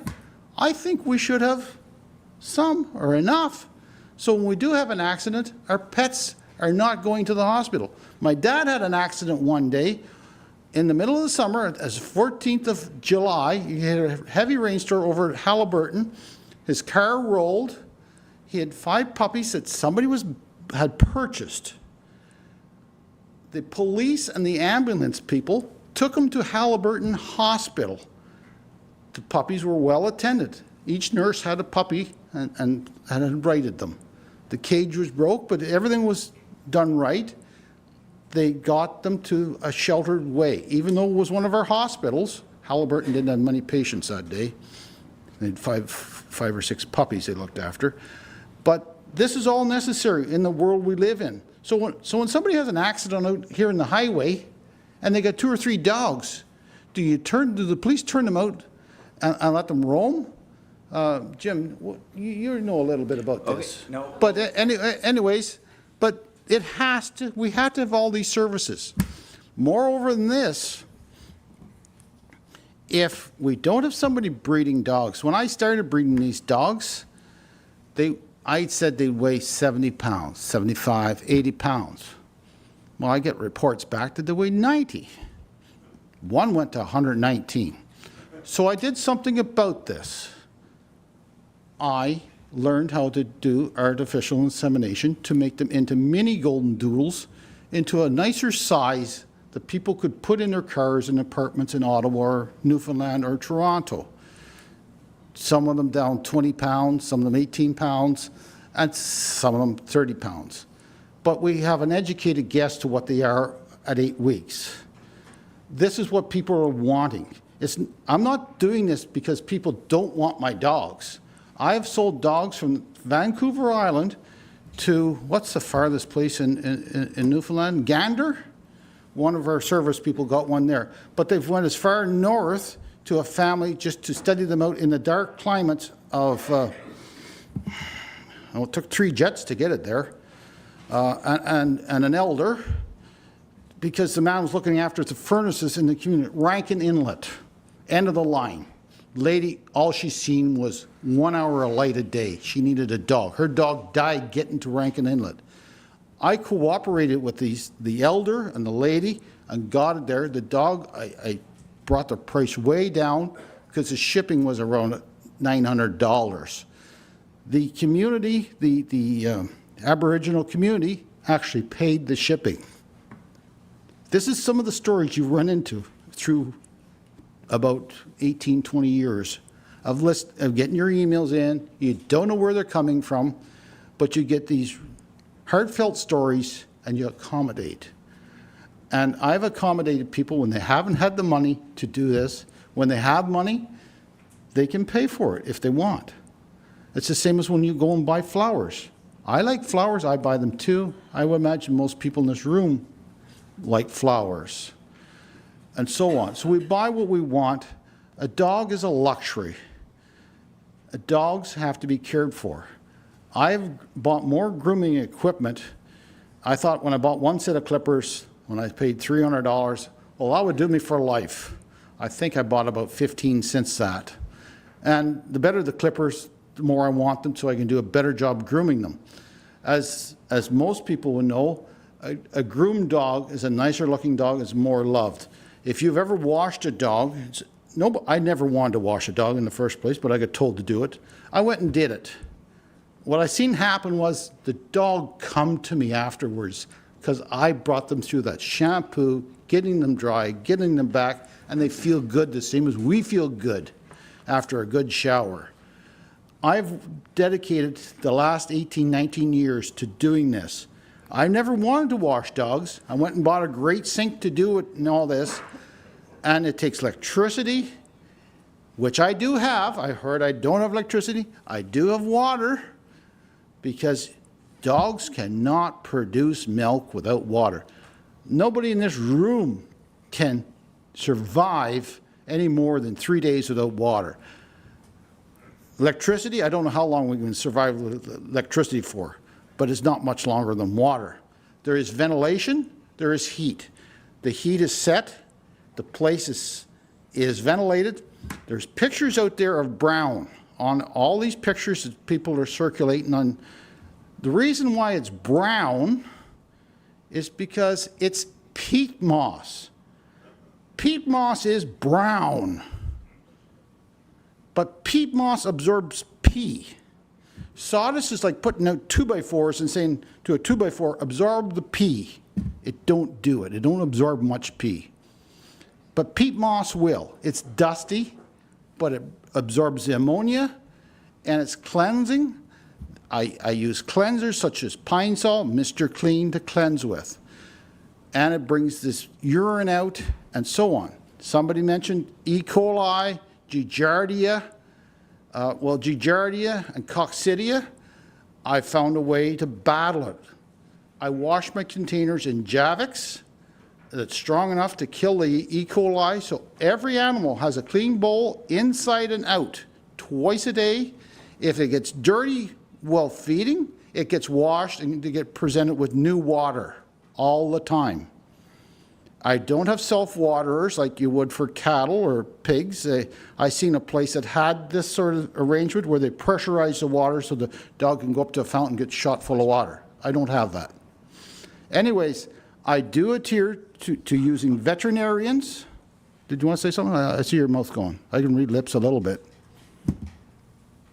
Okay. I go for the latest things I can do. I have toys. And I see the dogs get exercise. I talk to the dogs. Yes, I do talk to dogs. Some people don't, but I will admit I talk to dogs. I can't imagine anybody that doesn't talk to a dog. Mr. Hebert, and I appreciate all your comments. Is there anything that you want to say specific to the zoning application? Well, I think it should go ahead because we need places that are inspected. We know where the dogs are coming from. And this is what this is going to do. The benefit of this is, I tried to get this, my dad tried to get this 18 years ago. We were within 3 miles of a gravel pit. Well, this has changed. Mr. Told me that the kennel application has changed. The old ways back before you were in it was impossible to have a kennel license because gravel pits are too close to everybody. And different things like this, or a creek or something like this. And anyways, I feel if we don't have what we need in our communities, we buy dogs, people in this community buy dogs from other communities, so why should we go to other communities and they have a kennel and we don't want one in Whitewater? We should have our kennels in Whitewater too, the same as another community such as Georgina or Newmarket has a kennel there. We should have ours here so we can serve them if they choose to come here, or if we choose to go to Newmarket, we can go buy a dog at Newmarket, whether we want to buy an Afghan or whatever. We should have the choice. We shouldn't have somebody living across the road saying, well, you can't have any choice in where you're going to get your dog. You're going to have to get it from Europe, where they come in from WestJet wrapped in cellophane and 3/4 of them are dead. They should be able to go and see where they're coming from and so on. My place is where it is. People can see it if they want to. Most people have not seen it. I probably said the wrong thing. I did see it. But what she thought she seen was peat moss, not dirt. Okay. Is there anything else that you want to raise, or is that all for today? I don't know. I could talk a little longer. I think we have everything. And I've been bashed around by Facebook. But that's Connie, not. thank this you isn't, for this bashing isn't me. the opportunity. Hey, Councillor Tabbert, not right now. Okay. That's not appropriate for this moment. So I've had a transmission go out on a big truck on the LRT today, and I've had a day and a little bit. I'm sorry, I'm a little bit choppy. We appreciate your providing your comments today. They will be noted and included on the video. I don't know if there's anything else that I can. I've addressed most of what I heard Mr. Alexander say. A lot of things he said are just information, and it's true. Okay. And the property values, I can't see them going down because we have our own supply in our own neighborhood. Okay. We're going to cut it off there. That's fine. We really appreciate your time. Would you like my name here? I like signing my name. Good. Good.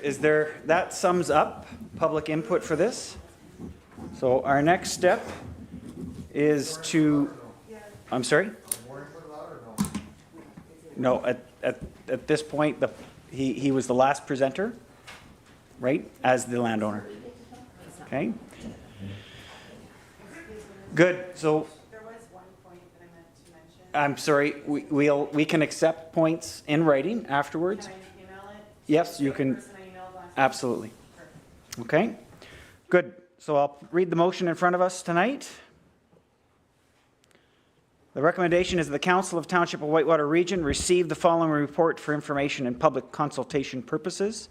Can I get a mover and a seconder, please? Mover, Councillor Trim, seconded by Councillor Bell. Is there any discussion? Good. All those in favor? Oh, discussion? Yes. Yes, Councillor Tabbert. If we approve this when it comes to the table, are we approving a kennel as well? No. Or just rezoning for the opportunity to have a kennel? Exactly. The opportunity to have a kennel. Okay, and there is no kennel at this property right now? There's no kennel license awarded to this property at this point in time. Yeah. The point being is, yes, there's dogs there right now. Okay. Good. Please, members of the public, we have to maintain decorum. Is there any other discussion on this issue? Good. All those in favor? Thank you. Motion is passed. Excellent. We will move into our second zoning bylaw amendment. Yeah. So just to be clear to everyone, the recommendation that was read and just passed by council was to receive the report that was presented by the CAO as well as the information that the public has provided. So we're only receiving it. At this point now, staff will go away, respond to the questions that may have been addressed or some of the recommendations that were provided by the public and the landowner, and then make another recommendation back to council. The date for that is not confirmed. It will either be in the next or the following council meeting, depending on the workload required to do that. Okay, sorry, I can't take questions at this point in the meeting from the public. So there'll be an opportunity to address us afterwards or through the clerk offline. Good. So I'm going to keep us on. Okay. Sorry, you wanted to say something? Am I out of order? Okay, good. Councillor Trim, you have a comment or question? I think maybe you didn't make it clear enough, but any discussion or decisions with respect to this matter will be public, and you'll be notified. And we can't do this in private. We're not trying to get out of discussing it tonight. It's just that we want to have all the information, and I'm sure Mr. McBain is going to be part of that too. Just if that wasn't clear, Mr. Mayor, and probably it was. But yeah. We all appreciate the clarification. Good. Thank you. Sorry. There's a lot of things going on. Excellent. We're going to move on to item 4.6. 4.6 is a zoning bylaw amendment for 16356 Highway 17. Good. So I'll turn it over to the CAO. Yes, you're welcome to leave. Just do so as quietly as you possibly can. CAO, I turn it over to you for an overview of the application, please. Yeah, thanks so much. So the present application is submitted with respect to the property at 16356 Highway 17. It's an application submitted by James Hubert. The property in question is of a regular shape. It fronts on Highway 17, has a frontage of 627 meters and a total area of 169 acres. Property contains a single-family home, a 1,200 square foot tarp barn, and several other outbuildings. The property in this case is surrounded by Highway 17 and environmental protection areas in all the other directions. That's basically a creek that runs through the property.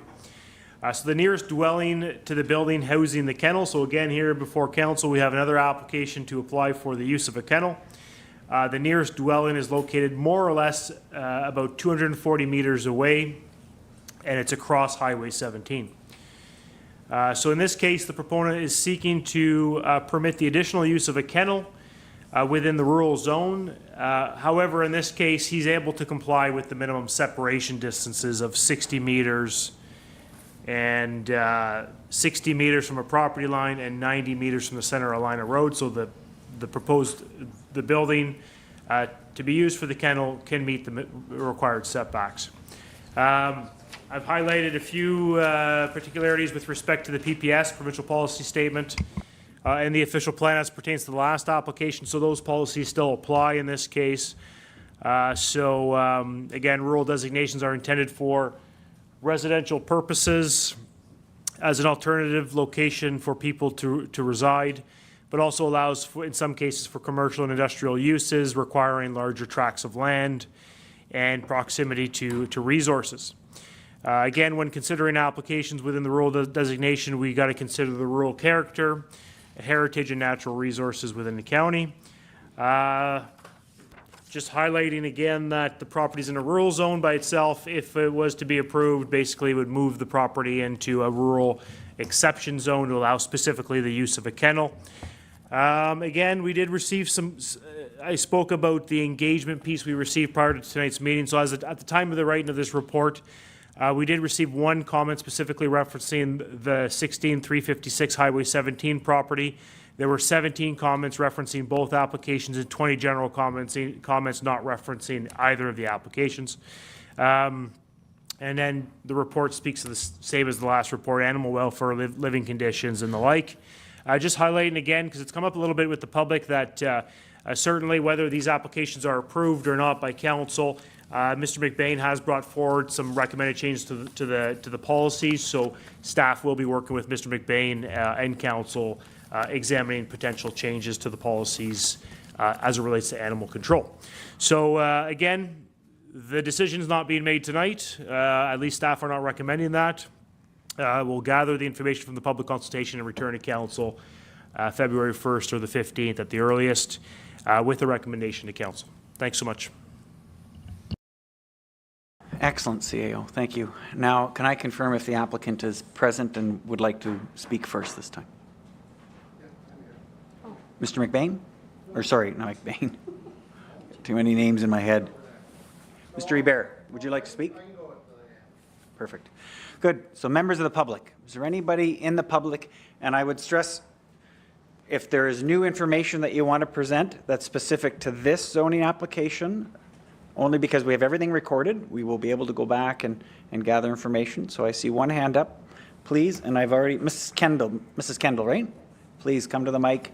Just for the purpose of those watching, can you restate your name and address?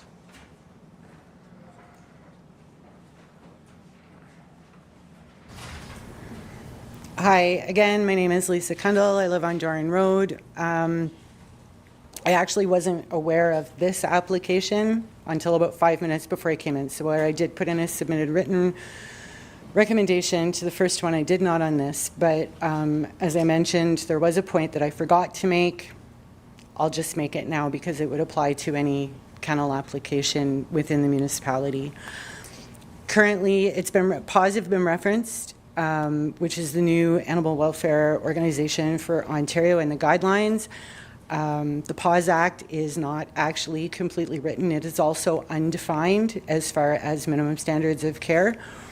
So it's not a good guideline. Veterinarians are not licensed inspectors for animal welfare and in fact have been known to have cooperated with puppy mills in numerous situations and had their license to practice stripped. But what I will say is if you're going to follow the recommendation, to follow the guidelines of ethical breeding under the CKC, none of these puppy mills qualify. None.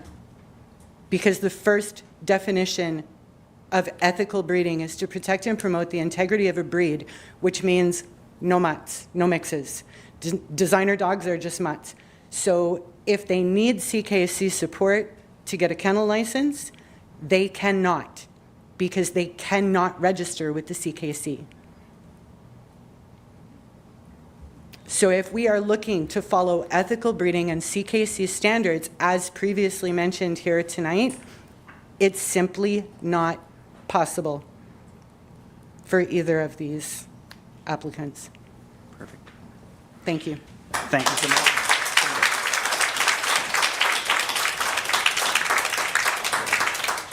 So I stress again, new information specific to this zoning amendment. Mr. Alexander. So just for the purpose of the listeners, if you could introduce yourself again and provide your address. It's Dave Alexander from 2256 Foresters Falls Road. As with probably most people in this room, I also was not aware of this zoning application. Personally, I think that's something we need to look at from the township point of view, where public notice should be truly public. At the minimum, a brief notification put in local newspapers and made available on the township website. That said, this, in particular with this application, I do have some familiarity with the breeding kennel on this property, but I'm obviously less familiar with it than the previous one located in Foresters Falls. However, as a resident of Whitewater region, I do oppose this amendment as well. Taking a look at this particular property and this particular application, this breeding kennel business has been operating at this location for, as I found tonight, approximately 20 years. I also learned tonight this bylaw that is in place now, the existing bylaw, was created in 1992, some 10 years prior to this one starting. So how is it that this kennel has not been addressed through current bylaws in 20 years? Good. Okay. So other questions are, has the owner ever attempted to acquire a kennel license previously? That was alluded to, and I think that's a valid point. Since the beginning of this operation, Have the individual dogs been licensed with dog tags as required by the bylaw? Has the kennel been inspected annually as required by the bylaw? Again, I expect not, since it's not a licensed kennel and it's not zoned for a kennel. How many dogs are kept at this kennel? Is it within the bylaw range of between 4 and 12 dogs?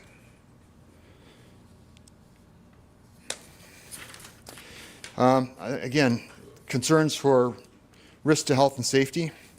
Again, without going into all the detail, I raised the issue of dog excrement. And again, a very, very brief excerpt from the Canadian Public Health Association.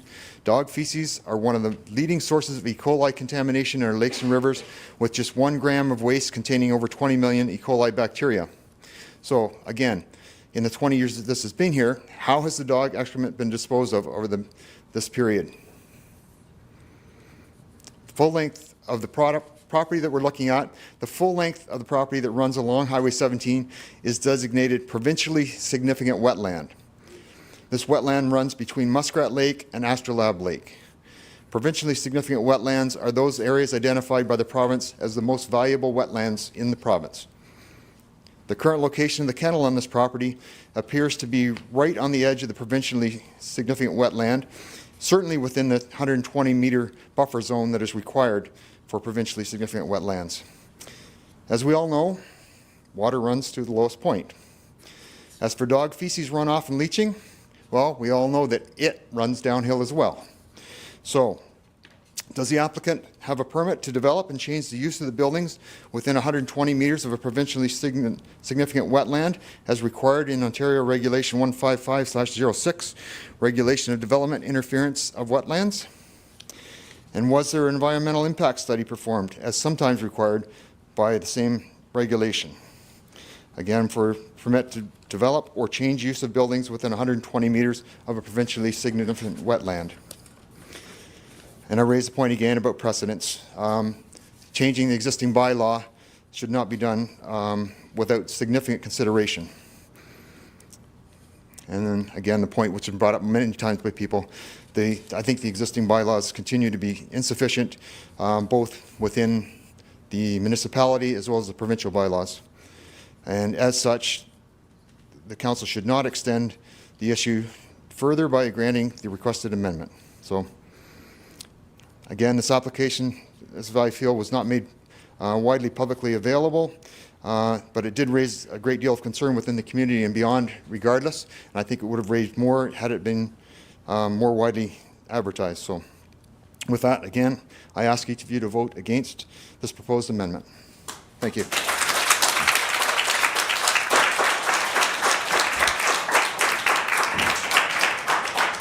Thank you, Mr. Alexander. Is there any other public comments? Right in the corner here.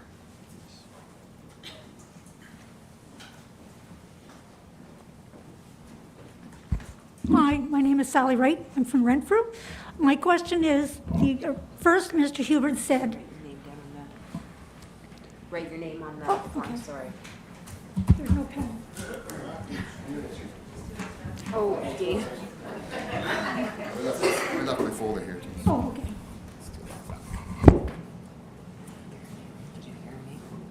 Right. So the original Mr. Hubert that spoke said that his father applied for a zoning change in 1992, or in that area, but was denied. What was the reason why his father was denied? And why, as a township, since 1992, have you allowed this to continue, knowing that these men are breeding animals? And this gentleman says that he learned how to inseminate on his own. If they have a vet, why are they inseminating on their own? What are these animals going through? There is a reason why they did not get zoned back in 1992. Look it up. Find out why. And don't let these men continue to abuse these animals. And obviously, it's all female animals. And where are they going if they can't breed anymore? What are they doing with these animals when they age to the point they can't breed? I'd like you to find that out also. Thank you.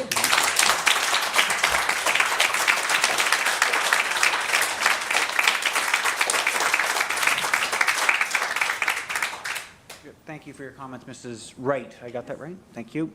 Any other public comments? Comments from the public? New comments? Mr. Hubert. Can I fill you in on what happened in 92 here in Ross? It's interesting, and maybe we can do that offline, but no, I think we'll reserve that for a one-on-one with some of the staff. We're looking for public comments specifically to the other application. Perfect. Please come up to the mic, state your name and your address. My name is Timothy Hubert. I live at Foresters Falls. I think you heard that before. And the property that we're talking about, I lived there with my father. I helped him pay off his bills, get him through to his ripe old age of 90 and a half years. It kept him living to pet dogs and talk about dogs. The property has no neighbors on that side of the road visible. I don't know how many feet, but it's a long, long piece. I think it's the next concession. And Foresters Falls Road has nobody living there either. There might be Mr. Umstead on Foresters Falls Road might be the closest neighbor, but it's a long, long piece away. It's ideal for dogs because it has no neighbors. There's no barking. There has to be some barking, but it's minimal. It's not bothering anybody. It's ideal for dog raising. Apparently, if a dog barks, you can hear it 1,000 feet away, I hear. But I also hear people talking in their houses too. But the thing is, it should be a property. Now they talk about the water running through it. It grew great fish. You catch great fish in Cobham Lake, and the water is well filtered before it ever hits Cobham Lake. And there's nothing wrong with a kennel there. And this E. coli and all this is natural. It has to be. It happens. If you want to find E. coli that's bad, go to Antrim Truck Stop where the men all pee on the yard. You'll take your eyes out in the summertime. Okay. So if you think a dog peeing on the ground is bad, think about what happens all around the city. I see it all day long. People peeing on the yards, and it just reeks. Okay. Now we're going to pick on the guy with the dogs. There's nothing wrong with it. I'm getting back to the dogs here. Thank you. A dog, it's natural for them to pee. We don't have to flush it out of them. Pee is something that's natural. It should come out.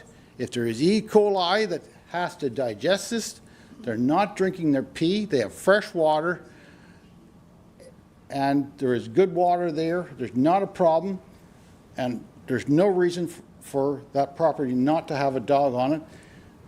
Do we have to go to Vancouver to buy a dog, or can we not come and buy one locally?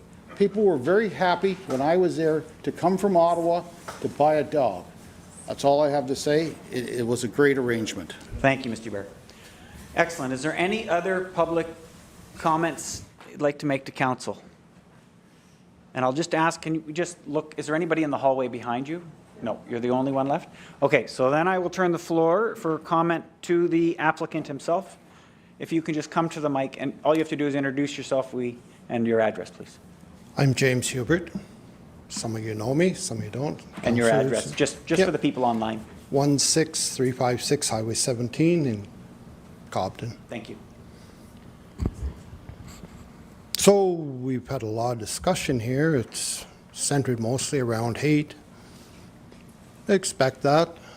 I've only been there, I haven't been there 2 years yet. I was kind of shooed in there. Made a lot of changes. We've cleaned up tremendously, and it looks like the township is wanting to license everybody. Good thing. Good thing to have regulations on everybody. I'm not against any of this. So I think it's a progressive thing. Willing to work with everybody. The stuff on Facebook, like, try to leave that alone. It's got a little bit toxic. So I think we can move ahead with your plans, and that's kind of what I have to say. Does anybody want to comment to me on it? At this point, it's only you're addressing council, so. Oh. Well, I really don't know what to tell you. Like, the dogs that I have left there, they enjoy heated floors. They have a new building now. they have gas to eat, they have, well, that don't matter, no, well, they enjoy a good life. If you go on my Facebook page, you'll see that we're doing quite well. I didn't import parvo into the Whitewater region, somebody else did. So let's lay blame where, like if we're wanting to make out, to license people, I say be fair and license everybody. Excellent. License everybody, that's the right thing to do. I think it's a little bit inappropriate to single a couple out, because you know there is many, many, many. So, yeah, let's have some fairness in this process. Thank you. Excellent. Thank you so much for your comments. Okay. Excellent. That concludes. I think you're good filling that out. As the applicant, we have your information. No fingerprints? No, thank you. Excellent. So next action for council is to address the recommendation before us, which is that the Council of the Township of Whitewater Region receive the following report for information and public consultation purposes. Can I get a mover and a seconder, please? Mover is Councillor Trim, seconder is Councillor Tabbert. Is there any discussion related to this application, this recommendation before us? No discussion. Oh, Councillor Tabbert. I'm not sure if it's for this certain thing or things that had been said that I'd like to question our staff about. At this point, we'll be able to, each one of the council members will be able to address the staff individually. Okay, afterwards. thank you. Okay. Just for the sake of, and we will have a report in front of us. Thank you, clerk. So we will be able to question the staff on the contents of that report. Oh, okay. Thanks. Okay, good. But great point for the public as well to hear. Is there any other discussion? Good. No. I'm sorry. Can I email that? I'm sorry. Council to follow up on? And the best person to get a hold of that right now is their clerk. Okay. But just to be clear, we're not, according to procedure, we can't allow questions from the public except for at designated times in the agenda. And that just remains fair. The process is transparent for everyone. So, I was just wondering how I would ask that question yeah, after and the that's no meeting. problem. If there's a chance, you can call into the staff in the week and ask them any of those types of questions. Excellent. Okay, good. We will vote on the motion before us. All those in favor? And the motion is passed. Thank you. Excellent. What we will do is, because at this point, we're going to continue on. We still have a number of items on our agenda. If you would like to leave, you're welcome to stay and listen to the balance of the other issues on our agenda. But we'll just pause. Council members, I'm just going to get you to remain in your chairs. We'll pause for a few minutes to let the public leave.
quorum. We did interrupt our transmission, and I hadn't publicly called a recess.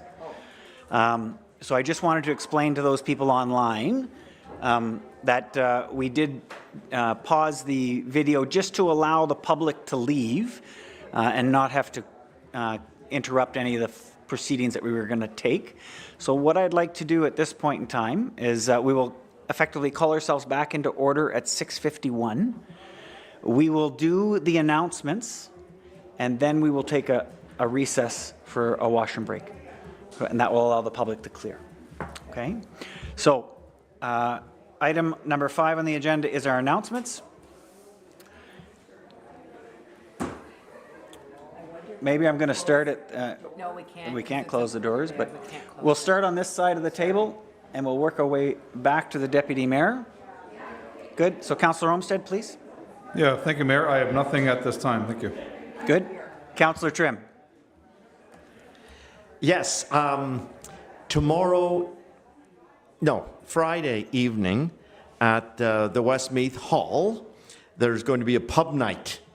And there'll be pub grub, hamburgers, cheeseburgers, poutine, and everything else. The bar will be open, and the facility opens at 5, and there will be games beginning at 7, darts, crokinole,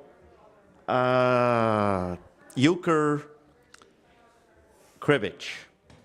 I think I've got them all. So that'll be, it should be a good night in beautiful downtown Westmeath, Friday evening pub night.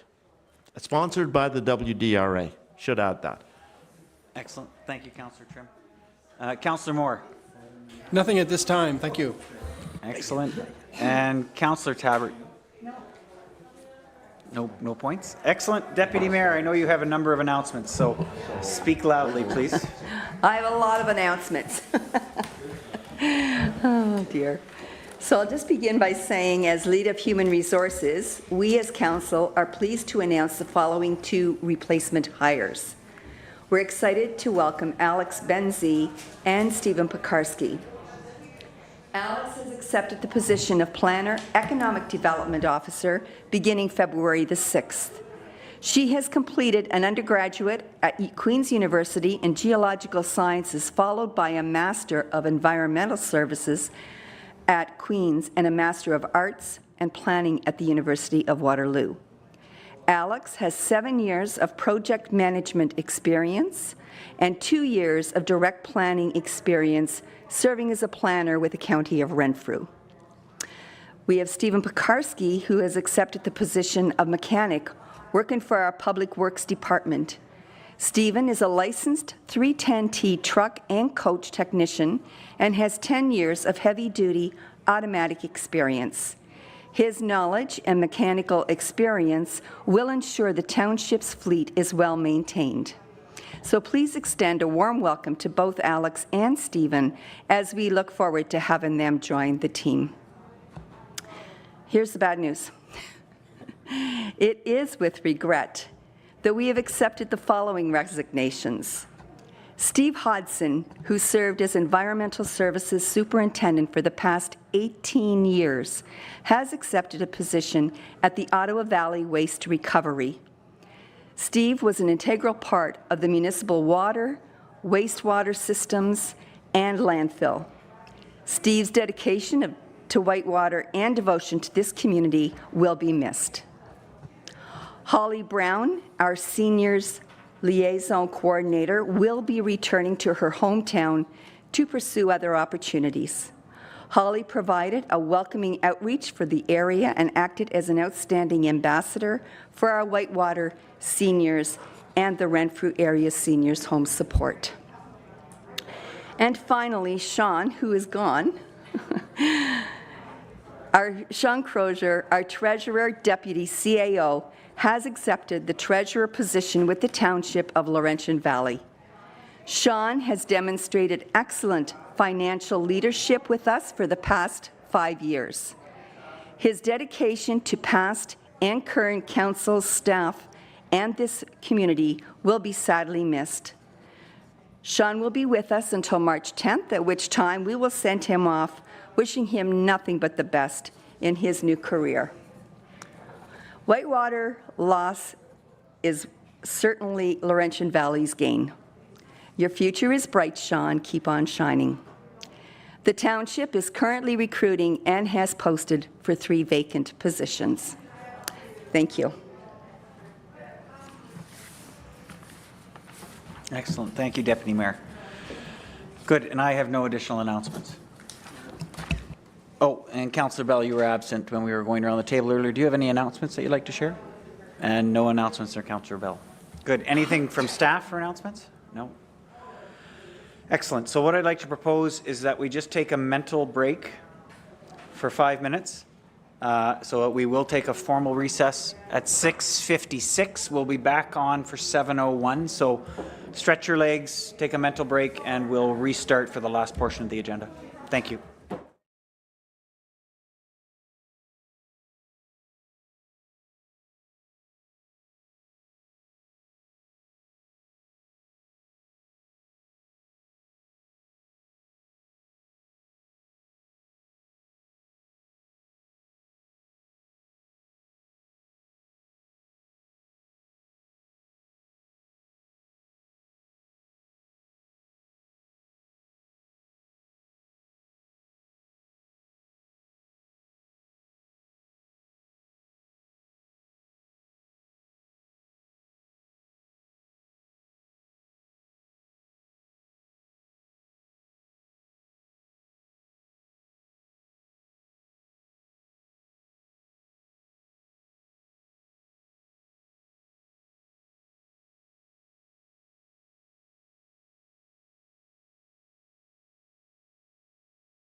Excellent. Welcome back to the Township of Whitewater Region's regular council meeting.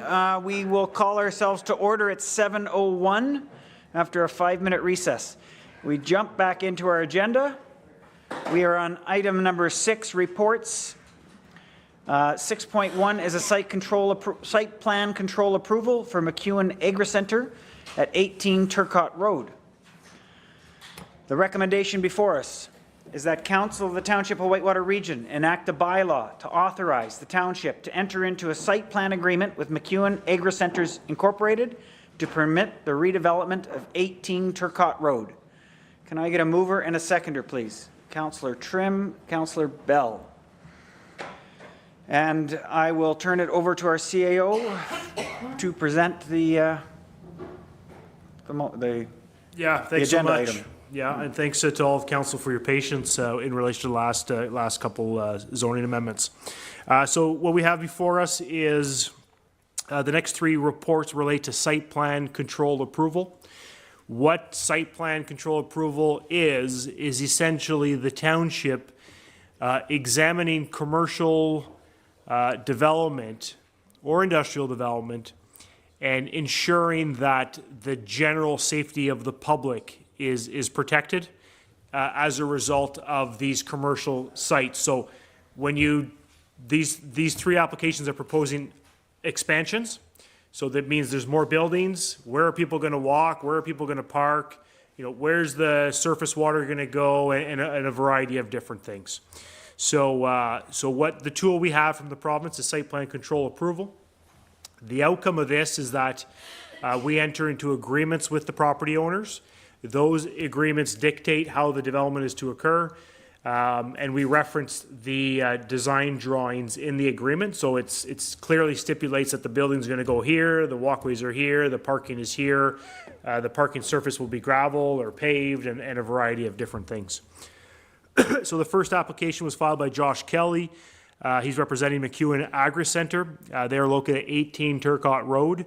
What they are proposing is an expansion to their silo for storage of grain, a dryer, and an unloading pit. And this will all be situated between the existing silos and Turcotte Road.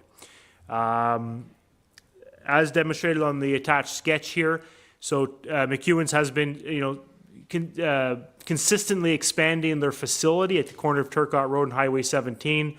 More recently, there was a larger storage building on the north side of the property, closer to the highway, and this would represent their next expansion.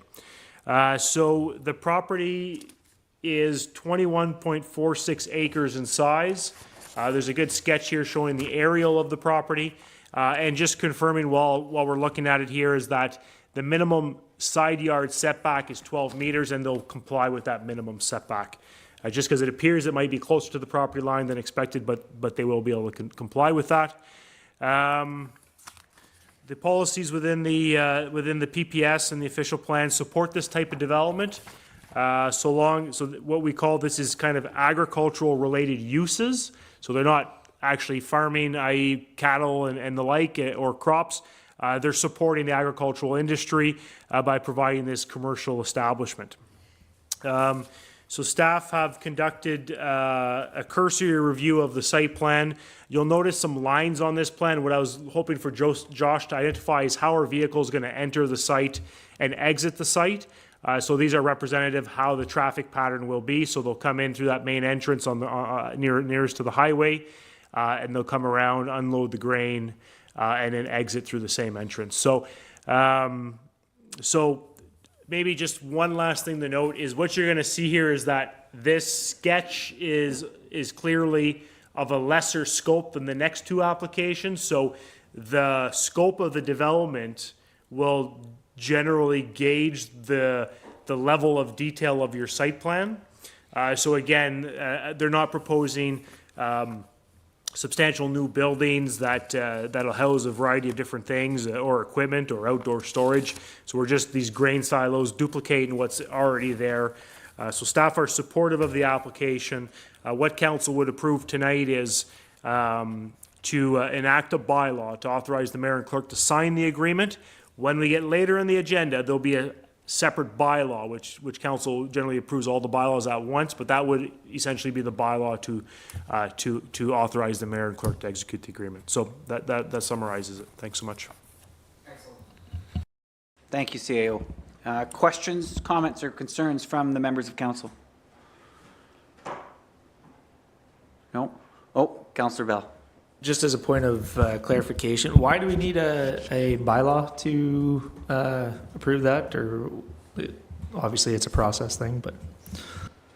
Yeah, so the enactment of agreements, the agreements that get registered on title need to be passed by bylaw. I guess it's just it's the process by the municipal act by which we put it in place.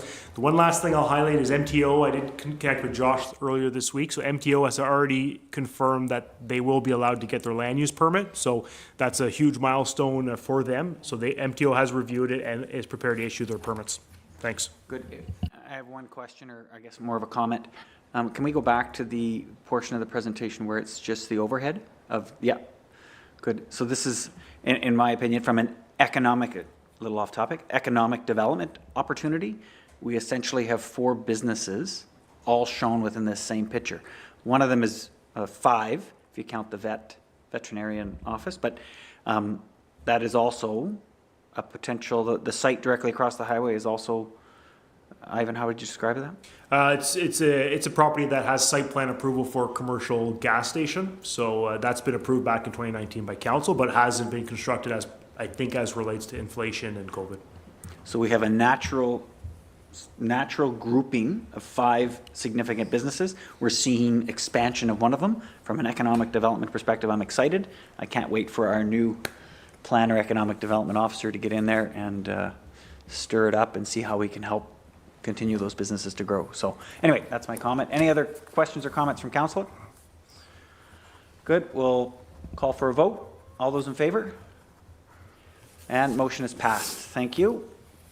Next item on the agenda is 6.2, site plan control approval for the Earth's Edge Incorporated at 123 Cemetery Road.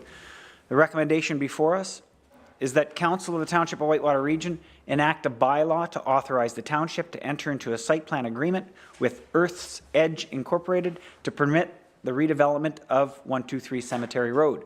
Can I get a mover and a seconder? Councillor Trim, Councillor Olmsted. Good, and I'll turn it over to the CAO. Thank you. Yeah, thanks so much. So Joseph Hall, the owner of the property that's held by Earth's Edge, but also the business called Ready Recycling. The property is located at 123 Cemetery Road. So this property forms part of the Whitewater Region Industrial Park. Directly adjacent to it is the new shop that is held by Schneider's Equipment that was just built. That's right at the corner of Industrial Park Road and Cemetery Road. Council will be somewhat familiar with this. Mr. Hall did file zoning amendments in the last 2 years to allow for a transfer station on the subject land. So if we look at this plan here, you'll notice that looking straight at it, on the left side where there's a darker gray square, that's the new building. But to the right of that, he just acquired property from the adjacent landowner. So that was part of a severance, a lot addition. So he acquired that, and that forms part of this fulsome site plan application. But as it pertains to the zoning that council considered and approved in the last couple of years is for a transfer station, which is defined as lands, buildings, or structures in which recyclable stewardship designated materials or waste is deposited and handled, stored, transferred, treated, or processed, and any operation carried out or machinery or equipment used in the connection of depositing, disposal, handling, storage, transfer, and treatment of processing have referred to the items in Clause A. But essentially a transfer station, as we all understand it, I hope. So what he's proposing to do is an expansion to the property. So currently the property has a warehouse facility of just over 6,000 square feet. That's at the top left corner of what you're looking at. That's the existing facility close to Cemetery Road. He's looking to build what's called a superstructure, having 18,000 square feet. So it's on a concrete pad. It's one of those, I think, tarp-style structures with those concrete sort of wall, a short wall. Height of 17 meters or 50 feet. So that would be a station where people would pull in, deposit and then leave, and then he'd process that, and then it could be essentially shipped off, packaged, or shipped off. Ready Recycling, essentially, as I understand it currently, they do a lot of electronic recycling, so they receive electronics from different sites throughout Eastern Ontario, bring it to this facility, package it up, and it gets shipped off to the market. So these properties are generally leveraged for the rural assets as providing for larger properties to support these types of developments. So the property is in a rural land use designation. It does allow for commercial garages, contractors' yards, so this type of use is permitted within the official plan. So staff have reviewed, done a cursory review of the site plan. We still have to do a full in-depth review, which will come in the next week or so. But we are, supportive of council making a decision tonight to go ahead and enter into an agreement with the developer. So Lane and I will conduct that review in the next week or so and finalize this. So I think his anticipated construction would be this year, but I am not 100% certain of that. I guess the markets will tell. But that's the development application in front of council, and looking for any questions or comments. Thanks so much. Members of council, any questions or comments? Good. Deputy Mayor. Thank you. Just any idea how many this could possibly employ? Has he ever mentioned anything about that, Ivan? I'm not certain. He didn't indicate any numbers, so I No. can't speak to that. Okay. Good. We'll put it on the list for our new planner, economic development good. officer. It's exciting. Thank you. Excellent. Good. Any other comments or questions? Good. So I just highlight, because I think the Public Works Manager has also told me about this, but that's where we transfer our electronic waste from our landfill, I believe. And, sorry. and it's good to hear that it's an Eastern Ontario one. Great for the township to be able to host something like that there. It also shows our desire to, one, extend our landfill, and two, to support recycling and trying to make things green for the next generation. So I think it's great to have this in our backyard, and it could be a flagship kind of opportunity from that perspective. Good. Based on that, we'll call this to a vote, please. All those in favor? And the motion is passed. Thank you. Next one, site plan control approval, 78 Pembroke Street, Whitewater Brewery. The recommendation before us is that the Council of the Township of Whitewater Region enact a bylaw to authorize the Township to enter into a site plan agreement with Whitewater Brewery to permit the redevelopment of 78 Pembroke Street. Can I get a mover and a seconder, please? So the mover, Councillor Trim, seconder, Deputy Mayor. Good, and CAO. Yes, thanks so much. So the present application is submitted by LRL Associates. That's an engineering, planning, consulting firm out of the city of Ottawa. Gentleman's name is Kyle Harold, and he's filing the application on behalf of the Whitewater Brewery. Brewery is located at 78 Pembroke Street, and certainly a flagship business for our community. So the redevelopment of the site will consist of an expansion to the existing commercial building, having an area of just shy of 4,500 square feet. And the site plan certainly will be available on the screen here very shortly.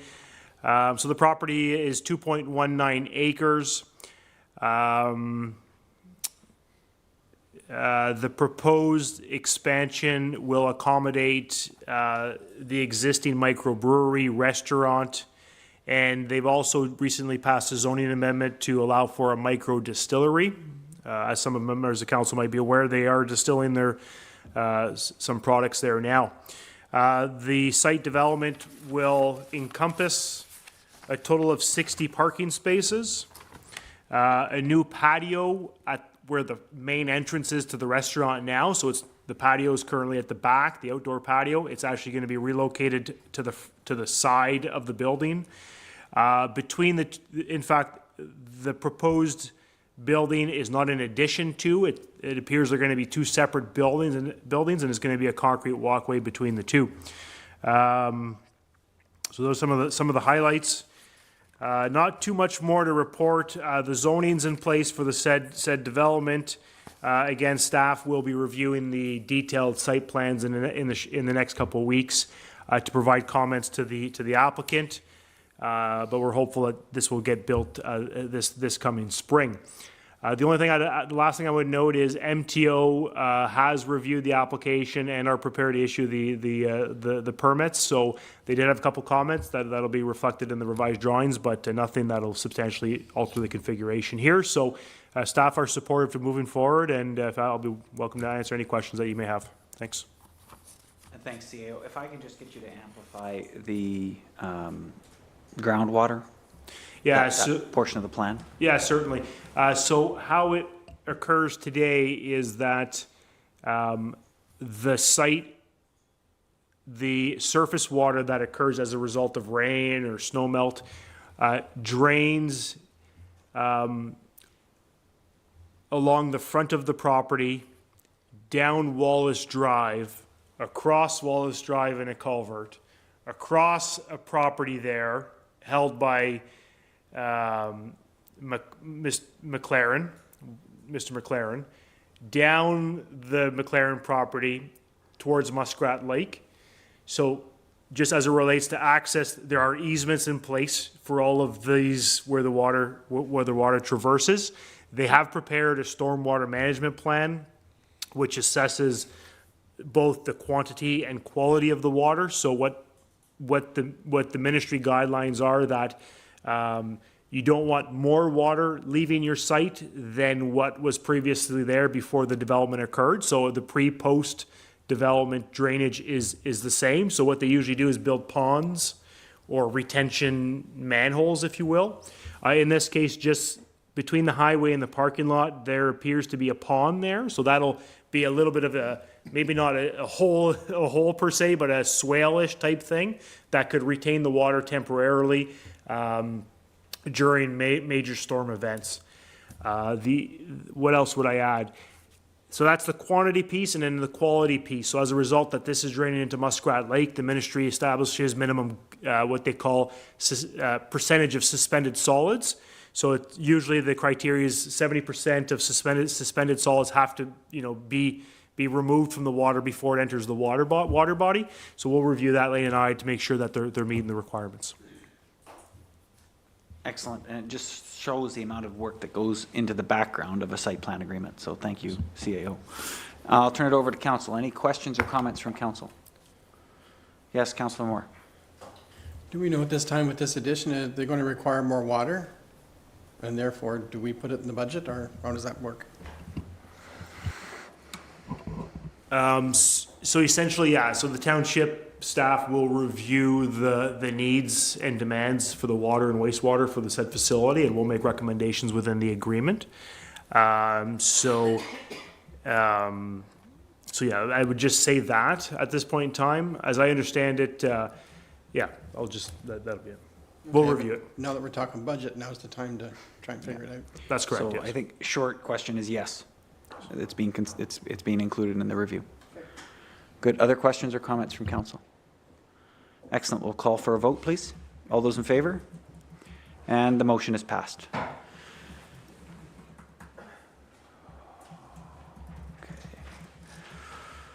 Next, 6.4, the library board appointment. So the recommendation is that the council of the Township of Whitewater Region enact a bylaw to appoint the library board for the 2022-2026 term.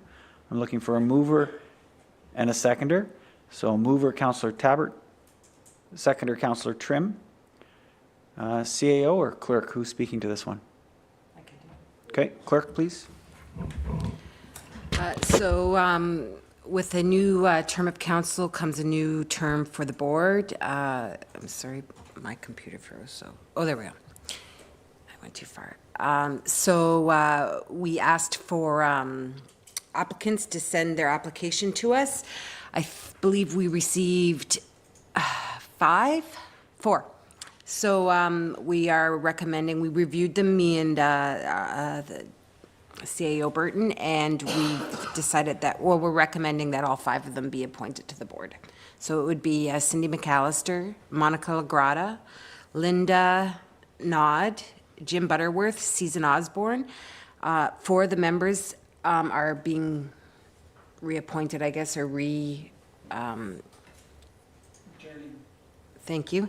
And then we have one new one who is Linda. Excellent. Just one question. How many positions are we trying to have for the board? Just, I think it's 5. Yeah, up to 5. Perfect. Questions or comments from council? Councillor Tabbert, you've seen this, yes? No questions? Yeah, good. Excellent. No questions, comments? Then we'll call for a vote. All those in favor? Motion is carried. Thank you. Next, item number 7, notices of motion. I'll just go around the table, see if there's any notices of motion from members of council. We'll start with the Deputy Mayor. I have one. I would like to. Mike, please, yeah. I know you mentioned earlier that Jim was looking at the kennel bylaw, but I think we need to really have I don't know the word, but I want to have the notice of motion to review the bylaws for our kennels and update them and give them some teeth.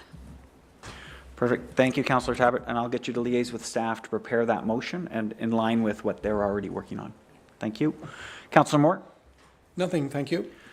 Councillor Trim?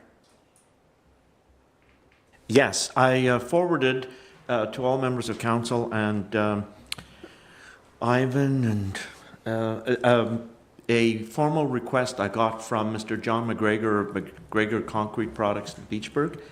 And his request, as you've read, he wishes to be able to dump septage into our waste facility, waste treatment plant here in Cobden. And so staff are going to look at that and prepare a motion for an upcoming council meeting. I don't know if it'll be the next one or whenever you're ready. So. Perfect. Thank you, Councillor Trim. So I would just ask that you talk to the clerk or the CAO. Yes. Prepare that notice of that motion, okay, and then it will be placed on the agenda when appropriate. Okay. Good. Thank you, Councillor Homestead. Thank you. Homestead, That's that's all good. twice Thank you. You've had a long night. That's okay, Mayor. No Nothing, notices? thank you. None? Okay. Councillor Bell. Excellent. No. I can feel myself slowing down. Okay, we'll move on to item number 8 on our agenda, which is the adoption of minutes. So 8.1, I don't do these all 3 the same, no. So 8.1, regular minutes from December 7th. The recommendation is the Council of Township of Whitewater Region approve the regular and closed session minutes of December 7th, 2022, understanding the closed minutes are confidential. Can I get a mover and a seconder? Councillor Moore, Councillor Olmsted. Any discussion? Seeing none, we'll, oh, absolutely. Deputy Mayor. Thank you. I just want to make sure that it was an amended motion, or amended in the... So just to be clear for the public. Oh, sorry. So I was not present at the December 7th council meeting, and yet I was still on here as I was. So. It's not amended. I changed it. Sorry. It just needed to be amended so that I was absent. Excellent, thank you. So just, if Sorry. the clerk can reply, please. I'm sorry. Thank you, Mayor. So we can just put as amended. So if it's okay with the mover and the seconder, we can as amend it, and I'll make sure they're amended. Just to be clear, the mover was, I'm lost now. Councillor Moore and Councillor Olmsted, you're okay with it as amended? Absolutely. Thank you, Deputy Mayor. So the clerk will make the amendment. Yes, Councillor Olmsted. That'll go for the next one as well then.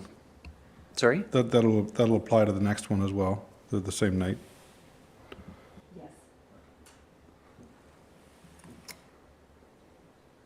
Which, sorry, say that again for me. Sorry, my apologies. So item number 8.1, 8.2, they were on the same night and the same list of attendees. So it'd apply to both of those. Sorry, 8.1 is the 7th of December, but 8.2 is November. Okay, yep, my apologies, Yeah, sorry. okay, I'm only going for the members of the public. Okay, so we have an amended motion as amended, approved by the mover and the seconder. All those in favor?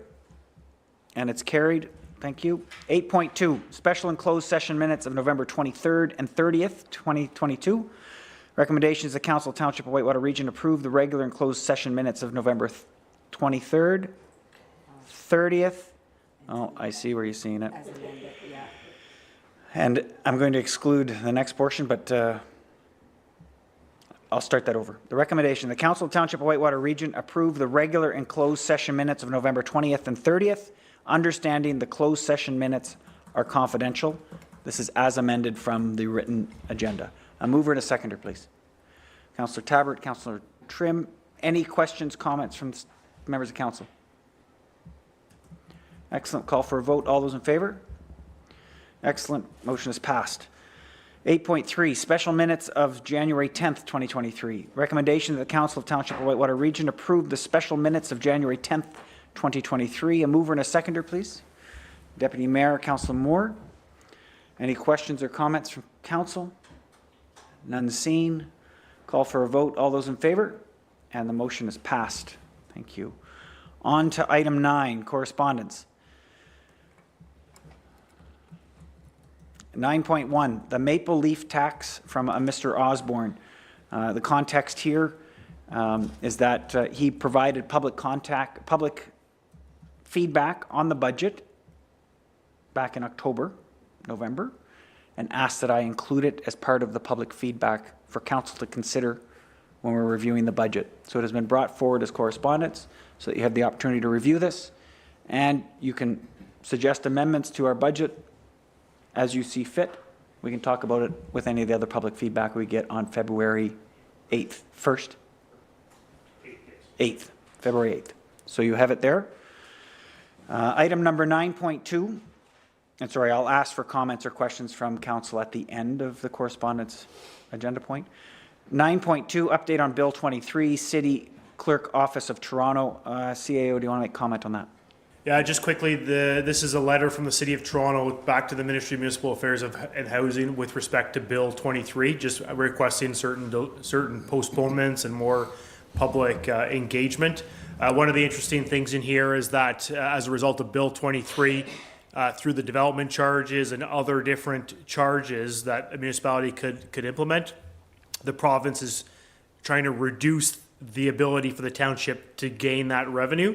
And what the City of Toronto is identifying, that if we can't collect it through development charges, the province needs to find a way to support that loss of revenue from the province. So they're kind of putting the onus back on the province that if you want to build all these houses and make these changes, it's affecting us locally. And how are you going to, how are you going to come back to par with respect to what's being proposed? So just a letter from the City of Toronto. One of the key things, I guess, is that generally on all these regulatory changes with respect to the Planning Act, development charges, when our new planner comes in, that might be the first task, is to get our municipality back up to the not back in compliance, but up to date with our policies and our documents. So that might be the first task, because I think that some of the changes that have occurred more recently haven't been implemented by us and are required to be implemented. So, good. And just to be clear, I know that the staff were preparing a summary of the changes as part of that update process, and I think that'll be amplified once we have the planner, economic development officer. Yep. Thanks. Thank you. Item 9.3 is More Homes Built Faster Act 2022 from the Ministry of Municipal Affairs. And CAO, can you make comment to that? Yeah, essentially what they're saying is because they want to build all these houses, the province is putting into play what's called an internship program to develop new chief building officials or building inspectors. So it's just highlighting that they're developing this internship program that'll become that has become effective July 1st, 2022. So just a letter from Minister Clark just highlighting that and explaining how the changes to the Building Code Act support this internship program. Excellent. Thank you, CAO. And the last item for correspondence is 9.4, the 2023 Ontario Winter Games from Renfrew County. I'll speak to this one. So for those aren't aware, Renfrew County was awarded the ability to host these games. The Deputy Mayor probably heard endless presentations about it at the County Council. They're being hosted all across the county, including Ottawa, for some specific venues that can't be provided here. Unfortunately, you'll note that none of the sports are being hosted in Whitewater region, just because of the facilities that were required. You're welcome and encouraged to attend if you have one of personal interest or you want to be there just to cheer on some of these young athletes. The amount of money that this is pushing into the county is substantial. Every single hotel room in the county of Renfrew is booked for these 2 weekends, plus most of the Airbnbs that are available. I know because I tried to host a basketball tournament and I couldn't get a single room, even after talking to the warden. So my basketball tournament is canceled, and obviously we're hosting this. Now just a point, and I just make them, so I don't forget later. They've asked me to do some presentations, Deputy Mayor. Once I have that schedule, I may ask you to see if you might be free to help me if I can't meet the timings that they provide. Okay, perfect. And at that point, I'll just open up to council. Is there any questions or comments on those 4 items in the correspondence? Councillor Tabbert. The winter games are looking for volunteers. There's a schedule online if you'd like to go and sign up. It's only for, sometimes it's 2 hours, sometimes it's 5 hours. But it just depends. You don't need experience in any of this. I think there is one sport they've asked for. I think it's hockey. They've asked for people to know how to operate the timekeeper's box or whatever. But anyways, there's a lot of sports there that yeah, just go online and check it out. Thank you. I missed that point. Any other comments or questions about the correspondence? Excellent. No vote required. We'll move on to item 10, which are the bylaws. 10.1. I'm not going to read them all. I don't have to. So January 18th, 2023, they list a number of bylaws. The recommendation before us is be it resolved that the bylaws listed on the January 18th, 2023 agenda be taken as read and passed. Can I get a mover and a seconder, please? Councillor Olmsted, Councillor Bell. Any discussion? Is there anything that needs to be reopened? Good. No, nothing seen. We'll call for a vote. All those in favor? Motion is passed. Excellent. So we will now move into closed session agenda point. Could I just stop you for a second? Yes, please. It's 7:30, so the meeting can only go to 7:45. So if you don't think it's going to take, oh shoot, I'm talking away. If you don't think it's going to take 15 minutes, you should probably extend the meeting. Excellent. Thank you for that. CAO, how much time do you need? Well, 6. my agenda item in close will be probably about 10 minutes. And then there's the review of the performance for the CAO. So Deputy Mayor, how much time do you we're want? likely exceeding the 7:45 to be safe, so. It won't hurt to have a motion. No, I will. I would extend it. I think you need about 15. Perfect. Okay, so I'd like a motion to extend our meeting till 8 p.m. Moved by Councillor Moore, seconded by Councillor Tabbert. All those in favor? And the motion is passed. At this, I read the recommendation. So 11.1, the property agreement, Butternut Lane, and human resource matter for the CAO's performance review. The recommendation is the Council of Township of Whitewater Region move into closed session at 7:34 p.m. as permitted under section 9.1 of the procedural bylaw regarding a property agreement, Butternut Lane, and a human resource matter, a personal matter about an identifiable individual, including municipal or local board employees, with the CAO clerk remaining in the room. All those in favor? And the motion is carried.